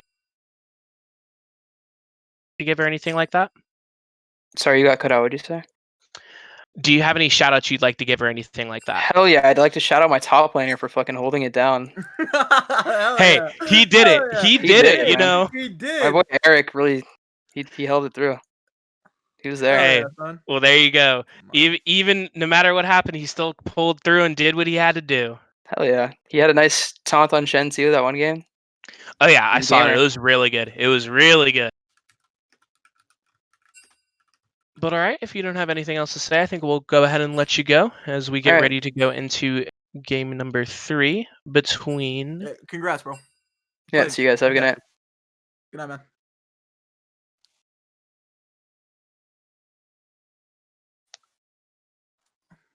I have to unmute to make this announcement. We will be having the legendary casting of none other than Kelly. Kelly, would you like to introduce yourself real fast? And I switched to the Hello. pick and ban. I don't know if you guys can see that yet. Hello, everybody. I'm mostly behind the scenes doing a lot of the coordinating with Emojin, but I'm here to have some fun takes from a fresh perspective, you know. Some Hell hot yeah. takes. And Some as we hot jump, takes. Hell oh yeah. boy, the pressure's on now. All right, course. so as we jump into the pick Kelly and has the ban for whip this ready. game number Don't mess 3. up. I don't know anything about either of these teams, but yes, bans and picks, good, yes. Seraphine and Darius coming out for. It says Like a B and Malzahar ban. R on the left and right. Which one is which? I believe B is believers and R is the donkeys. The 6 donkeys, to be precise. The 6 So- donkeys. Wait, there's only 5 players. Who's the 6? Jeremy counts as 3 donkeys. Oh, so Jeremy counts as 3 donkeys. Gotcha. Okay. Have a Wukong here. These okay. They picked the Wukong. I like the Amumu pick, actually. I think with the jungle changes, I think Amumu actually gains a little bit of steam, and he did get buffed in this patch as well. The Seraphine Ezreal lane is a little bit interesting. It seems good because it's a really strong poke lane, right? They both have a lot of damage into their kits. Seraphine can be really oppressive from really far away. But I'm worried that if Rel is able to get on top of Seraphine, she doesn't really have any disengage. Okay. I will say that Seraphine could be getting flexed. She technically can play mid lane as well as support. I feel like we will see her as support tonight, but again, we also saw Echo support. So I mean, yeah, that is true. But also, I don't know really if Seraphine is like blindable that well. You know what I mean? really Like, not. I feel like the reason why she's played a lot more support is because in the mid lane she has a couple of like really polarizing matchups. Like, I imagine she doesn't do great into assassins once they can get on her. Yeah. I feel like she's good into other mages because I feel like she ranges some of the control mages in the mid lane. Yeah, okay, so they're getting essentially all bot lane bans. I can only wonder why. You know, it's I almost think like I this- think I think it might have something to do with I think our UF player Jeremy is in the bot lane, and we might have a UF coach on I'm a Believers, so there might be a little bit of bias here. He's like, no, I want to ban my player out. Interesting. Are they gonna do Xayah Rakan? I mean, they could. Oh, there's a Rel there. Yeah, they could if Rel's going mid. You but- know what, Mike? You know what, Mike? I have been up since 7 o'clock this morning. It's my Sounds like a good sleep schedule. well, I worked all day. I'm quite professional. Oh, the Sejuani.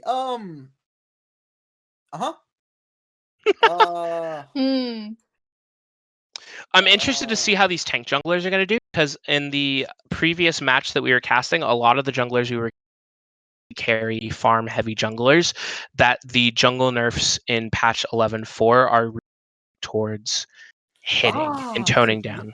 The rise. He's back. Oh boy, here we go. I'm happy. Xayah Rel is also a really strong. If Rel's You know- able to land her W, Was that Kelly? You know, I'm excited to see how well Wally does this game because I'm most excited to see how Wally and Jeremy do because it looks like the donkeys are mostly targeting Wally with that Malzahar, Akali, and Azir. And then it looks like Believers are targeting Jeremy with his strong Leona and Thresh. And, you know, they still let him have the Rel. So I don't know how good, you know, that really worked out. Best Rel NA. But Terrifying Rel. we'll see about that. Still See how he bad. does on the Rel. So probably like top 5, like T1's, you know, like Tyler 1's classic hybrid. Like top 5 in the world, you know what I mean? Like, Genetically that's modified human being, That's what built I'm saying. different. Differently Mhm. built. I think we're gonna see a brand mid. That makes me very mad and sad because that champion is so good in the bot lane, but he also can be flexed in the mid lane. Something about burn damage being pretty strong. He has pretty decent wave clear. Some problems that can be remedied relatively easily. Yeah. He is a little bit shorter range though on some of them. Proved to be a bit of a problem. Yeah, it's gonna be a little just poke. It's gonna be poke lane. I'm interested to see how the Darius goes. I feel like it's either going to be really bad for the 6 donkeys, or it's going to be really good for them. Yeah. Yeah. I mean, there's how much more to say. It's kind of good. He's kind of disgusting. Passive's gross. Makes me ill in the stomach. Yeah. So let's see if he can bully a Wukong. I must not fall. If he can, great. If he can't, oh yeah. If anything, the biggest thing about this matchup is last game was actually the 6 donkeys' first win this IM season. So far, Really? they're 0-4 so far, but now they're 1-4. So we're having the 16th seed versus the 8th seed. This could be a bit of an upset if the 6 donkeys can pull it out.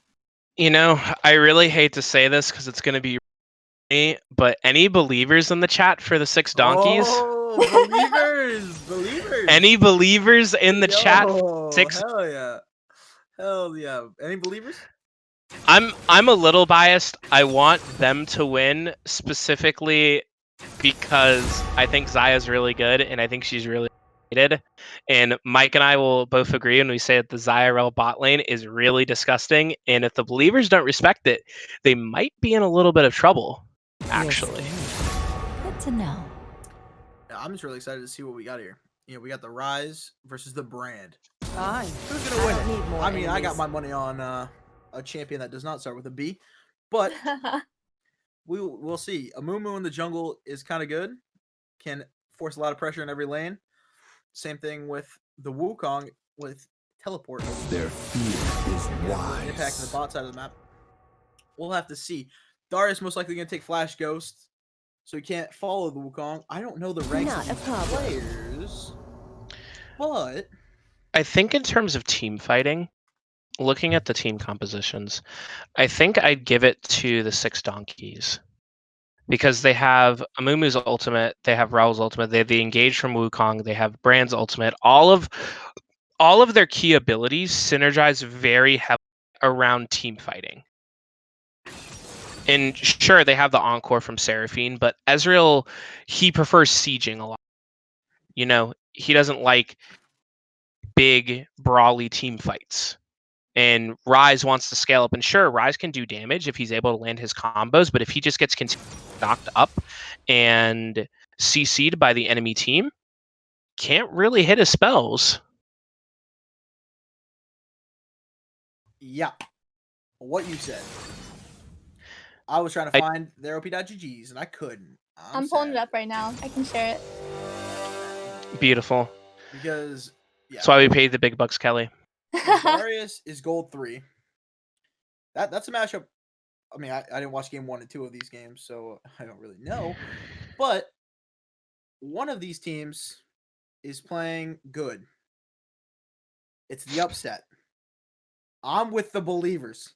I'm on Team Donkey. I want them to win.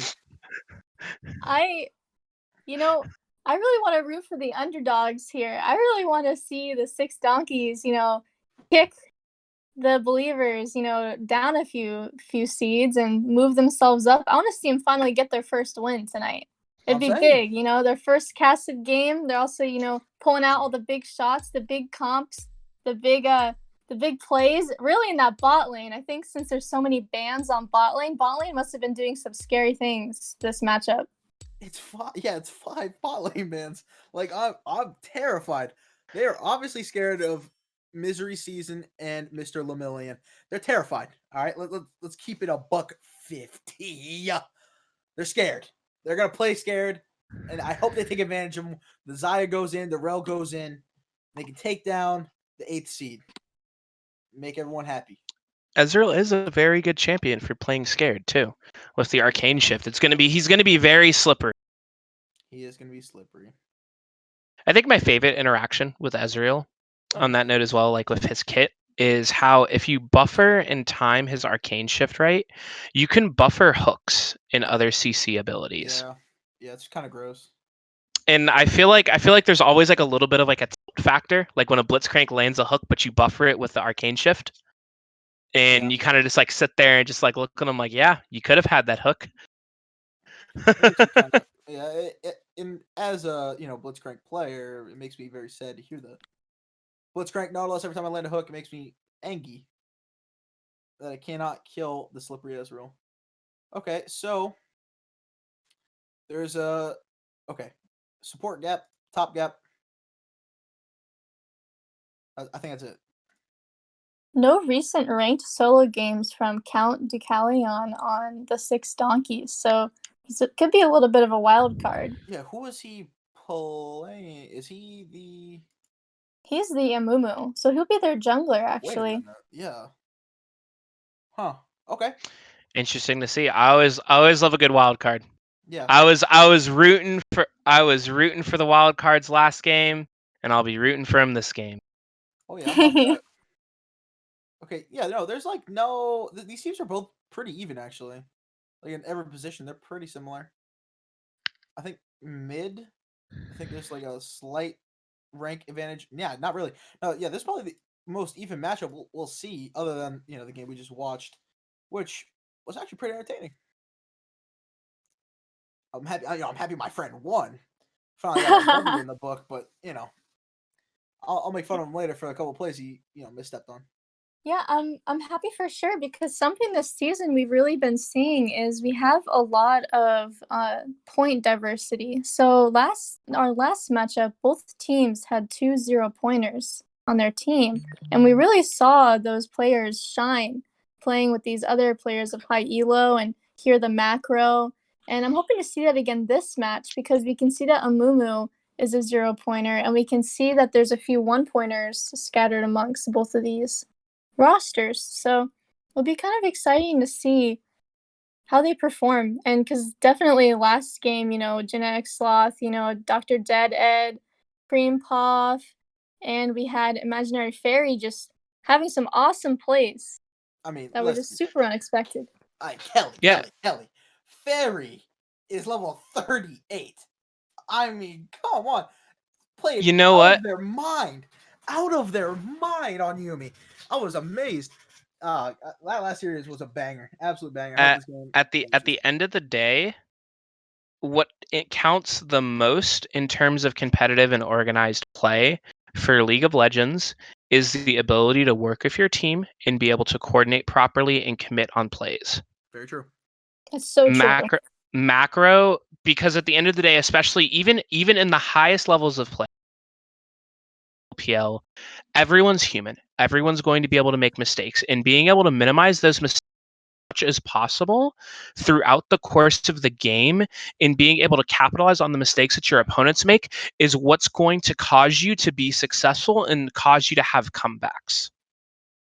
Yeah. And so I think largely, and I think this is something that's been demonstrated tonight with us, is, even if you're Dr. Dead, and frankly, you're going 100 plus CS down on your enemy top laner, you're still able to perform your job in the position as Malphite. You're still able to go through and land the key ultimates onto the enemy backline to disrupt their formation so that the rest of your team and the members with more gold in their pockets, with more experience and more micro knowledge and macro knowledge, they're able to actually come through and carry the game. Couldn't have said it better myself. Love it. I love it. All right, here we go. Into the game we go. Look how fast a little bit of on the horsey. Yeah. We've seen a horse champ in 3 of 4 games tonight. And I'm not too I'm ready for some wide rel action. Number 2 NA. Oh, that's scary. I'm scared just thinking about the number 2 rel in North America. Yeah, number 10 world. Oh man. Wow. Kind of built differently. Almost. A million jumping over the wall with a Ferromancy. Look at this. The aggression. Unmatched. Don't know if he was spotted on the ward, but it seems like the believers are backing up. They seem to sense something's up. Yep, the pings come out. It does seem like that he was in fact spotted, so he'll just go ahead and drop him. Make his way back out, waddling out as wide Rel tends to. So slow. I hate that form of that champion. So just feels so unplayable when you're in that form. Rel, what I've learned is Rel is definitely a champion where if you land your engage, if you miss your engage, you're in trouble. Oh, I see why I did that. Okay. See here, the Believers. Lolita Stoll starting bot side with Count Ducalion getting a leash from his bot lane, so they'll be with a Mumu ending at the top side of the map and Sejuani most likely pathing down to the bottom side of the map. Yeah, we told you. He might want to help get this Wukong for our... Okay, hold on. I am trolling. Alright, a lot of poke on this out. Oh my god. Just give me a second. Alright, reset. Okay. Game is happening. Things are going on. Wukong versus Darius. Good matchup. Fun. Mid lane, Brand versus Rise. Same champion, just different skin. Already engaged on the Rel bot. coming in with the Fairmancy crash down, getting the stun. They have the level lead. my First goodness. blood goes to Lemillion Oh my goodness. on the side That's of the the Rel, 6 you know? donkeys. That's the number 2 Rel Like I anyway. said, the combo is very simple. Rel lands the crash down on the Ferromancy. Xayah throws out her feathers, and then Rel toggles her stun with Attract and Repel, and then Xayah uses her Blade Collar to pull the feathers back, and the enemy champion that was hit by the crash down is knocked up, stunned, and then rooted for about 6 or 7 seconds Yeah, it's that CC, that perma-CC. with very little counterplay outside of a flash. I just heard you list 3 CCs in a row. I don't know how that's playable, you know? What to Yeah. see. What does blue side even do in that situation against that Rel Xayah? Flash. Okay. Flash or slash. Or if you're Ezreal, you arcane. Like you, Yeah. like if you get hit by in the early laning phase, if they're able to continue to capitalize on Seraphine not having any mobility about her, and even burned the flash, trying to survive that play, and she still died. And if the 6 donkeys are able to capitalize on the fact that Seraphine's completely immobile right now, I could very easily snowball in the lane. And so Juani's already coming down here for a roam as Amumu's getting into a little bit. Darius flashes forward and lands the kill. Blaze 2-4-20 looking for a double. God's Avatar is going to flash out of the way, but he gets the double kill. Hey, great play by Darius. Great roaming. I mean, I don't understand. They just let him run around and just do whatever he wants. Rel needs to get... Alright, I like the aggression bot side, but you're right about the arcane shift. With that being a thing, I mean, Ezreal is a hard champ to engage on with Rel. Now, I think they just try to go on the Seraphine. Oh, there's the flash. Up gets a flash out of the Ezreal. Root comes down, TP being channeled by the Wukong. Okay. Misery Season's getting into a little bit of danger. Flash kill onto Seraphine, but gives it over to Ezreal. Oh no, look at this here. Oh, Is Sejuani gonna act on this? Jeremy doesn't see him. Lemillion does not see the lead of soul. Up, looking for a dive. Fairmancy Crashdown comes down. Rise down a little bit spells, flashes away to safety. They're still looking like they're trying to chase the dive, and the Rune Prism will cure General. Phase rush. All go. Okay. So that's not good. That's just not very good. Alright. Got Lemillion. I like the Believers are doing. Yeah. I They're- love the dive. I love that. They have 4 bot side, might as well go in on them, right? Well, Darius is They're just hard to stop focusing his on bot lane. Yeah. Like, Darius is 2-0. Yeah. Right? Rise is up 400 gold in the mid lane. And the jungle matchup, Sejuani's ahead. The only lane that they're worried about right now is the bottom lane from the... Doing the correct play by capitalizing and putting that extra pressure on there. With the jungle help, with the Rise roam, with the teleport. Yep, 100%. And this Wukong is officially scared of this Darius, which, you know, you should be. As soon as Darius hits 6, you just drop him straight in half. Wukong's going in, a little bit of trade on there. He's going to go ahead and... Darius pulls him back with the pull, and the Noxian Guillotine comes down. Hit 6, perfect timing, and trade for the dragon. Alright, so that's Mountain off the table, right? But the next one is Cloud. Oh, we got a good soul this game, boys and girls. We got a good soul this game. We're either getting Ocean or Infernal. 2 best souls. Can't complain about those. There it is. So the game, early game, though, is not looking fantastic. For, yes. One of these teams. I can't remember the name. Oh, we got a pause. Alright. So, Top had to AFK. top All right. hat to AFK. Understandable. Freeze frame. Do you think it's comebackable? Darius is up Oh 3 my. kills on the Wukong, up 10 CS, up a level at this point as well, because all that wave that was crashing into the turret is all gone now, and the wave is rebounding back in the top lane. Yeah. Brand's down a little bit of gold, I'd say around like 500 or so point.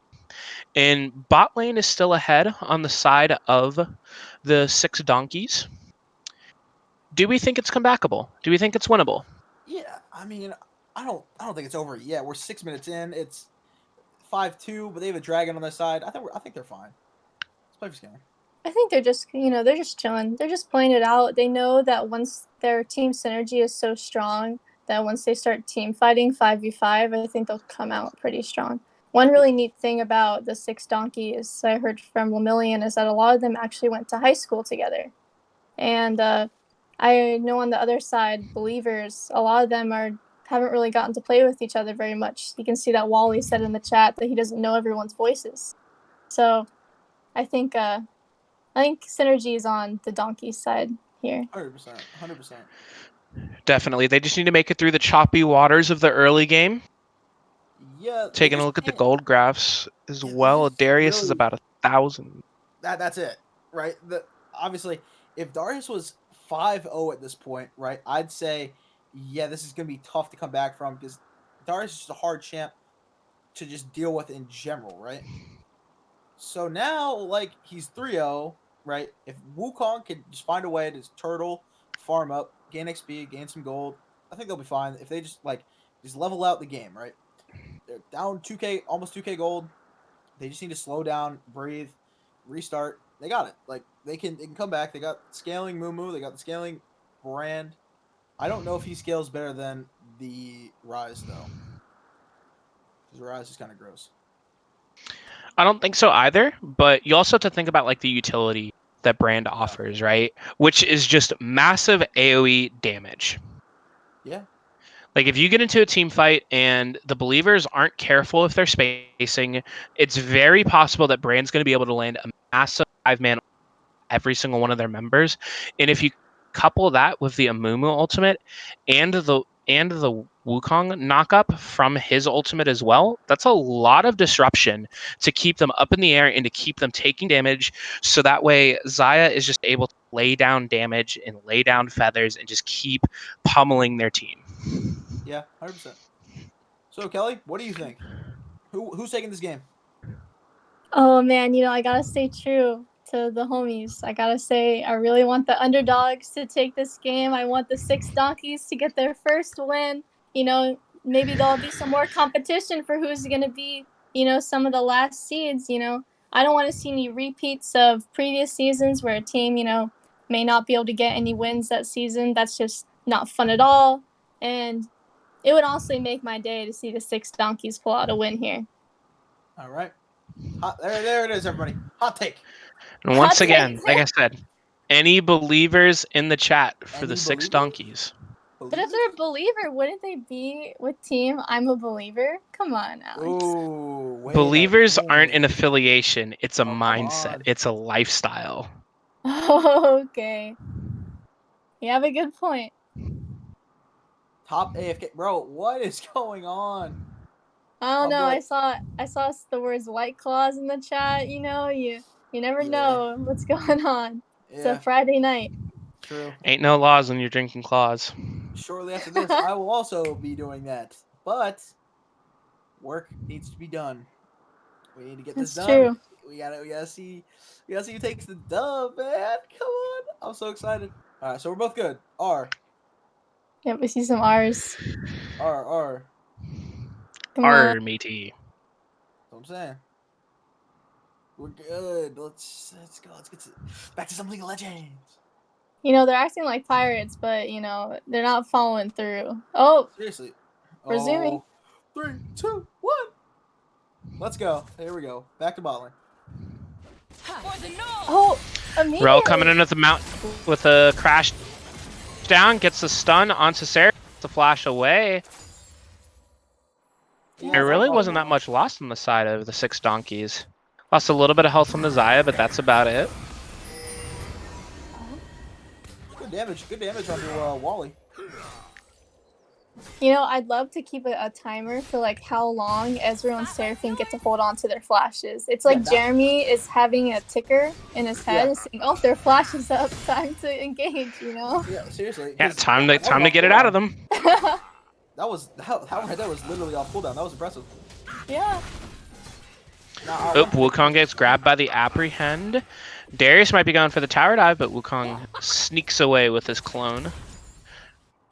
Yeah, he's got to play way more careful up top side. This is going in. Oh no! Oh no! You hate to see it. That's something you hate to see right there. You can see the pings from the team coming in. Oh man. That's when you ping your jungler. Hey, what are you doing? Come on. It's alright. Bring it back. Here we go. Darius is now 4-0. I don't know. This guy's almost 2k gold ahead. This is a scary guy.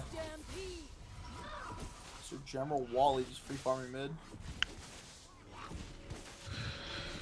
Bot lane's coming back. You got 2 minutes and 50 seconds to kill Dragon. Again, this is gonna be a fun soul. Hopefully, we can see the soul. See, look at that wave clear on Brand though. Like, yeah, Ryze was able to the entire wave because it was able to land his combo. Oh, got a crash down coming through. Ezreal gets stunned up. Arcane shifts away, gets rooted by the Blade Collar, and pops the barrier. They went full defense. And the heal from Seraphine. Yeah, they went full defensive on the Believer side. They went heal barrier bot lane. I mean, Yep. come on. They understand they're not going to get any chance for kill pressure. Yeah, where's the fun in that? Up, Realm Warp coming in from the Rise with the Sejuani. Xayah tries to get away with the ultimate. Flash is out. Rel's going to crash down with the Pheromancy, and the Ignite gets Misery Season the kill. They got one out of that. I didn't expect that at all. That was a 4v2. They got one out. And now The Feather Storm from Xayah was perfectly timed to dodge all the Brand flashing in here now with the stun, and Lemillion gets a second kill onto Phoenix. Up, Rel's going in. It's a double kill. Are they going to make it a triple? Xayah's going in, taking the tower down, and Rise gets the kill onto Xayah. They were like that close, like so close to making that like a 3 for none. But hey, great play. Fantastic. That was ridiculous. Hey, when you're down 2,000 gold at 10 minutes into the game, you got to make some greedy plays. And Darius is just sitting here not caring at all. Okay, I think something's got to be wrong there. Yeah. Yep, he just disconnected. Oh no. A summoner has reconnected. She's DDoS. Looks like there may have been some banter last game about DDoSing. They're totally trolling. Yeah, I thought I got DDoSed the other day when I was playing Earth. I was really sad. I wasn't even talking that ish. I wasn't even talking. They DDoSed me and my friend. I was sad. In an Earth? Really? Yeah, they were really angry. That's crazy. Oh goodness. People are insane. You know what I do in Earth? I watch Mike Intis Kiana. That's what I do in Earth. Hey, Kiana is awesome. You know what I just noticed? Ezra had a flash earlier and he just used it again off cooldown. Yeah. Yeah, that's what I'm saying. Like Lemillion's playing it perfectly. Just everything off CD.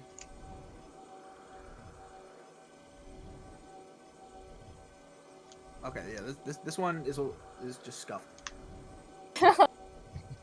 You know, technical difficulties happen all the time. It's not a big deal. I'm sure if you guys follow the LEC at all, when the entirety of G2 disconnected from their game practically because they were dealing with wireless issues. Yeah. Yeah. It's not good. You just got to play through it. If anything, you know, it gives the teams a moment to just take a breather and, you know, assess what's going on. We may even see some better strategies come out from these frequent pauses. Yeah, exactly. It gives them a chance to go ahead and like get themselves collected, de-tilt if anyone's tilted, you know, get ready to go back in. Tactical pausing. Totally unplanned, though. Not on purpose. Unplanned tactical pausing that just so happens to benefit them. Yes. It's always a positive in these little hiccups. Of course. I mean, Darius is... I mean, yeah, you got a 700 gold shutdown on the Wukong. It's nice. True. Close the gap a little bit. Can I pause too? See here. Rel coming in with the crash down on the ride. Lands the stun, and Mumu comes in with the bandage toss, and the ult comes out from Lemillion, his 4th kill of the game, leading the scoreboard for the 6 donkeys on Rel. You know, sometimes it's just nice that when you die in League, you have your comrades and your teammates right next to you. So, you know, Sejuani going in there to be next to General Wally when he unfortunately got ganked may have made it felt just a little bit better, you know? It's the emotional support, right? Yeah. It's the intent. You know, it's like, man, I really wish I could help you, but there's just nothing I can do there. You're dead. Yeah, as Sejuani's hovering over here, the ultimate goes wide. Rel comes in. Encore comes down from Seraphine. Ezreal getting the shutdown onto Lemillion. Amumu kiting back as Seraphine gets another kill, and Ryze picks up the kill onto Xayah. That was a 3 for 0. Yeah, that's me the cloud. Not the kind of stuff we're looking for. Okay. Okay, so that was pretty good from Sejuani. Yeah. Hey, listen. Another fight topside. Okay, here we go. Wukong's getting beat down on a little bit. Let's see what he can do. He's going kind of low. Ignite ticking down on him. Flashes forward. What? The last tick of Ignite gets Elliptic. His 2nd kill. What happened? Maybe Darius is hard lagging. That's gotta be it. Infernal Soul, by the way. Hog. Yeah, wait. Darius had solo killed that man 3 different times prior to that. No, only once. Only once. He got a kill on Amumu and Brand. Oh, that's right. Okay. But regardless, he should have... Huh. Yeah, I'm tripping. I really thought he should not be able to do that, but I guess here we are. Okay. You know what they say, just blame the lag, you know? Yeah, it's lag, obviously. Yeah. Packet loss, man. Mm-hmm. Yeah. I guess so. You know, Seraphine has her flash back up, and she's dangerously close to Rel right now on the minimap, so I'm sweating a little bit for her. That's what I'm talking about. This is why I like to Darius. Yep. Yep. Wukong still took half his health bar. That's pretty good. Alright, wow. The top lane's actually a fight now. Rel breaking the attract and repel.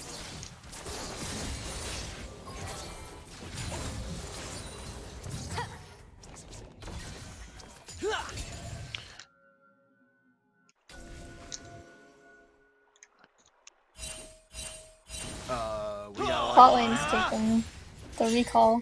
He's gonna stop. Yeah, he's gonna stop the recall. Darius. True shot barrage stopping the recall. Darius If I was Misery, I'd back up to that turret just to be extra safe. Lolita Soul's going for the Rift Herald. Let's see if Amumu and friends can do anything. Ryze over proccing the phase rush onto them. Trying to zone him off a little bit as Rift Herald gets picked up nice and easy by the Sejuani. Yeah. Mumu tried to come in, maybe steal it, but as we saw, no dice. So... Definitely right now, I think the map is like very split in terms of pressure. I think they have more plays on the bottom lane on the side of the 6 donkey. and the believers have much more priority in the top lane plays for neutral objectives. Yeah, 100%. Which is why in 2.5 minutes we should see a small kerfuffle in near the bot side river for that beautiful Infernal Dragon. Yeah, that's a fair one. Two-shot barrage. Who doesn't love more damage? Yeah, seriously. Me, healing's not bad. Ocean Soul. See here, Rel coming back into the bottom lane. Essence Flux goes wide from Ezreal. This Zaya is farming pretty well. Most farm in the game right now. Yeah. I think he knows there's a vision there. Almost certainly. Yeah, almost certainly knows. The donkeys were pulling out some pings for that dragon timer. Looks like they're really having their eyes on it with that bot lane prio. Yeah, for sure. I think we kind of need it. I mean, Infernal Soul would be a really nice win condition. Yeah, 100%. Especially if they're able to stack 3 Infernal Drakes onto it. Yeah. I mean, if we get to that point. Rel coming in with the Flash Ultimate. Flash coming out. Oh Encore coming out from Seraphine, hitting all 3 of them as they're able to all of that CC. So is Wani there for the counter gank? They had vision on it. Feel that reaver. And Mumu dodges the root. Good job. Alright, cool. Fortunately, they just had their flashes. Yeah. Ezreal and Seraphine both had their flashes and it just didn't work out. And now, like I said, only way to stop the engage is to flash out of it, or Oops, you're bad. Yeah. Makes sense. Which is weird because I'm surprised they're not trying to take advantage of these guys when they know they're flashless, like now. Yeah. And obviously they're kind of cowering behind tower, which they should, but surprised he's not pushing the tempo on him. Pressing the attack %. it's because they don't see Sejuani or Dare. Yeah, I guess so. Because I imagine they're playing a little bit more cautiously now after that from Sejuani earlier, where Sejuani was hiding over by the wall by Tribrush on the blue side of the map, and they ended up getting turned around and having quite an issue with that gank. It seems like they're just giving Dragon. Oh, Like they're TPing. there's a TP coming in. Gar's TPing. Oh. See here what Darius can do. Darius comes in, he steals the drag and apprehends the Amumu He's for the insane. Noxie Guillotine. That might have been a little bit overkill. Flashes by Darius the is blast insane. cone. Okay. That's when you just type thank you for leash. That was sick. I was so confused about TP. I was like, oh, they're just giving the dragon. That's fine. Like, okay. It's just dragon number 2. But no, he said, yoink, give me that. Deshwani's still here. They're probably they're looking to drop the Rift Tail to here. There you go. Oh, here comes the Rise. Price comes in with the Realm Warp, and Zaya is dead. Deleted. Oh, that's not good. Okay, that is a disastrous play right there. That's just like one of those, like you say, I need to see.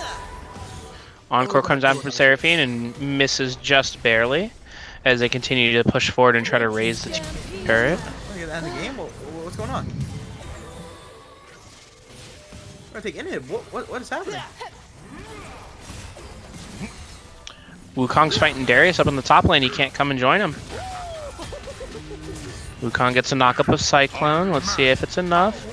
He's at full stacks of passive. Darius doesn't have the Noxie and gets the kill. Okay, okay. Hopefully that'll put a dent in Blue's momentum. Yeah, for sure. After watching this game, though, I have no idea how top lane works. So you have to play around important cooldowns on the one. A lot of Darius's damage comes from the true damage on Noxie and Guillotine when his target is at full stacks. Oh, okay. At least that's my understanding of it. And when Darius teleported for the dragon, he used the Noxie and Guillotine on Amumu when Amumu was almost dead and wasn't able to continue to reset the cooldown off of it with other additional kills. So it went on full cooldown. No, he didn't. Wukong had Cyclone, which is a double knockup, and Darius didn't have Nocti and Guillotine. Therefore, Wukong has a slight advantage in terms of abilities. Yeah, this is top lane's just not for me. I'm learning that. Support. It's a very 1v1 heavy. You have to know all the matchups to be good in top lane, I think. Yeah. And obviously, this Wukong is doing something right because he's hanging in there. Every champ. The gold lead isn't the worst we've seen tonight. No. They're only down about 5,500 gold, which we've seen bigger comebacks before in our previous games tonight. So let's see what they can do. Mumu having a flash out of the way, gets caught by the double beat drop into the encore. Drops out the Curse of the Sad Mummy. Wukong coming in for a little bit of damage as Darius is just running Rel down. Not having any of it. Wukong drops a Cyclone again. Rel coming in with the mount up, and Misery gets the kill. Nice. Turn a positive out of a negative. Good job. That's what this team needs. Close that gold lead. Except Darius is now kind of running it. So, really questionable game. This really could go to anybody. Lemillion going in. Rel coming in with the Magnet Storm completely with.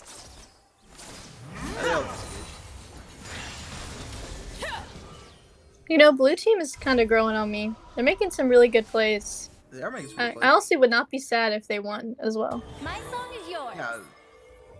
Yeah. In my heart, though, I still want the donkeys to win. I mean, Come on. I'm kind of rooting for the donkeys. I think they've been playing well these last couple of minutes. I'm still on with the donkeys. I want to see Rel win. I want to see Lemillion win.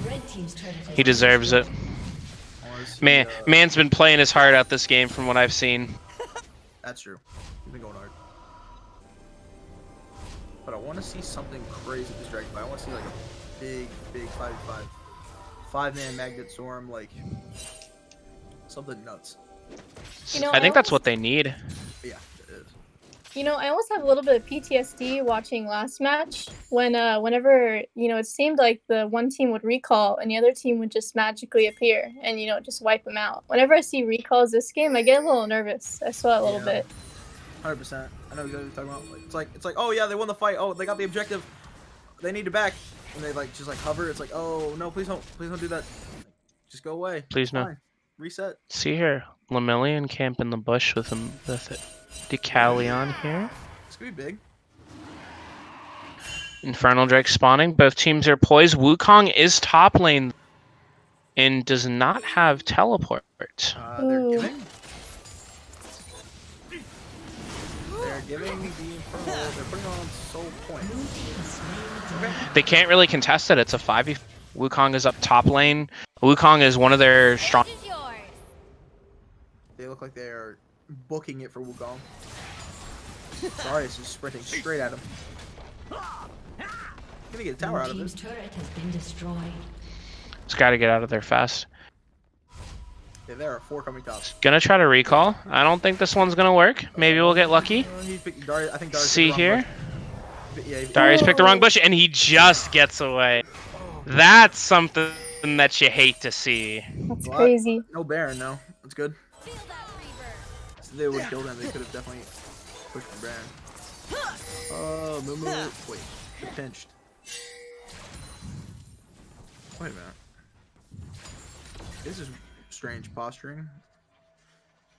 Xayah Rail Pro is going to go bot lane to shove that wave. Potentially take that tower. And then You know, Ezreal serving. which team scales better? Blue team would scale better, right?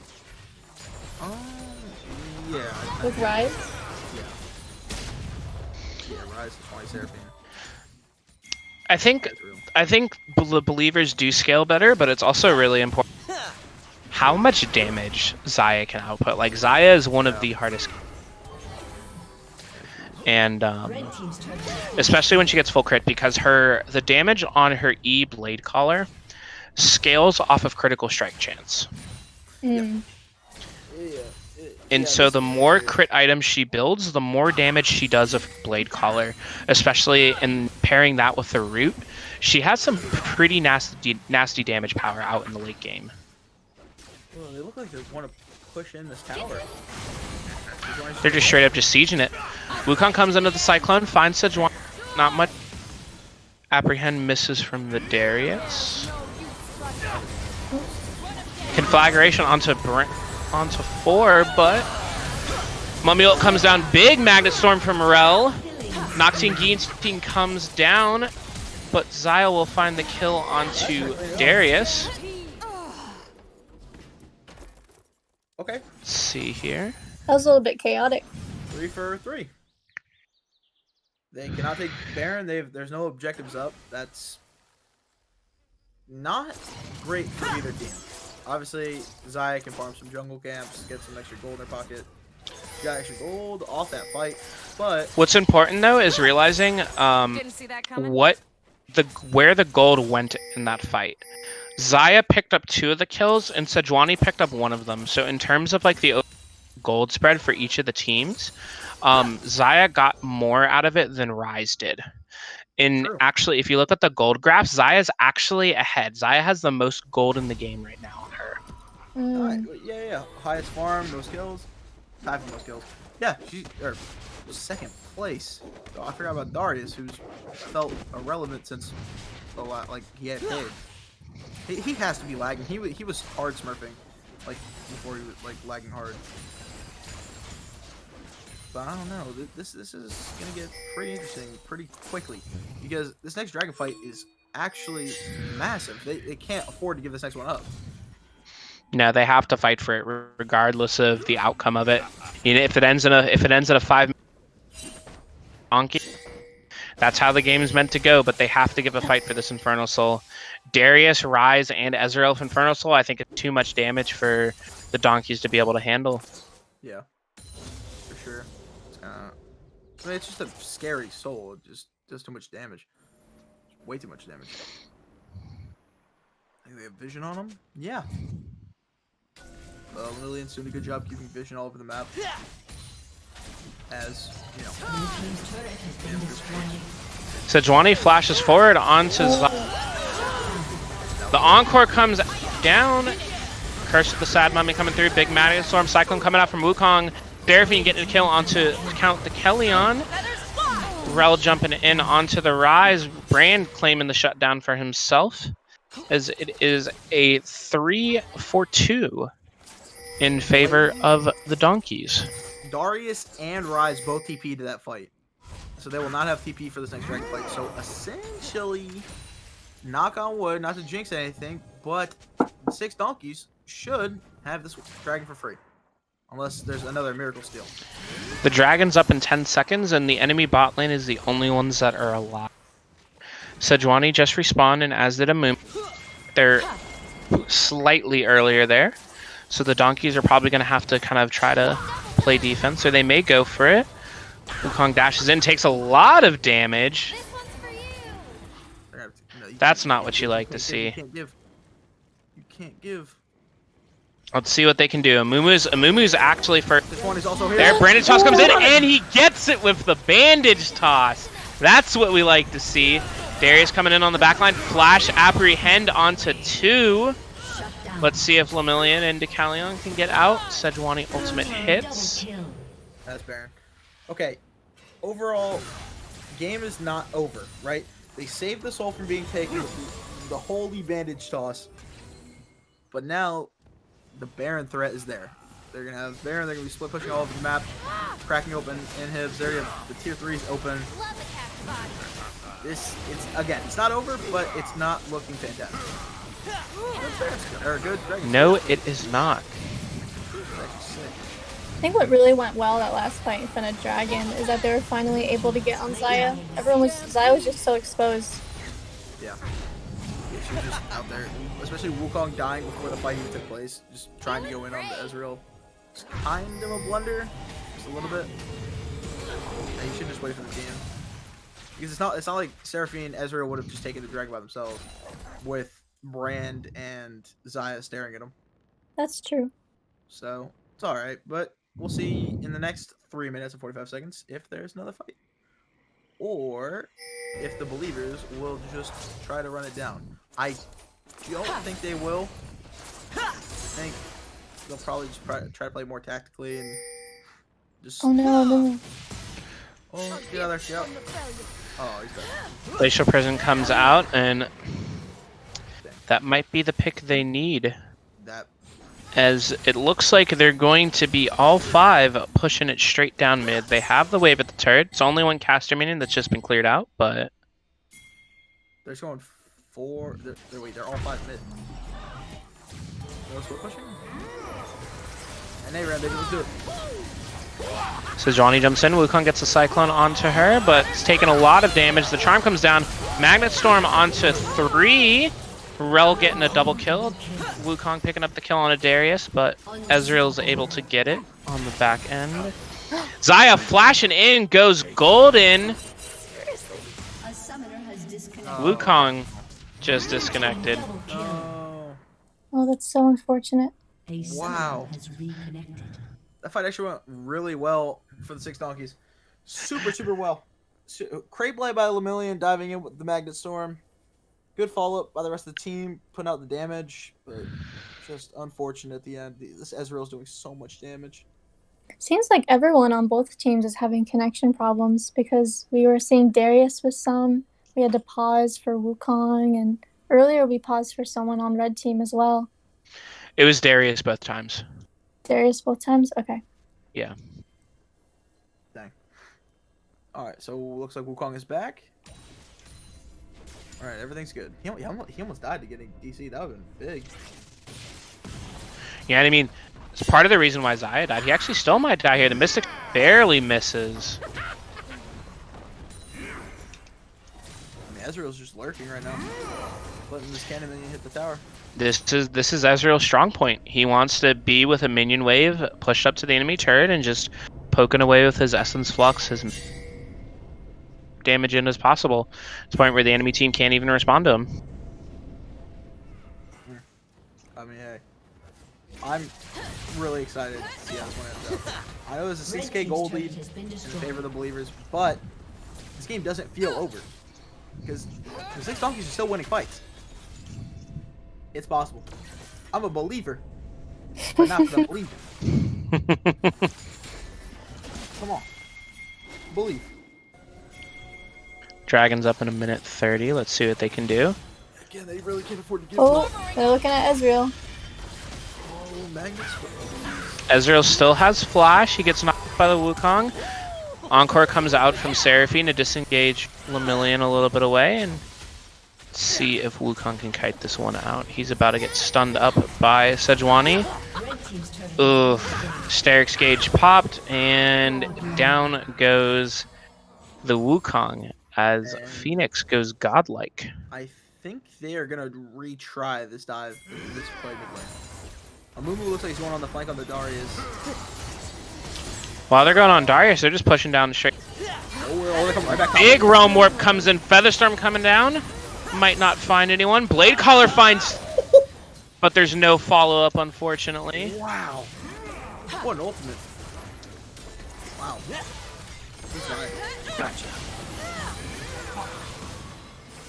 Oh, man. A lot of damage coming out from the Ezreal. Again, Amumu's down for 20 seconds. Dragon's up in 30. They can sprint straight there. Maybe another Miracle Bandage toss? I don't know. This game's crazy. See what trick they can pull out of the hat. He's banging it. He knows. He wants it. He wants that dragon. I just hope Xayah can get there in time.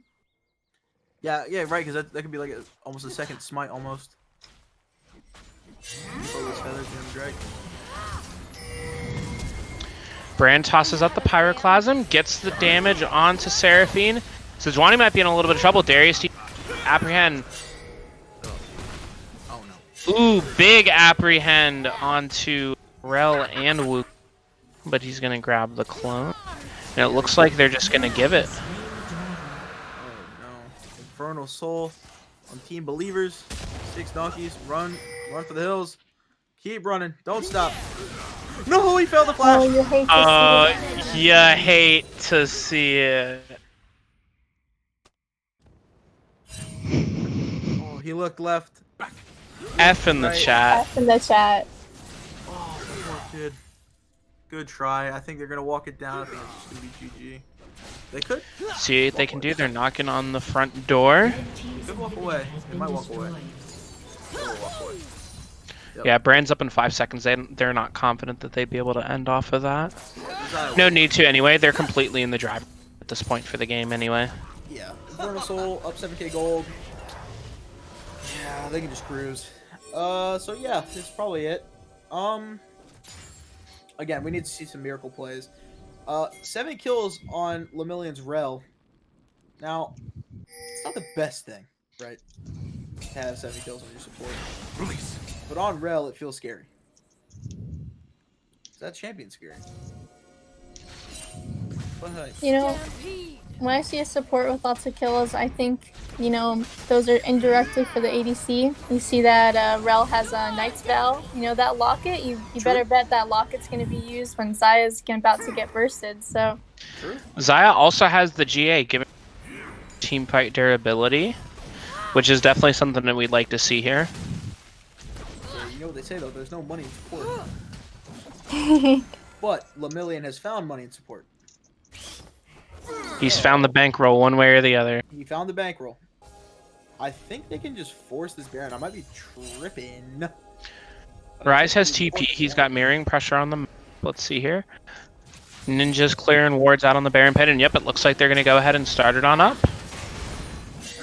Wukong's just chilling in that bush, waiting for his team. I don't think they spotted Wukong on his flank. See here, Zaya coming in around, TP coming in from Rise. Let's see here, big Cyclone onto the back line. Featherstorm comes out, huge Curse of the Mummy on.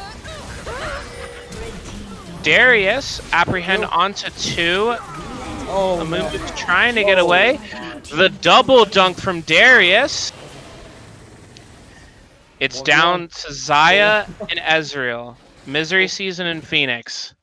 Oh, come on. They don't want the 1v1? Come on. 1v1 at Baron pit. Oh. Ezreal's looking at that base, though. It's pretty juicy. He's flying. He's looking for the bottom inhibitor. Yeah, for sure. Zaya recalled though to go ahead and match him, so let's see if he'll be able to actually get anything off of this. Yeah, she's kind of close. Super minions will probably head down there. He's not. I don't think he can shove this. I mean, he can try to 1v1. I think he can 1v1 her. He's 3 more kills. He has EM whipping. She has no R. Remember, Zaya does have the Guardian's Angel though. He will get the tier 3 turret, but nothing more. Yeah, I can play. Just gonna walk away and probably take Grom. Yep. He gets value out of it. Hey, they're playing. This is just high tier League Legends. This is all we're watching. We're watching players play at their peak, and it's fun. But this Darius is a menace. Spinning to win. Just waves his axe everywhere, and he's like, "Oh, a kill," you know. Oh hey look, a kill. Oh hey look, I hit R on Amumu and one-shot him from half health. Oh, he failed the crash down. Might be a blessing in disguise though, because he would have gotten Sejuani ulted if he actually went through. Okay. Oh, Wukong. Wukong might be caught out. He's trying to kite back. Gets slowed by Sejuani. Chilling Smite comes out. Goes back in for the re-engage with God's Avatar on his side. Both teams seem to be dancing around on the Baron. They both want to do this objective. They're waiting for the first one to give them a chance. Yeah. Baron's up now. Elder is up in a minute 30. I think... I know for a fact, if I'm team 6 donkeys, I'm trading Elder for Baron. Like, oh, sure, 100%. I give all the pressure, but if I have the chance to kill these guys from 20%, like that's worth. But if they take Baron right here, then yeah, they're gonna melt it. Okay. They're on it. Give me a miracle skill. Let's see here. Wukong's coming over. Darius is coming behind on the for it. They get the Baron in time. Darius coming in. Big stride breaker. Encore comes down onto 4. Oh no, that is not what you want. Zaya's doing damage on the backline, but Rise is able to get the damage on her. Guardian Angel is popped. Wukong's still going in. Steric's Gate is popped. Zaya Gale Force is out of the way, but it's not enough. Ezreal's her down. Wukong's trying. He takes out Seraphine. Ezreal's in hot pursuit. Mystic Shot hits. Goes ahead and dashes away. Sejuani's in pursuit. Will Sejuani be able to get the kill? Yes, That was so Sejuani will. Wow, if Wukong could have found a way to get that kill, he could have maybe extended the game a little bit longer. But with that being said, that is more than likely a GG in the chat. See here, Mumu is up in 5 seconds. They might not be able to end. They do have to take out the inhibitor.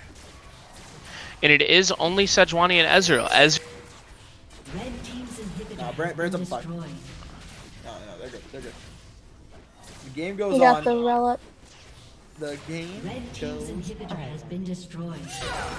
Yep, they're just going to take the 2 inhibitors and go straight for Elder. Okay. I want to see him move sprint with us. Alright, here he goes. Oh, Sejuani backed. No way. Ezreal backed too. That might be a blunder. That might give Red enough time. The 6 donkeys might have enough time to get there. Wukong's up. Donkeys will have time to fight, but I don't know if they can fight they can win. I want to see. I mean, I thought that last fight was GG, but I mean, I'm still here. Actually, baffled. It's going to be another proper 5v5. They have one more chance. Wukong's pulling up the rear right now. The Believers have position in the river. They're about 10 gold up at this point. But anything's possible with the power of Elder Dragon. Man, look at that damage on the Rel. Darius coming in with the ult with the damage. Seraphine ult comes down. Wukong has a Cyclone onto the back line as Phoenix goes legendary. Phoenix is still there, full health, and one Brand and Xayah versus Rise and Ezra. Okay. Let's see if they're going to go for it. It looks like they're just going straight for the base. I am like baffled. This team is 9,000 gold down, and they are trading even in every single fight. Rise coming out of the Realm Warp for the minions, getting onto the inhibitor turret. They're still going for the dragon. Red team's turret has That been might have been the mistake that they needed, that Believers needed in order to finish out the game. They stayed for the dragon when they knew that the Believers are going straight for their Nexus. That was extremely close. Wow, what a good That What was a actually good sick. matchup. Yeah, that was a good one. All right, well, GG to the Believers. I mean, we want to see we want to see the donkeys win, but it's okay.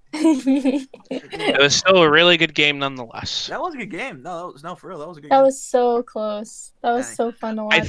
I think if Xayah and Brand, if they channeled their recalls immediately to get back to the base, I think they had a chance of stopping that. Maybe. Yeah.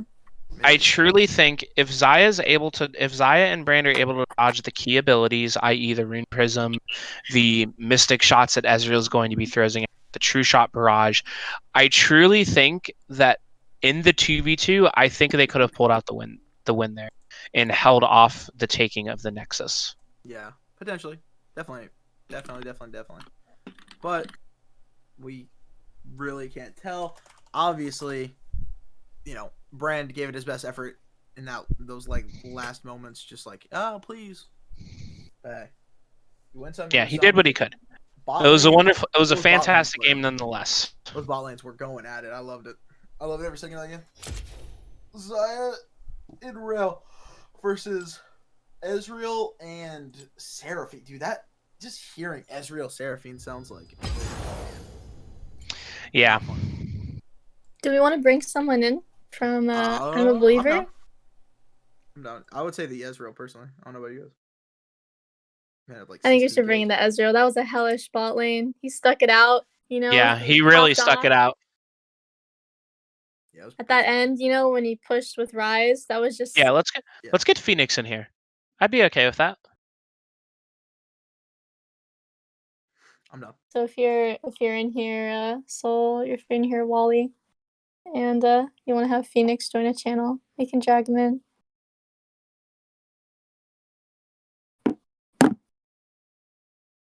Yeah, I'll try messaging the captain.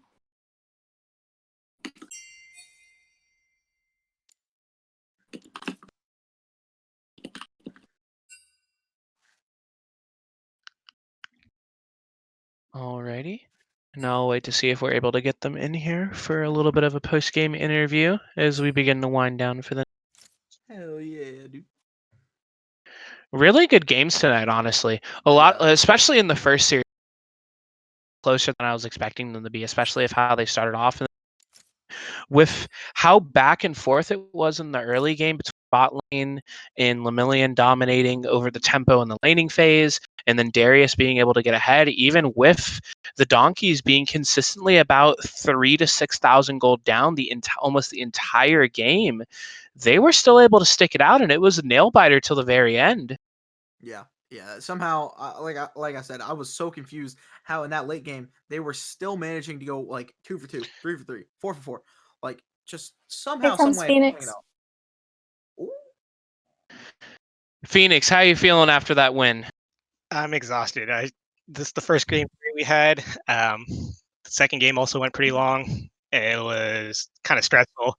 I felt really strong in the head, but they kept trading even with us with like good engages and with like squishiness and positioning. So it was really rough. I mean, you look fantastic in that game right there. I mean, you just dropped 16 kills. You look great. Luckily, I performed better this game than I did last game. I mean, You stuck it out, that's for sure. How did it feel that a perma timer on your flashes? It was, oh my god! Like the pauses, like I wasn't sure he was in some of those bushes. I forgot that he was in the second bush, like immediately after the second pause we had when they went surfing. But luckily, our mid laner and jungle collapsed on it, so we could trade back there. But it was rough. I'm glad I was Ezreal to have E, and that I didn't let him style on me with any predictions. I don't think he got any of those predictions off. Luckily, if I remember correctly, he might have got one, but I didn't E into any of his W's, which felt good personally. Yeah, it was really well played for me. And I think Ezreal was definitely the best pick out of all the bot lane champions that you could have chosen, especially with how Lemillion is on Rel. It was very interesting as well to watch throughout the laning phase, because it definitely looked like during the early game that like it was almost like a split map where there was a lot more presence in the top lane on behalf of your team, and in the bot lane it seemed like Lemillion and Mystery Season were really able to kind of just dominate the tempo in the priority down there. But I mean, you stuck through and you ended up definitely being a force to be reckoned with. I mean, it's kind of what Ezreal does. Yeah, definitely. We decided in the beginning of the map, we decided when they moved Lemillion, or not beginning of the match, but after game 2, when they moved Lemillion back down to support, that they were, going to play a bot focused role. So unfortunately, while we didn't play safe enough bot lane, well, we tried our best, but then we lost the fight around Dragon, where Kaisa ended up getting a quadra kill and then getting out of control. So like the plan was out the window, which is why we shifted focus game 3, where we banned Kaisa, because Kaisa is one of the best 1v9 champions out there, right? Really strong scaling, really good mid game, stuff like that. So we adapted there and playing Ezreal a little bit safer. And even though I was down to farm and they definitely had more tempo, I felt like as long as I scale better, land some good poke, we could outscale them, especially with Ryze in the mid lane and with our top laner winning the matchup and the TP advantage. Yeah, exactly. The TP advantage was definitely big. I think I believe it was the dragon that puts you guys onto Soul Point for the Infernal Soul, where Wukong was up in the top lane pushing on the tier 1 turret, and he didn't have any teleports. So the donkeys, they just had to give the dragon.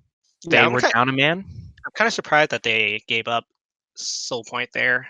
And luckily, we had our Darius steal the dragon prior, which definitely made it way more worth putting us at Soul Point rather than just second drag.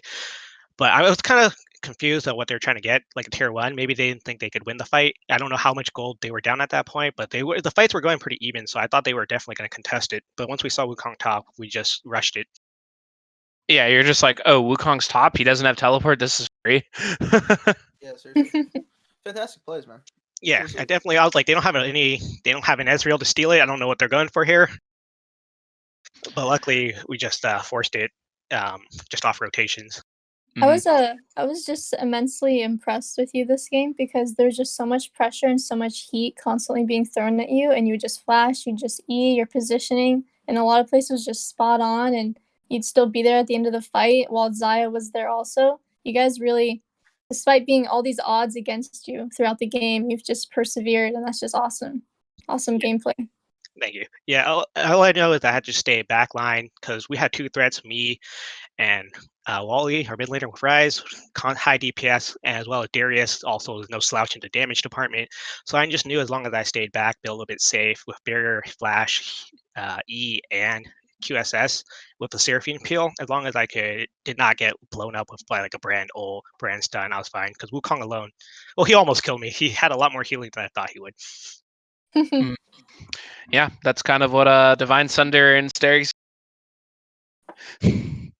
Yeah, like last item I was contemplating, I was like, maybe I go Blade for some sustain, but that's why you guys saw me go and do Chempunk, because that fight where he just insta-killed my Seraphine and he almost killed me, 1v2 with just a sustain and Titanic Hydra, I was like, okay, I definitely need some healing reduction for him alone.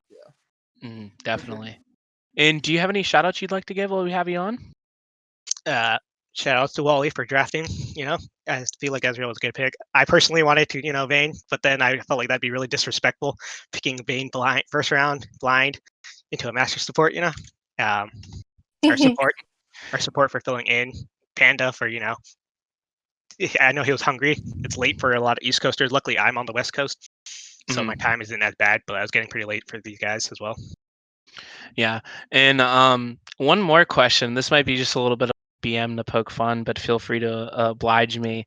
Would you say you mentioned about Wally? Said that the series came down to a little bit of draft diff? Yeah, draft diff at the end. Maybe we threw a little bit in draft number 2. I don't know what we're quite going with there, but draft 3 definitely was a lot better. All right. Well, you heard it here first. Thank you, Phoenix, for coming on. And does anyone else have any questions or anything like that? No, just congratulations, man. Good job. All right, thanks. Carrying. I got to rest for tomorrow's game. Yeah, go get some rest, man. You deserve it. All right. You guys have a nice night. See ya. Yeah, you too. Peace. Bye. All right. I think that's it, right? Yeah, I believe that is the last game we had for the night. Friday. We are done for the day, everyone. Thank you for coming along for the journey with us. We had 2 3-game series, which is pretty pog. Hey, Believers took out the dub in the second game, and the Funky Bunch came out in the first game. Hey, that's my boy Albert. Hey, shout out Bert. Love that kid. And thank you for joining us today. Anybody got any closing statements?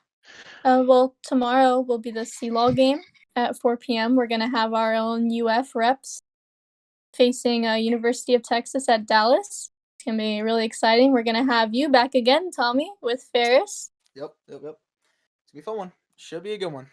Yeah. And then after that, at 7 p.m., we're going to have our usual IMs featured match. And it's going to be really exciting. I believe it's Rapture Bunch versus Space Aids. Do love me some good Space Aids, I'll tell you. I'm telling you, man. I'm telling you. All right, Alex, any closing remarks? Not really, besides, thanks for tuning in, and y'all enjoyed the closing out of week 3 of the IM in the league, and I hope to see all y'all tomorrow. All right, and that'll do it for us today. I've been Tommy. She's been Kelly. And he's been Alex, who's really tired. Thank you all for coming out today. I hope you all are here for our game tomorrow. And let's get this W. Good night, everybody.